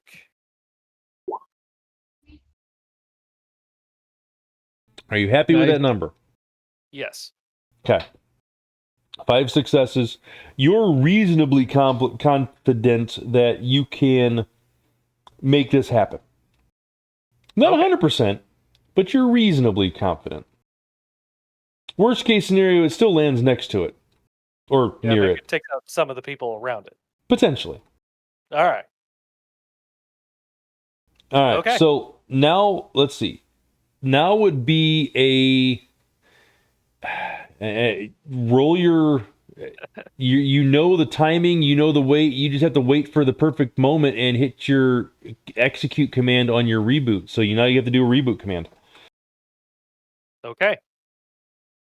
All right. Reboot device. Where are you? There you are. I'm going to make sure my data processing is good before I attempt that. All right. Reboot device. And I'm assuming I'm rolling the same exact dice pool.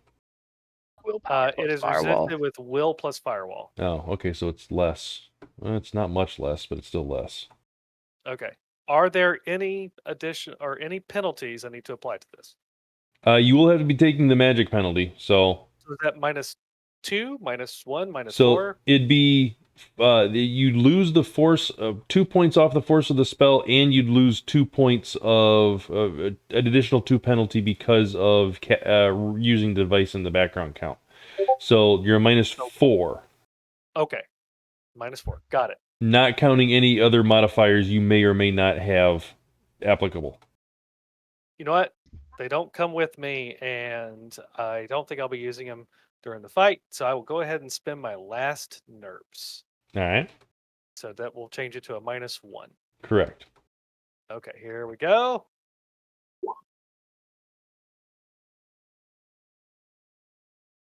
You could post push if you want, and It's got one. you There's get one success. you get one, and then whatever edge you get to roll, and it could potentially explode past that. But I guess if you're planning on burning a point at this point in time, you may not have to, but That's my thought. And like I said, I love his idea so much that if this fails, I'm perfectly happy burning a point of edge to make a cool thing happen. excellent.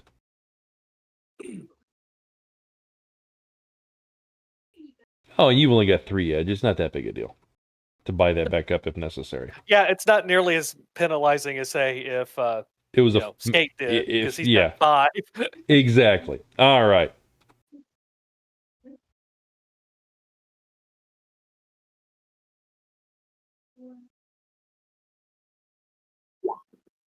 Damn.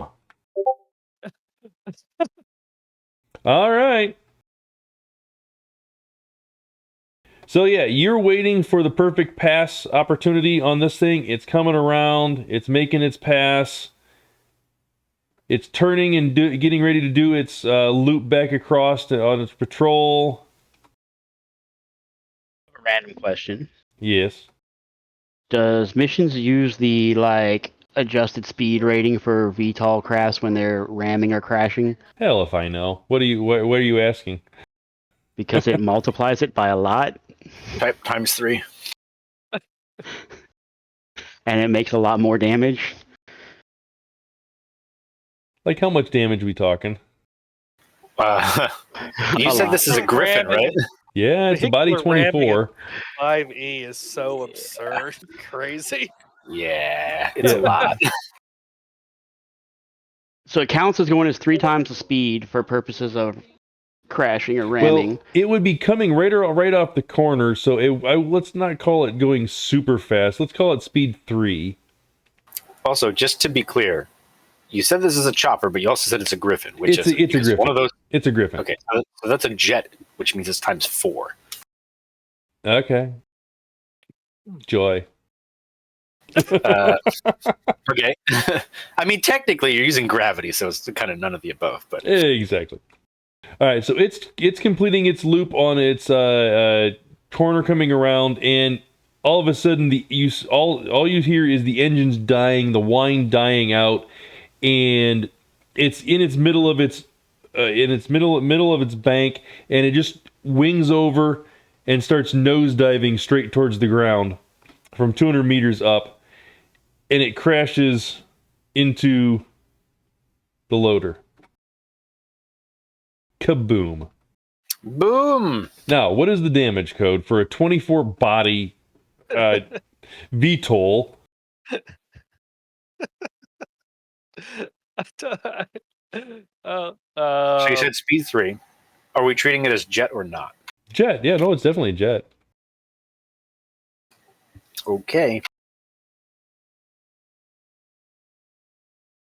It's definitely a jet. All right. Yep. Movement rates. 3 is normally 40 meters per turn. So we go over to rigor. Actually, you can just multiply that by 4. 40? Yep. All right. 40 times 4. Okay, that's easy. 160. And Body 160 times 2 damage value. 160 equates to speed 5. Okay. Oh yeah, I forgot you got to do that. Yep. And so treating it as a ram or a crash? Crash is what it is. Okay. It probably doesn't matter unless they have a ram plate on it anyway. So, It all doesn't. right, cool.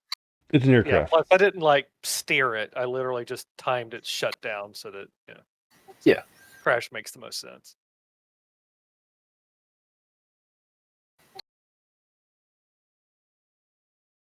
I know I had a fire token in here somewhere, but I can't find it.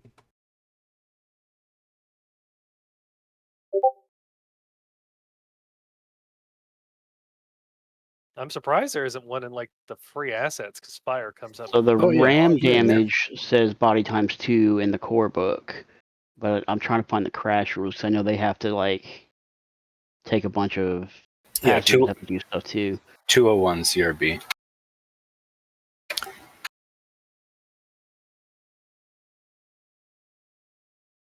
Crash damage equal to 6 times. No, hang on. I'm looking at a different thing.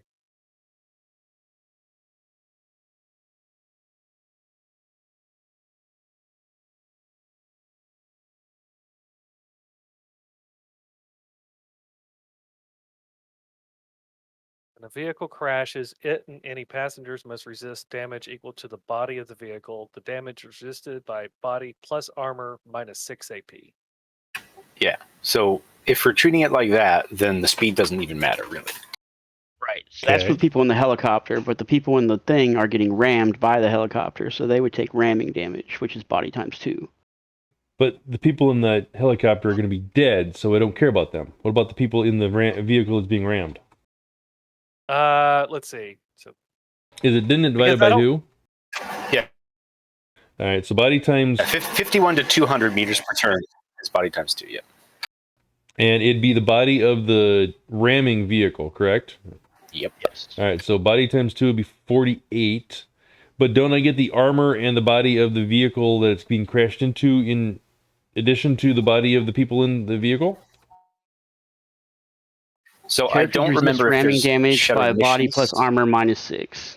Yeah, I don't remember if there's a Shadowrun missions house rule, but by raw, you both the vehicle and the people inside it resist it with the same, like at the same time. So there's no bonus to your survivability for being inside a giant armored vehicle, which is one of the things people don't like about raw crash rules, but that's what they are. So No, it hasn't I don't been- remember if there's if there's no missions augmentation to it, then they don't get any bonus for being in.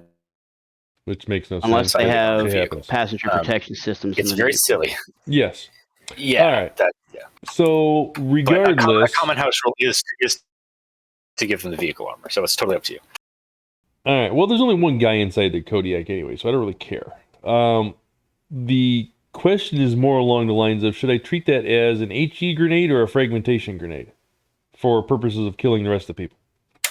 Usually frag, because it's not like That it's the pieces flying out. That would be my assumption as well. I can't speak. Because that's what happens if you break a barrier, for instance. All right. So point of impact is right there, and it's a 20. Oh shit! Isn't it -2 for a frag, or is it? 2 per meter, or is it more than that? No, -1 per meter. But Yeah. they get Ew. +4 to their armor. +5. Ew. So that's got to be a 48 meters. No. Yeah, is this map to scale is the question. Yeah, The it's common to scale, question. yeah. Yeah, it would make it, this is the scale. Okay. Yeah, so if it's basically a frag grenade, then it's 18p +5 AP -1 per meter. But it's not 18p, it's the impact and explosion, yes? That's the, it'll be 48. It's totally up to you in terms of the actual. Yeah. Oh, wow. Okay. Really? I mean, Yeah, no, that's what a body times 2 crashing into that thing is. I mean, yeah. No, that's definitely the point of impact damage. It's up to you as to whether or not that is also the explosion damage. But like, if we are running out of time, then that is a convenient way to end it. it is a super convenient way to end it. We got 45 minutes, so it's not that big of a deal. But at the same time, I guess the question is, do you guys want to have a little scrap fight or not? If you want to leave it at the crash and end it, I'm fine with that. But if you guys want to roll some dice and because you really haven't done much this session and want to have a fight, I'm okay with that too. If you want to rationalize it so that we do have a fight, you could just have them run for their lives away from it. Oh god, he's going to crash and start booking it? Yeah, they could get their movement, their full movement, and then just. All right, let's do that. I'm gonna. They might still get hit, but I'm gonna be able to save a couple of them.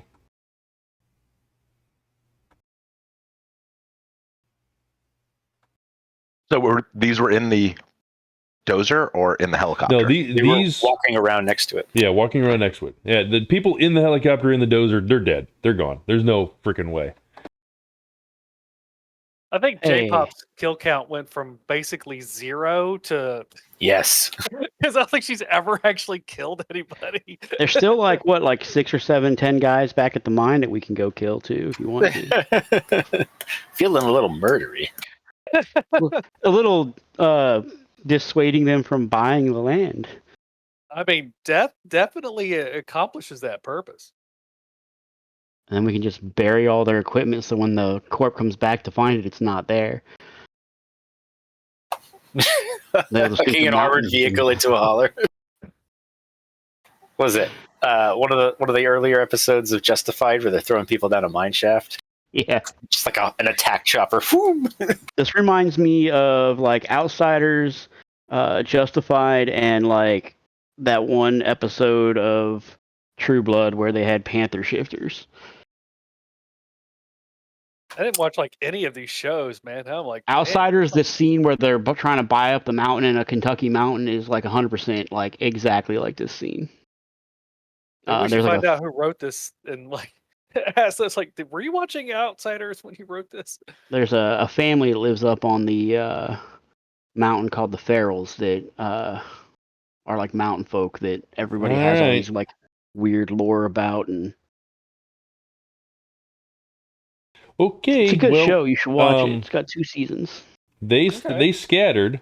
Only 3 of them looks like they're going to survive, though, based on movement rates. Ooh. Out of the 8, 9, 10, 11, 12 that I had, potentially. I'm going to look over at the elf chick and be like, sorry about your trees. They will grow back. It is fine. You are doing the greater good by protecting this sanctuary. Meat is good fertilizer.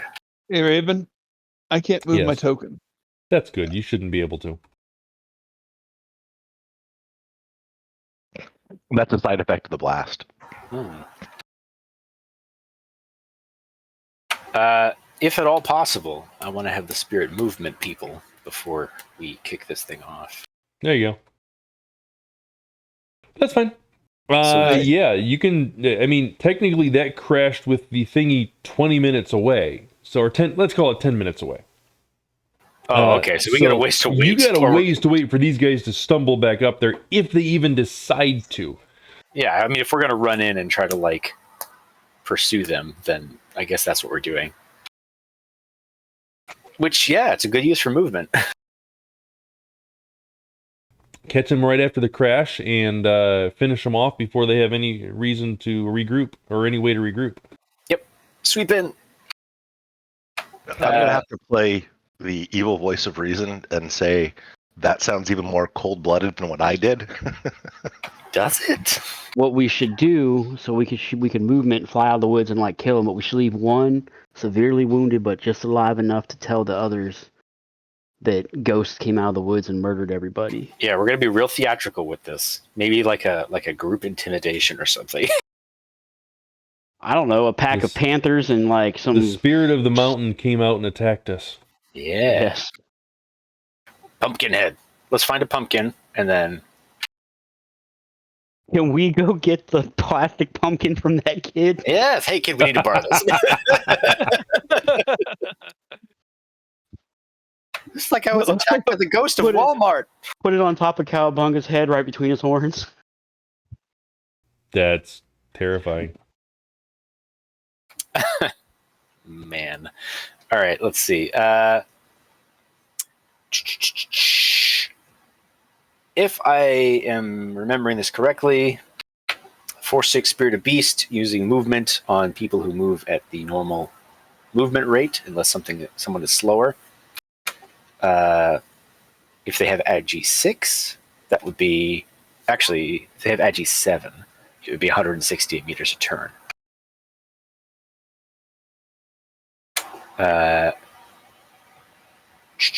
Yeah, so it's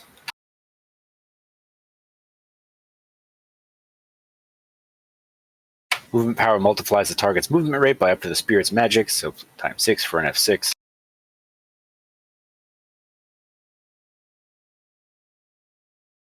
Yep. Okay.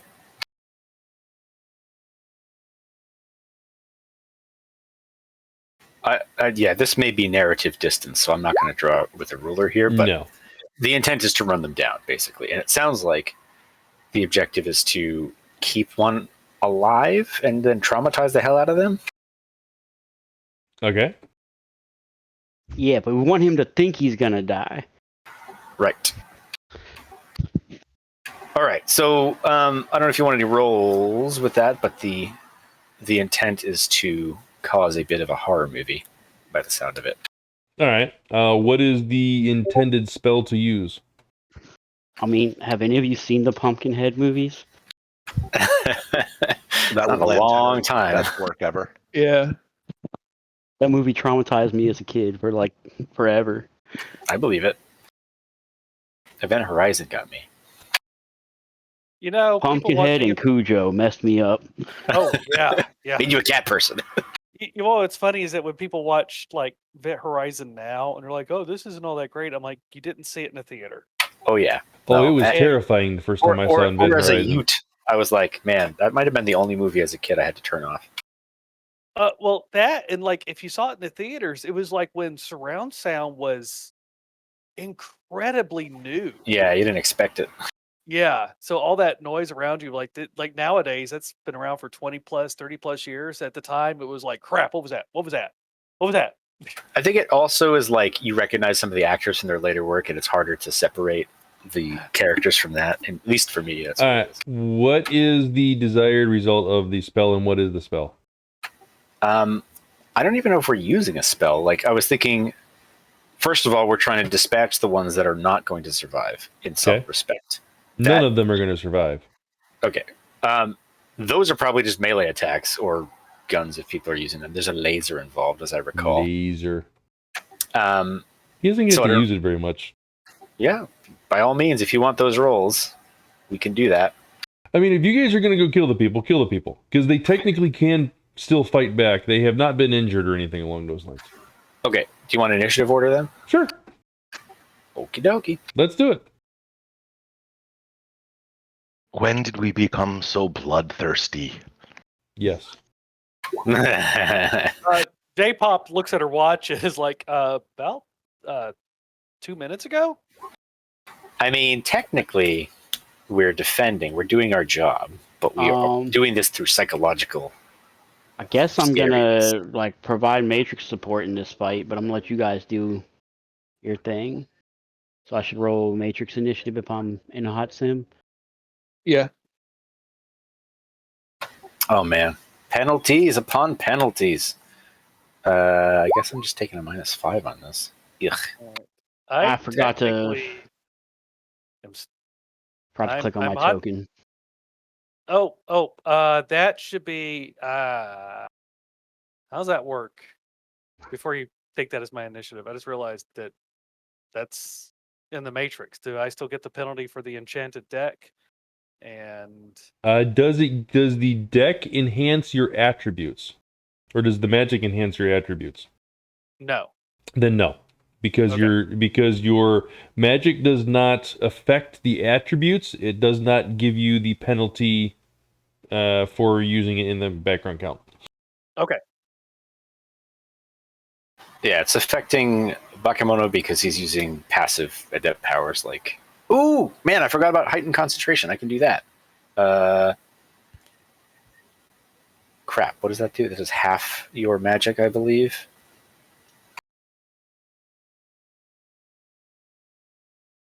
Uno momento. That'll make this a little bit stronger. I did that wrong.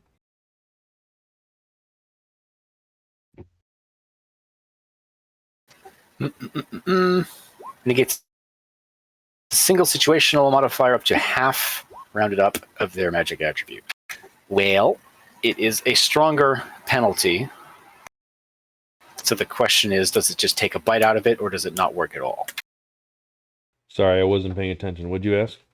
So using the heightened concentration power, Yes.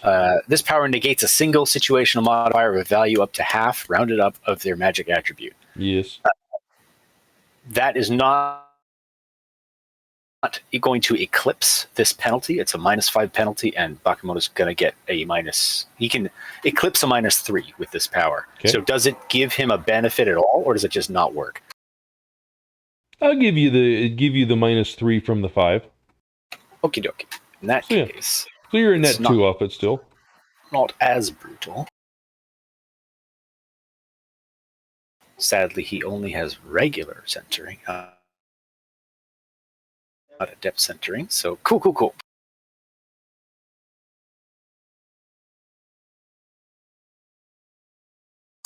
That's okay. And then the Spiritu.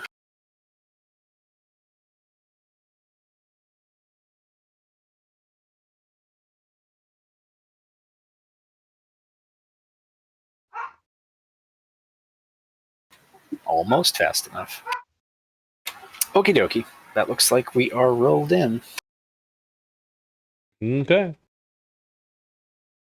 J-Pop's first. All right. I am just going to do. I think I've. For argument's sake, you guys are within this range now. Cool. I'm assuming the background count is the same no matter where we are in this map. So if you leave the cave, it drops back down to the 3. Ooh, well, heck, I'm going to do that. I mean, I have to eventually anyway. Correct. Okay. I am rolling. I am the firewall. Splendid. But are you really a wall of fire? Sometimes when people set me on fire, it's actually very unpleasant. I was going to say, you should get the elemental body and turn yourself into fire. Just every time I roll, I am the Every firewall, time you roll. literally. You had a similar thought to I, but I don't think they can stack, so. Maybe you should just be an adept and pretend to be a hacker and just say, I am the firewall all the time. And be the guy blocking as you set yourself on fire. Maybe that'll be my next That'd actually be a really cool character concept. It's gonna be my next character. It's just like called. Their name will be I am the firewall. And people are like, great. Can you use that skill? I'm like, absolutely. And they just turn on the fire and stand in front. Like, what? Is this not what this means? All right, what you doing, J-Pop? I'm Oh, rolling that's I am right. the That's your. firewall. I'm sorry, Silver. You're up. There's 3 of these guys. How many of these guys? 3. 3. 2 on the left, 1 on the right. Yep. And they're not even scratched. They were able to make it completely out of the radius of the explosion. Well, I guess it's time to advance forward and become a target. Excellent.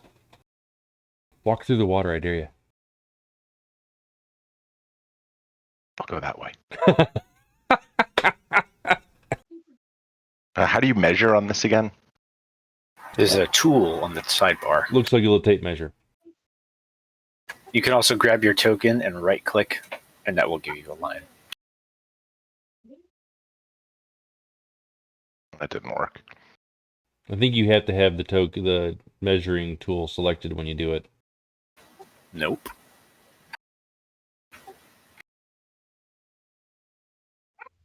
Trying to remember how far I get to move. I think it's like 22. So normally it's walking, your agility times 2, and running times 3. But you have No, a times movement 4. power. Times 4, sorry, yep. But you have a movement power on you, which is times 6. So It multiplies your base attribute by 6. No, your base movement. base not movement. Movement by 6, yes. So it changes the times 4 to times 6. No.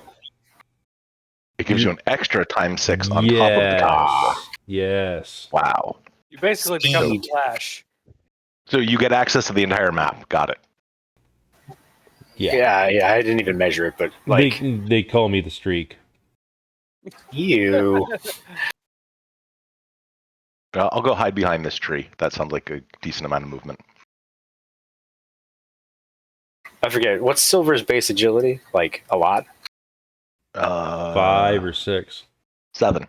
Oh, 7. well, hey. Okay, yeah. So it's 168 meters. The combat turn. Yeah, you teleport around the map. That's a good spot. Ah, I want okay. to make sure that I'm being defensive to save someone because of that notoriety penalty. Oh, were we not supposed to kill things for your thing? No. I just got notoriety for killing someone recently, and I'm trying to make sure that I'm being. These are corpos. You can kill as many of those as you want. And not Yeah, I get think notoriety. that was a notoriety for killing another Shadowrunner. Oh. Professional courtesy. That makes sense. Anyway, So I did upgrade something. I picked up Rapid Draw, which changes. What was it? It changes. It lets you me quick draw actually for activate the ability End Draw because it changes the simple action to a free action. Yep. And there's the action economy. Now, if you only had perfect time in order to get 2 free actions, then you can It's yell always at the same time. yeah, and then we can get you finishing move so you can taunt them. Afterwards, I think I've got enough combat focus already. Oh, come on. Such a silly ability. I love it. All right, so you're swinging? I'll just roll the. I have like 18 dice. I need 2 successes in order to quick draw. All right, roll 2 dice. To quick draw? No, I'm kidding. Roll your 18 or whatever. Okay. Think you guys can kill these 2 or these 3 guys in 15 minutes? Yes. Ah, sweet. If I could ever find my buttons, I would love to. Buttons? Who needs buttons? I'm under physical Cowabunga's skills. not going to be able to... he's tied with Bakemono as far as initiative go. He might have a chance to shoot his laser. Eric, what's Cowabunga's edge? 4. You go first. Sweet! He's going to shoot his laser. He's a firing his laser. Okay. Swing. Activate the simple action for Mystic Aptitude, then swing. Here's the swing. Swing. Swung. Swung. Swung. Okay. That would be that number plus that number, which is really, really low. I don't like that number. I should add like 10 to it. We're not going to, though. Don't forget the reach penalty. Oh, I'm definitely adding 10 to it then.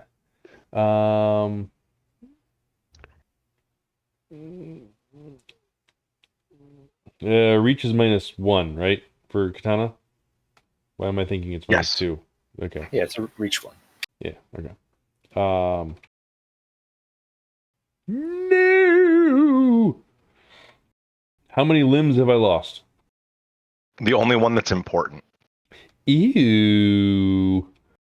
Why are you So- making him a eunuch? I was thinking his head. That's what I was thinking of, but hey, Oh, was Grynner? give your own priorities. Which head?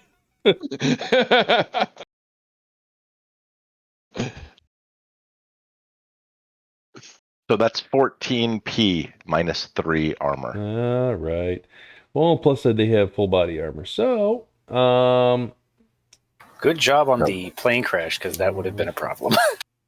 Sorry, it's 15. I keep getting my numbers wrong. all right. So 15 minus 3, that drives me down to 12, plus 4 becomes 16, right?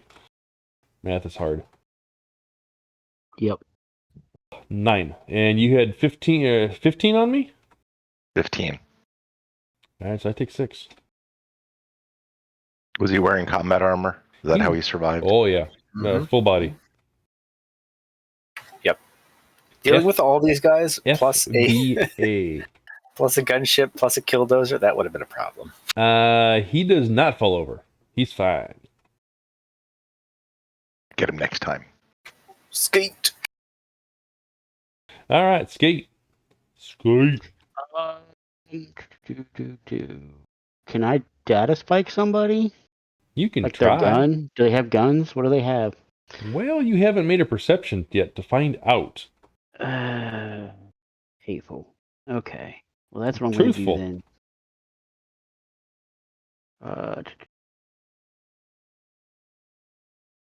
There it is.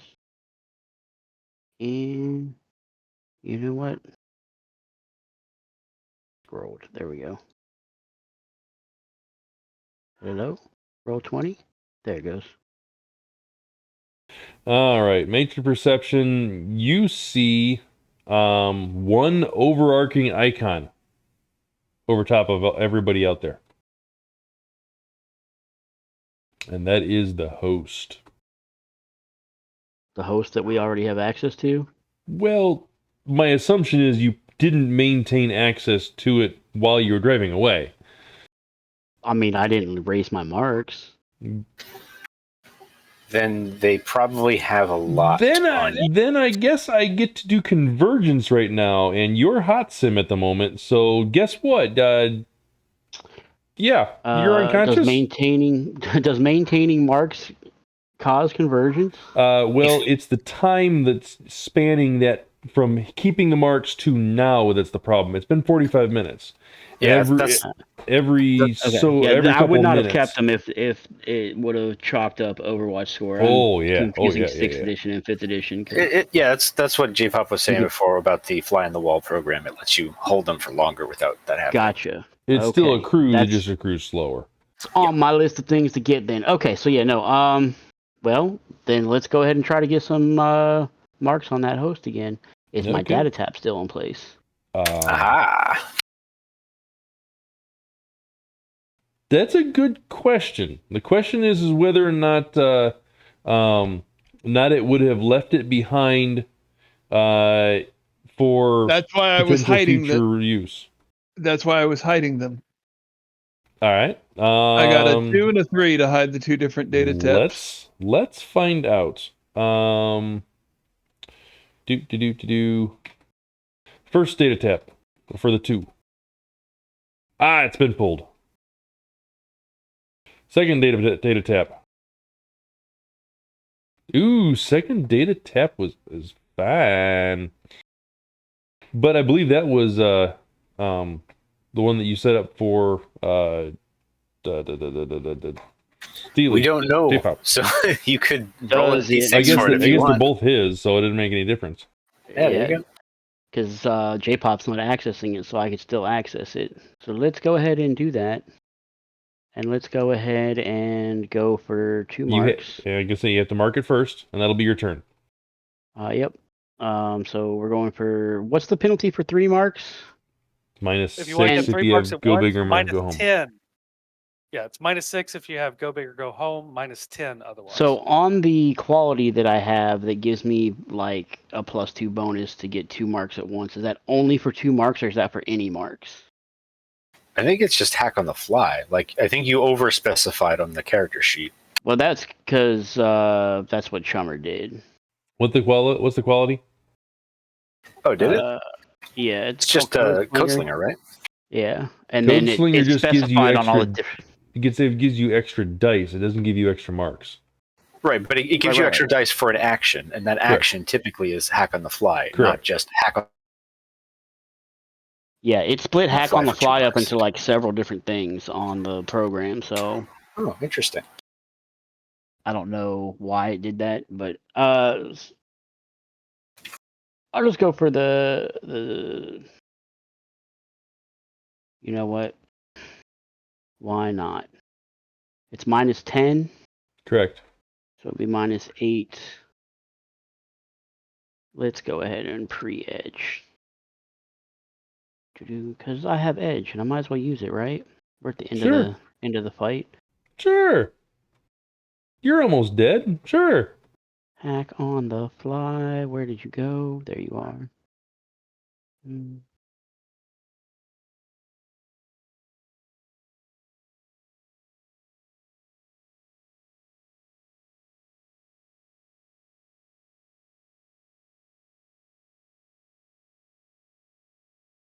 okay with that. Good. Oh, crap. I got 3 successes on 4 dice. That's awesome. But I still have 3 marks. You do. Okay, that's your turn. Right. Cowabunga. Cowabunga 2, to be specific. I'll move here, and Okay. that puts this one in medium range, Sweet. where I will shoot him with my red line using NERPs. Excellent.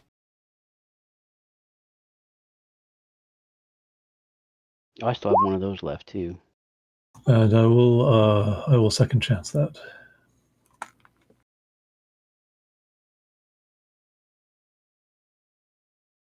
Splendid.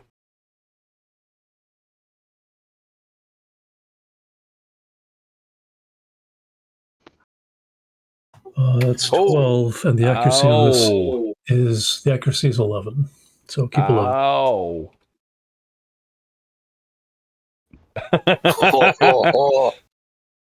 That's terrible. Tiny little laser pistol doing some work. Oh, man, that laser pistol just did a hell of a lot of work. 16p, AP minus 10 coming my direction. Bloody hell. All right, well, that takes me down to 5 armor. I'm rolling 8 dice. Yeah, no, he dead. Oh, no, he's not dead. That would take me down from 5 to 5 plus 11. No, that's 15. Yeah, no, he dead. Condition minor 10. He was taking 11 damage. He dead. Well, that might be the first kill for that laser. First one shot, 1 kill, that's for sure. All right. Oh, hey, I get a chance to swing back at Silver. Wait a minute. I mean, you do, but Bakemono still has a thing to do. Oh, I'm sorry, Bakemono's up there too. Yes, you're right. Yeah, he's got a simple action, ready weapon, simple action, command spirit. Join the fray.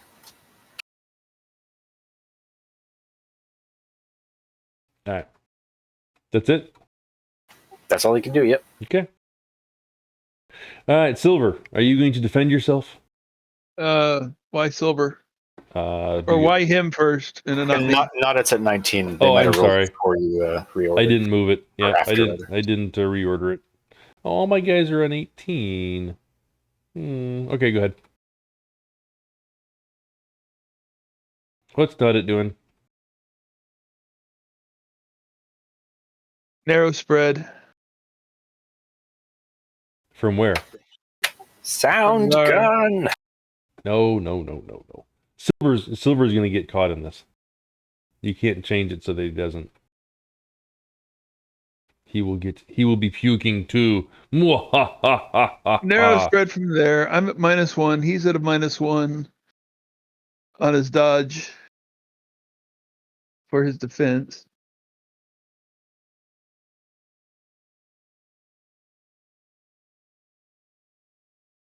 Does a narrow spread make like a cone, or how's it work? Yep. Shotgun rules. The fuck?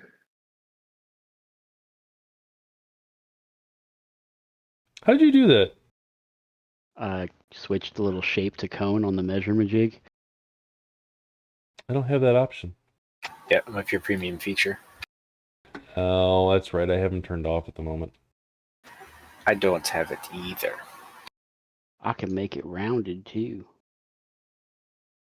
Where is that under? Yeah, but you can't narrow the No, spread you of the- can't narrow the spread, correct. So I think it's under the UI Hey, look. redesigned. There's a narrow spread. You just have to manually type in the angle of the spread. That's a 20-degree angle. oh, do I wanna, you know what? Why not? Why I'll not? edge it. I'll edge Why that. not? Well, I'll nerps it, and then I'll throw nerps and I'll edge.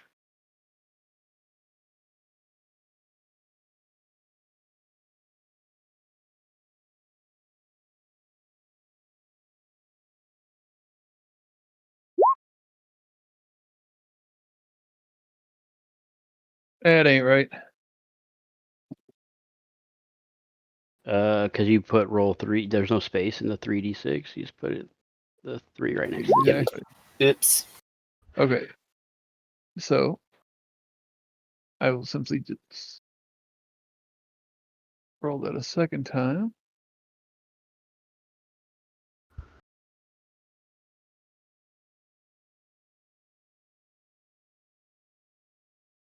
The NERPS takes care of the 3 that I lost, or that I'm not rolling because of the successes I rolled. So that gives us a 9. I can keep 8. Okay.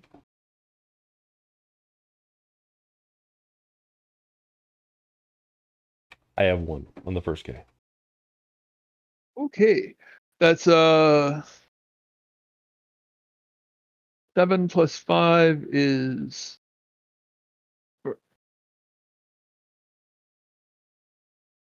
sorry, no.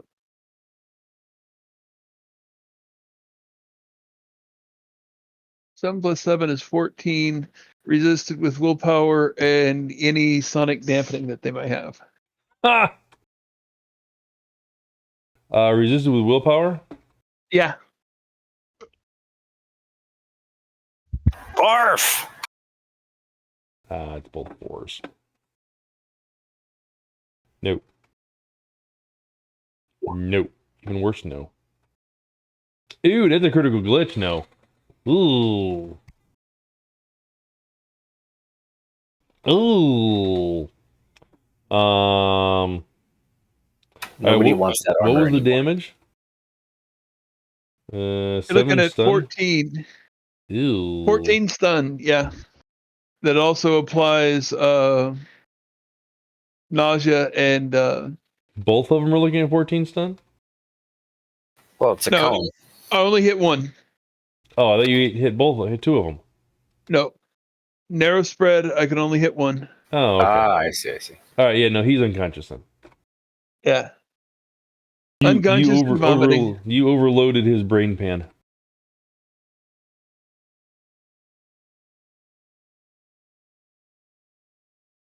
All right.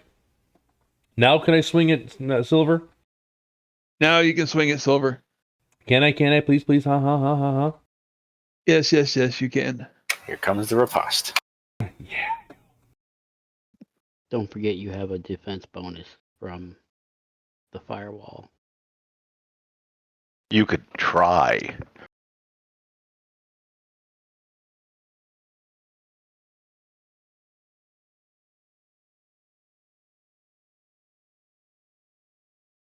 But more All right. importantly, my guy is unconscious as opposed to dead. Yep. So All right. He's gonna do something, and then he's gonna hug you. He can't do that. He can do that. He can't do that. He can do that. I mean, I can think of a couple ways how he can do that, but he really, really can't do that. So fine, I guess I'm not going to do that.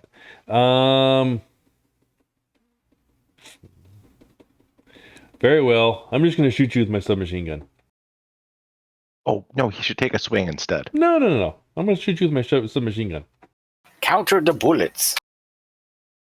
All right, full auto. So -9, please. The last time you shot me was with a sniper rifle, and that was 6 months ago. So Yeah, we're going to see how well it works this time. So -9. No, -9. Yeah, no, -9, right? For full auto? Complex 10 bullocks. bullets. Yeah. 10 bullet, 9 penalty. Yeah, go for it.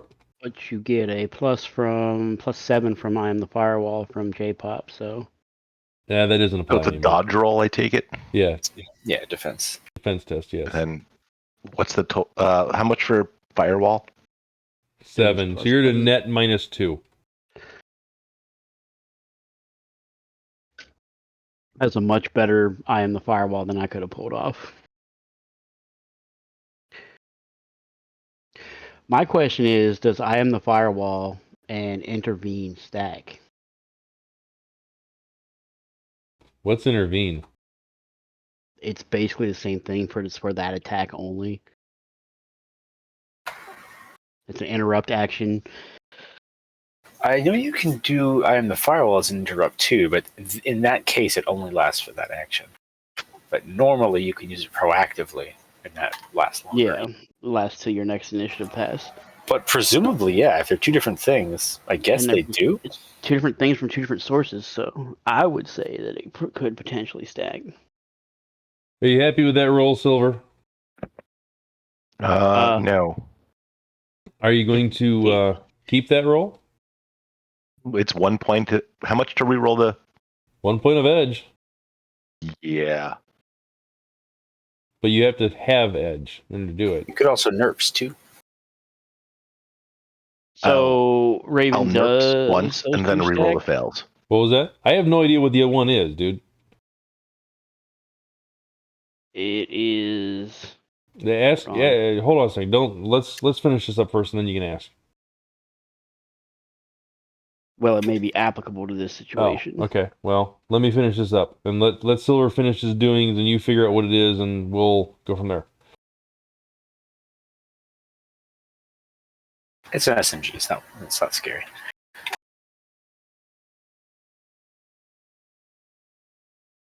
Yeah, it would stack.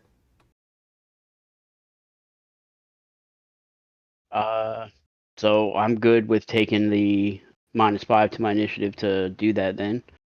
All right, give him another 5 or 3. Sorry, you get another many 3, more? Silver. 3.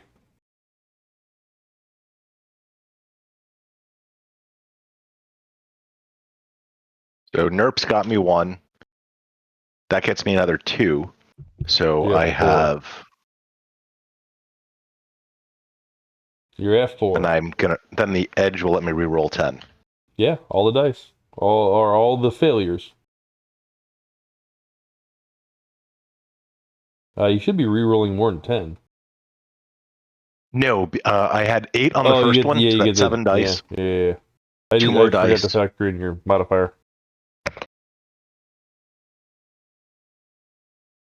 And I'm content with that. Okay. That is 11 successes. I was close.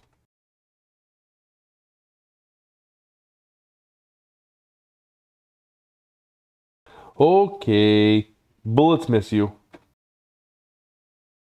Quite close, man. Quite close, yes. All right. Man, that's a heck of a. Bakemono's spirit. It is going to charge at one of them. I think there's only one left. There right? is only one left. Well, that guy's going to get a punch. Pounce. And it's punch. Question. because we're charging at this speed, See, are we using punching from a vehicle rules?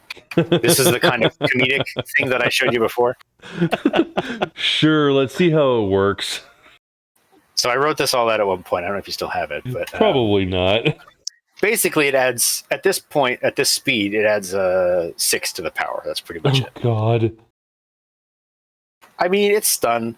That's the thing about You these you spirits. break your arm when you do it, though. So. It's the spirit. I don't care. We'll get a new one. All right. Let's see. So he gets a +2, which means his penalty from the background count is a net -1. So he's at 13. No, he's at more than that. They have agility, force +1.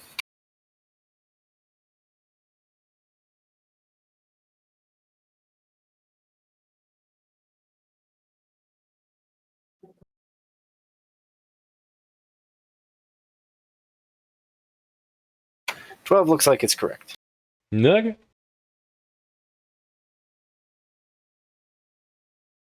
Go ahead and make the attack. Just making sure I have all the stuff in there. There it is. Am I at a penalty for receiving the charge?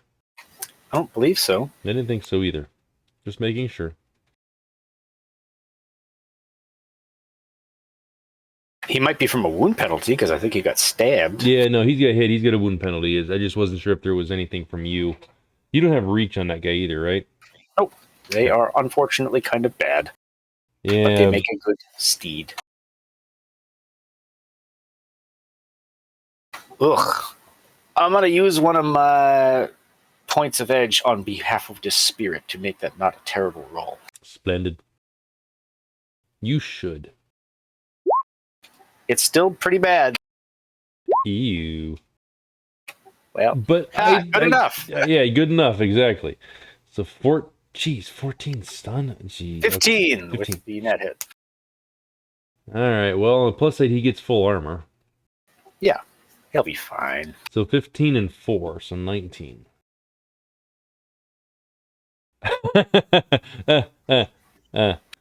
Or yeah. will he? No, he won't. Poor man. No, he won't. Okay, so he takes then 13S. Yeah, he did. He actually is dead. Oops.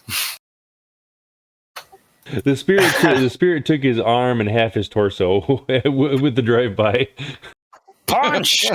Oopsie.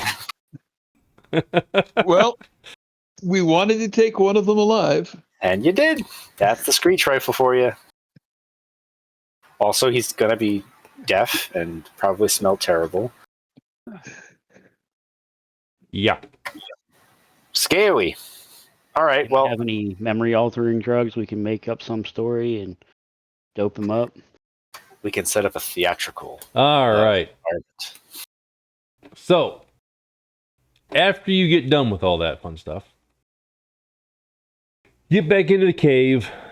The old lady is extremely thankful. Or young lady, whatever you want to call her. Yes. Sure. So helpful that for those of you who are magical, she says she can create a foci for you if you wish.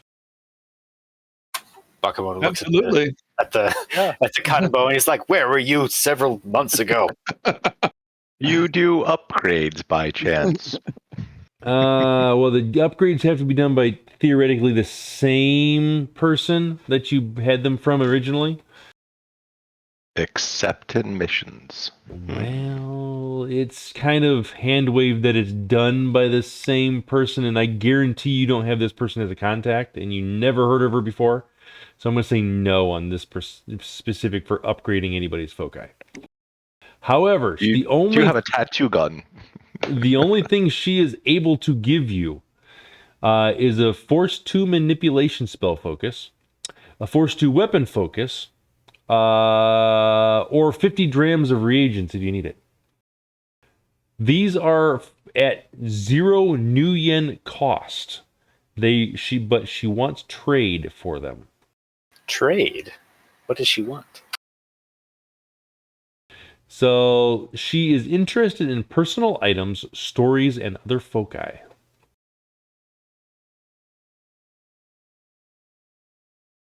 Oh, I have stories. The only one of those I think that would be at all interesting to Bakemono are the reagents at this point, and he would really only use those for feeding spirits, I think. Okay.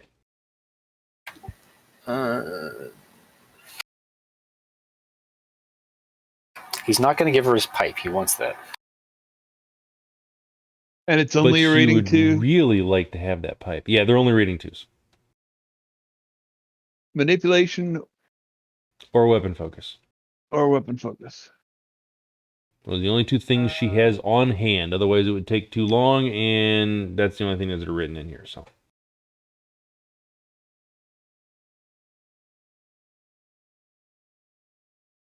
Huh. Can you cast Analyze Device on a weapon focus? Can. yeah.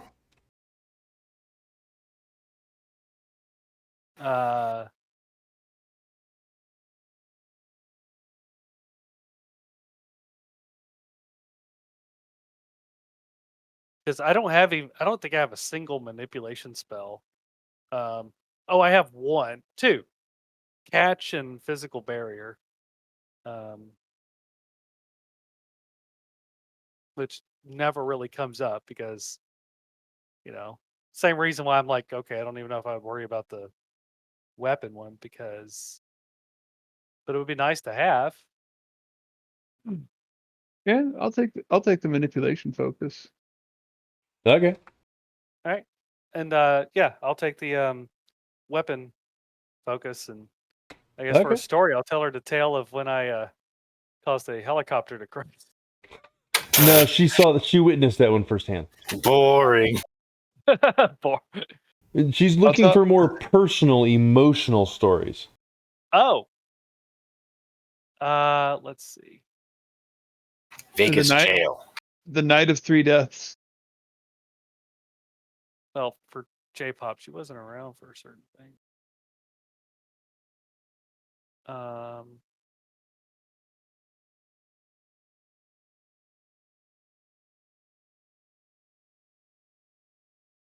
I don't think Bakemono is going to take any of the stuff, but he will still get into the spirit of the exchanging of personal things, and he will do poetry for this scene.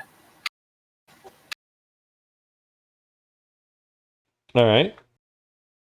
And I'm not going to do that because that'd be off the cuff, and I don't have anything prepared. But I will roll something if you want. Sure. Roll me a performance.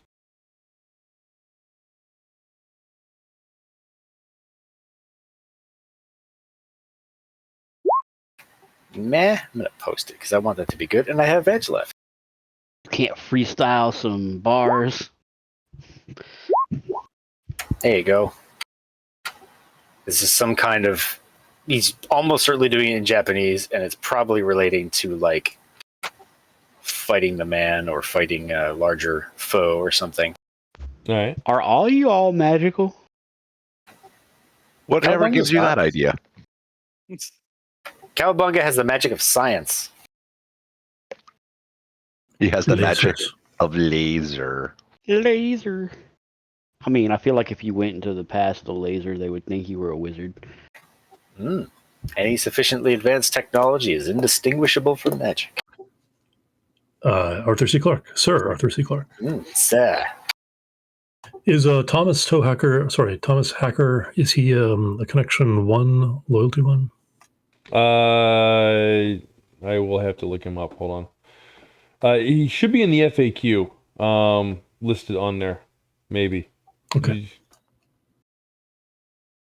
I would say not loyalty, not Connection 1. I would say maybe Connection 2 at most.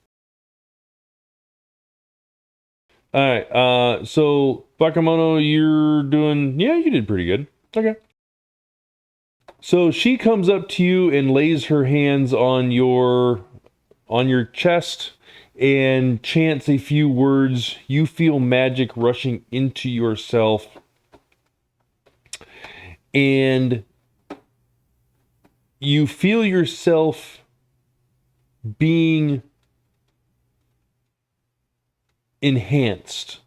Your agility has just been quickened by 2 points, sir. Oh shit! Nice. I won't say no to that. Although the minute I walk into a rated 2 background count, it's going to go away. How nice! I appreciate it. That is For very nice gift. For records purpose, it was cast at Force 11. Holy shit! Okay. And it had 1 point of karma put into it. Okay, so 12 dice to resist dispelling. I am glad that we didn't try to fight her. Yes. No, that'd be a rough choice. It would have been entertaining. Initiate grade 6. Yeah, she's hardcore. I'm a little sad we didn't get to see Pumpkinhead. She can bring them out if you wish. They are her summoned and bound spirits. Oh, there's multiple? Even better. Greater spirits of earth, greater spirit of fire. Pumpkinhead, toxic guardian spirit, force 9. Toxic? Toxic. Jesus. It's probably that corruption you were sensing. So she has, let's see, her spirit of earth is a force 8. Her spirit of fire is a force 9.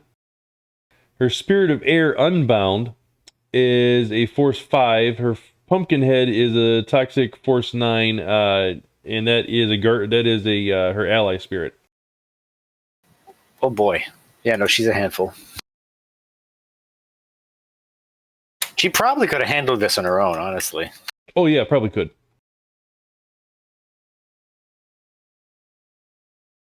All right. Okay. So, if you didn't read the debrief log already, it is in the page. It is in the chat. I believe you ended up with 12.5 for money. We didn't rescue Dolly. We bypassed that scene. And we ended up in the same place. So, really, yeah. I mean, technically, it was a situation where Dolly got taken / warned that the cavern was getting attacked and by her brother, and she was taken over to that. And then her uncle comes and assaults you guys thinking that you did something to her. Well, and then it's a situation where he realizes his mistake and realizes what's actually happening and hires you to go save her up at the thing. So, and hires you to save, to protect the thing. I feel like this one would be really cool on a home table where you could take your time and do a few sessions of this. I think so too. There's a lot to chew on. There's a crap ton in this, and we skipped 2 scenes completely and sped through the RP scene of you guys going around to different people. And this combat could have taken the entire session, if not for... Oh, yeah, absolutely. Catastrophic death. Yeah, so 13.5 for money, 7 karma, no street cred, nor anything along those lines. Implication: don't tell anybody about the secret witch. Yeah, exactly. Oh, did we get any? Was any of that actual pay data, or was that literally just recipes for carrot cake? Oh, I forgot about that. Sorry. No, it was 7 files at 250 New yen apiece. And that's split between parties, so add that to there also. 7 files, you said. 7 files at 250 MPs. So 7 times 250. 1750 divided by how many people? 6. 291 and a third for everybody. You already 91. did- Just make it 291. Okay. Actually, just make it an even 300. You call it easier math that way. I So- agree. 13-8. 13-8. All right, I'll take it. What was this one called again? I forget. And the Meadows in the Bloom.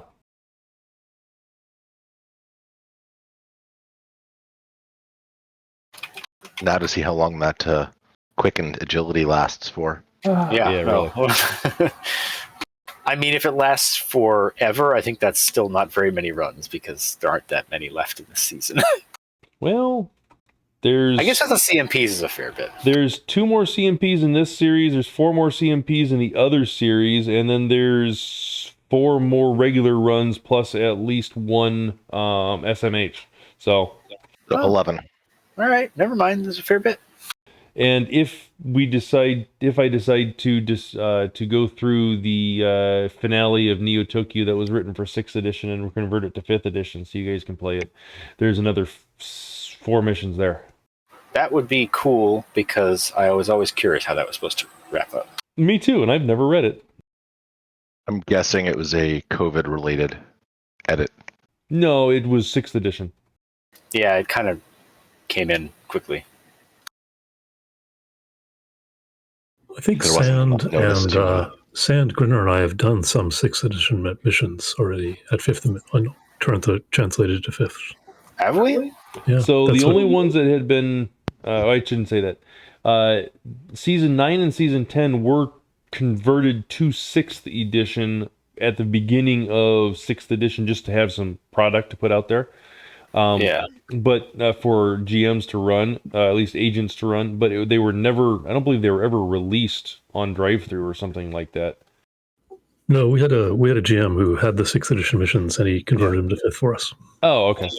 I don't know if I was involved in those ones. Oh, it's possible before you joined. Yeah. Was it Jack? Yeah, it was. Yeah. Yeah, it was before I was in it. Yeah, So he- you have advanced knowledge. Except I forgot it. Okay. Is, Safe is then. this I don't elf even lady remember which one it was. the same fairy godmother from the 6th edition Kentucky missions? I do not know. What's her name in that? I'd have to go look. But it's Dolly's fairy godmother, so I'm assuming it's the same chick. Very possible. Wow. All right. Yeah, so, that was nice. That was a good one. So you guys all also kind of are entered into a GIAS for not telling anybody about what's going about this location or the stone in general. Sorry. Happily. I'm gonna tell them about the stone they found in the mine, though. That points the direction to the other stone. Oh, that's Yeah. okay. She didn't care about that. I'm not going to say anything, but there's a sign right over there. We should go like melt that stone down and put these bodies in it, so just their faces and hands are like sticking out of it. Yikes. Jeez. That might make it onto the TRID. I'm going to presume, by the way, that the foci we got, they're not bonded, though. She doesn't. They are It's not bounded. No, you still have to That's what- spend karma. Yeah. Oh, Okay. what about the Orichalcum temple? 3,500 new yen. Thank you for reminding me. Oh my goodness, even more? How much was it?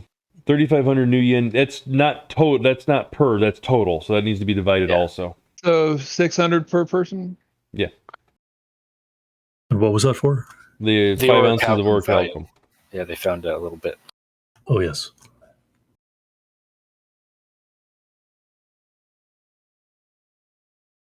So 14-4. I feel like, I don't know if that's enough, but that might be enough for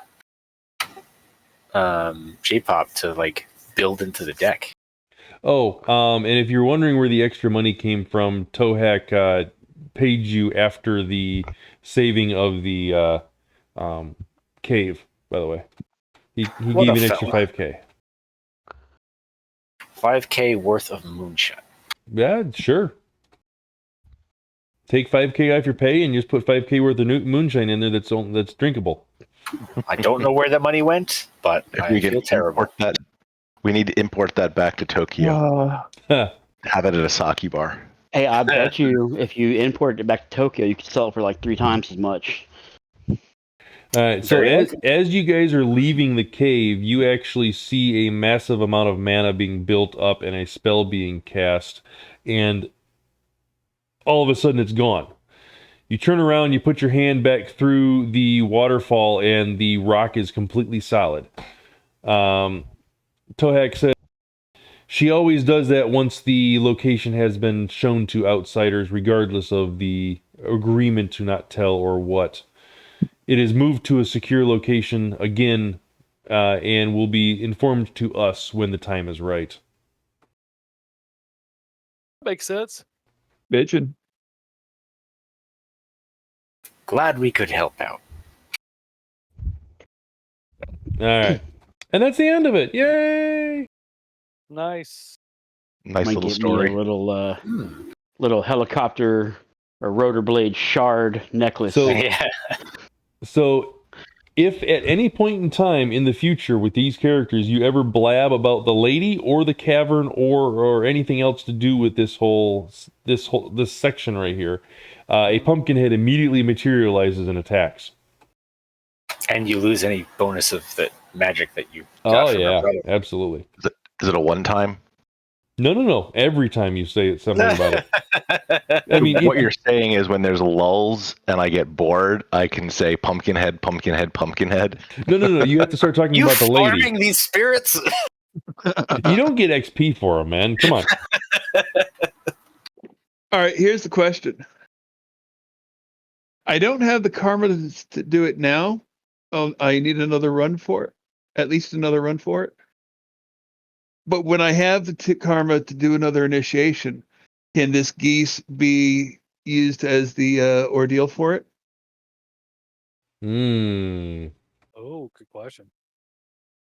I believe there actually was written into the mission itself, not in the mission itself, into the FAQ that there are only certain missions that are able to be used for that, and they have to specify in them that they can be used for that. And this one does not say that, so I'm going to say no. Yeah, there was something about, I think, a number of street cred you get for it. Yeah. At least, I think it's like at least 2 street cred for the mission, yeah. I think it was 3. I was thinking it was more like 3 also. I was actually thinking 5, but I don't think that's I don't think any of them. That would be quite an deal. Yeah, I don't think that's actually possible. I don't think so either. I mean, it is, but it's depending on what the GM writes out, or the person writes out that wrote the mission. It would be rare. Yeah, I know that one of the SMHs you can get 3 if you do everything correctly.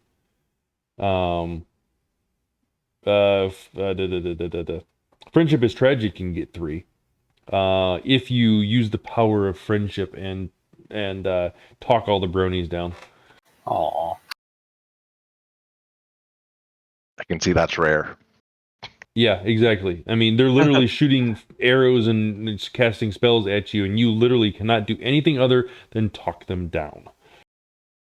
And dodge, obviously. Just pretty easy for faces. Well, true. But at the same time, you guys remember seeing how many bronies were at that final stand. You'll die before you get to that point. You gotta seize, and then, like, enthralling performance them or something. Yeah. But yeah, there's a couple of optional scenes in there that allows you to get an extra point of or an optional item, I should say, that gets you an extra point of street cred, and I think you can get 1 for doing that, and then you get 1 just for the mission. So I believe that one's the only one that I know of that you can get 3 out of. Yeah, but anyways, I feel like there's. I don't know if they intended it, but like if you get 2 for the mission and then you also get karma to tick over your street cred to a new tier, then that would be 3. That probably applies. I honestly don't know though. Point is they're uncommon and scary usually. Correct. Speaking of scary, we're gonna get nasty trog. All right. Now, did you ever figure out what the connection rating was for this dude?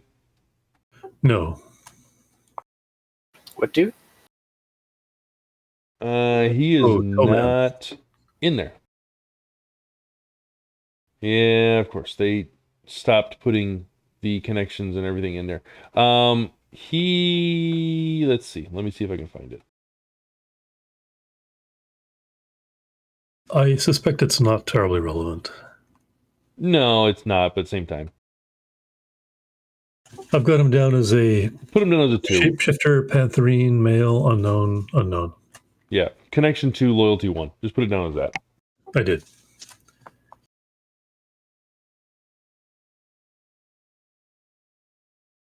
If you're ever in the mountains, call on him. But you have to use a pss, pss, pss. Exactly. All right, and with that, I think we're going to end for the night. I'm glad you guys all came out, and hopefully all had fun. Indeed, much appreciated. Thanks for running. Absolutely. See you in 2 weeks. All right, have a good night. Peace.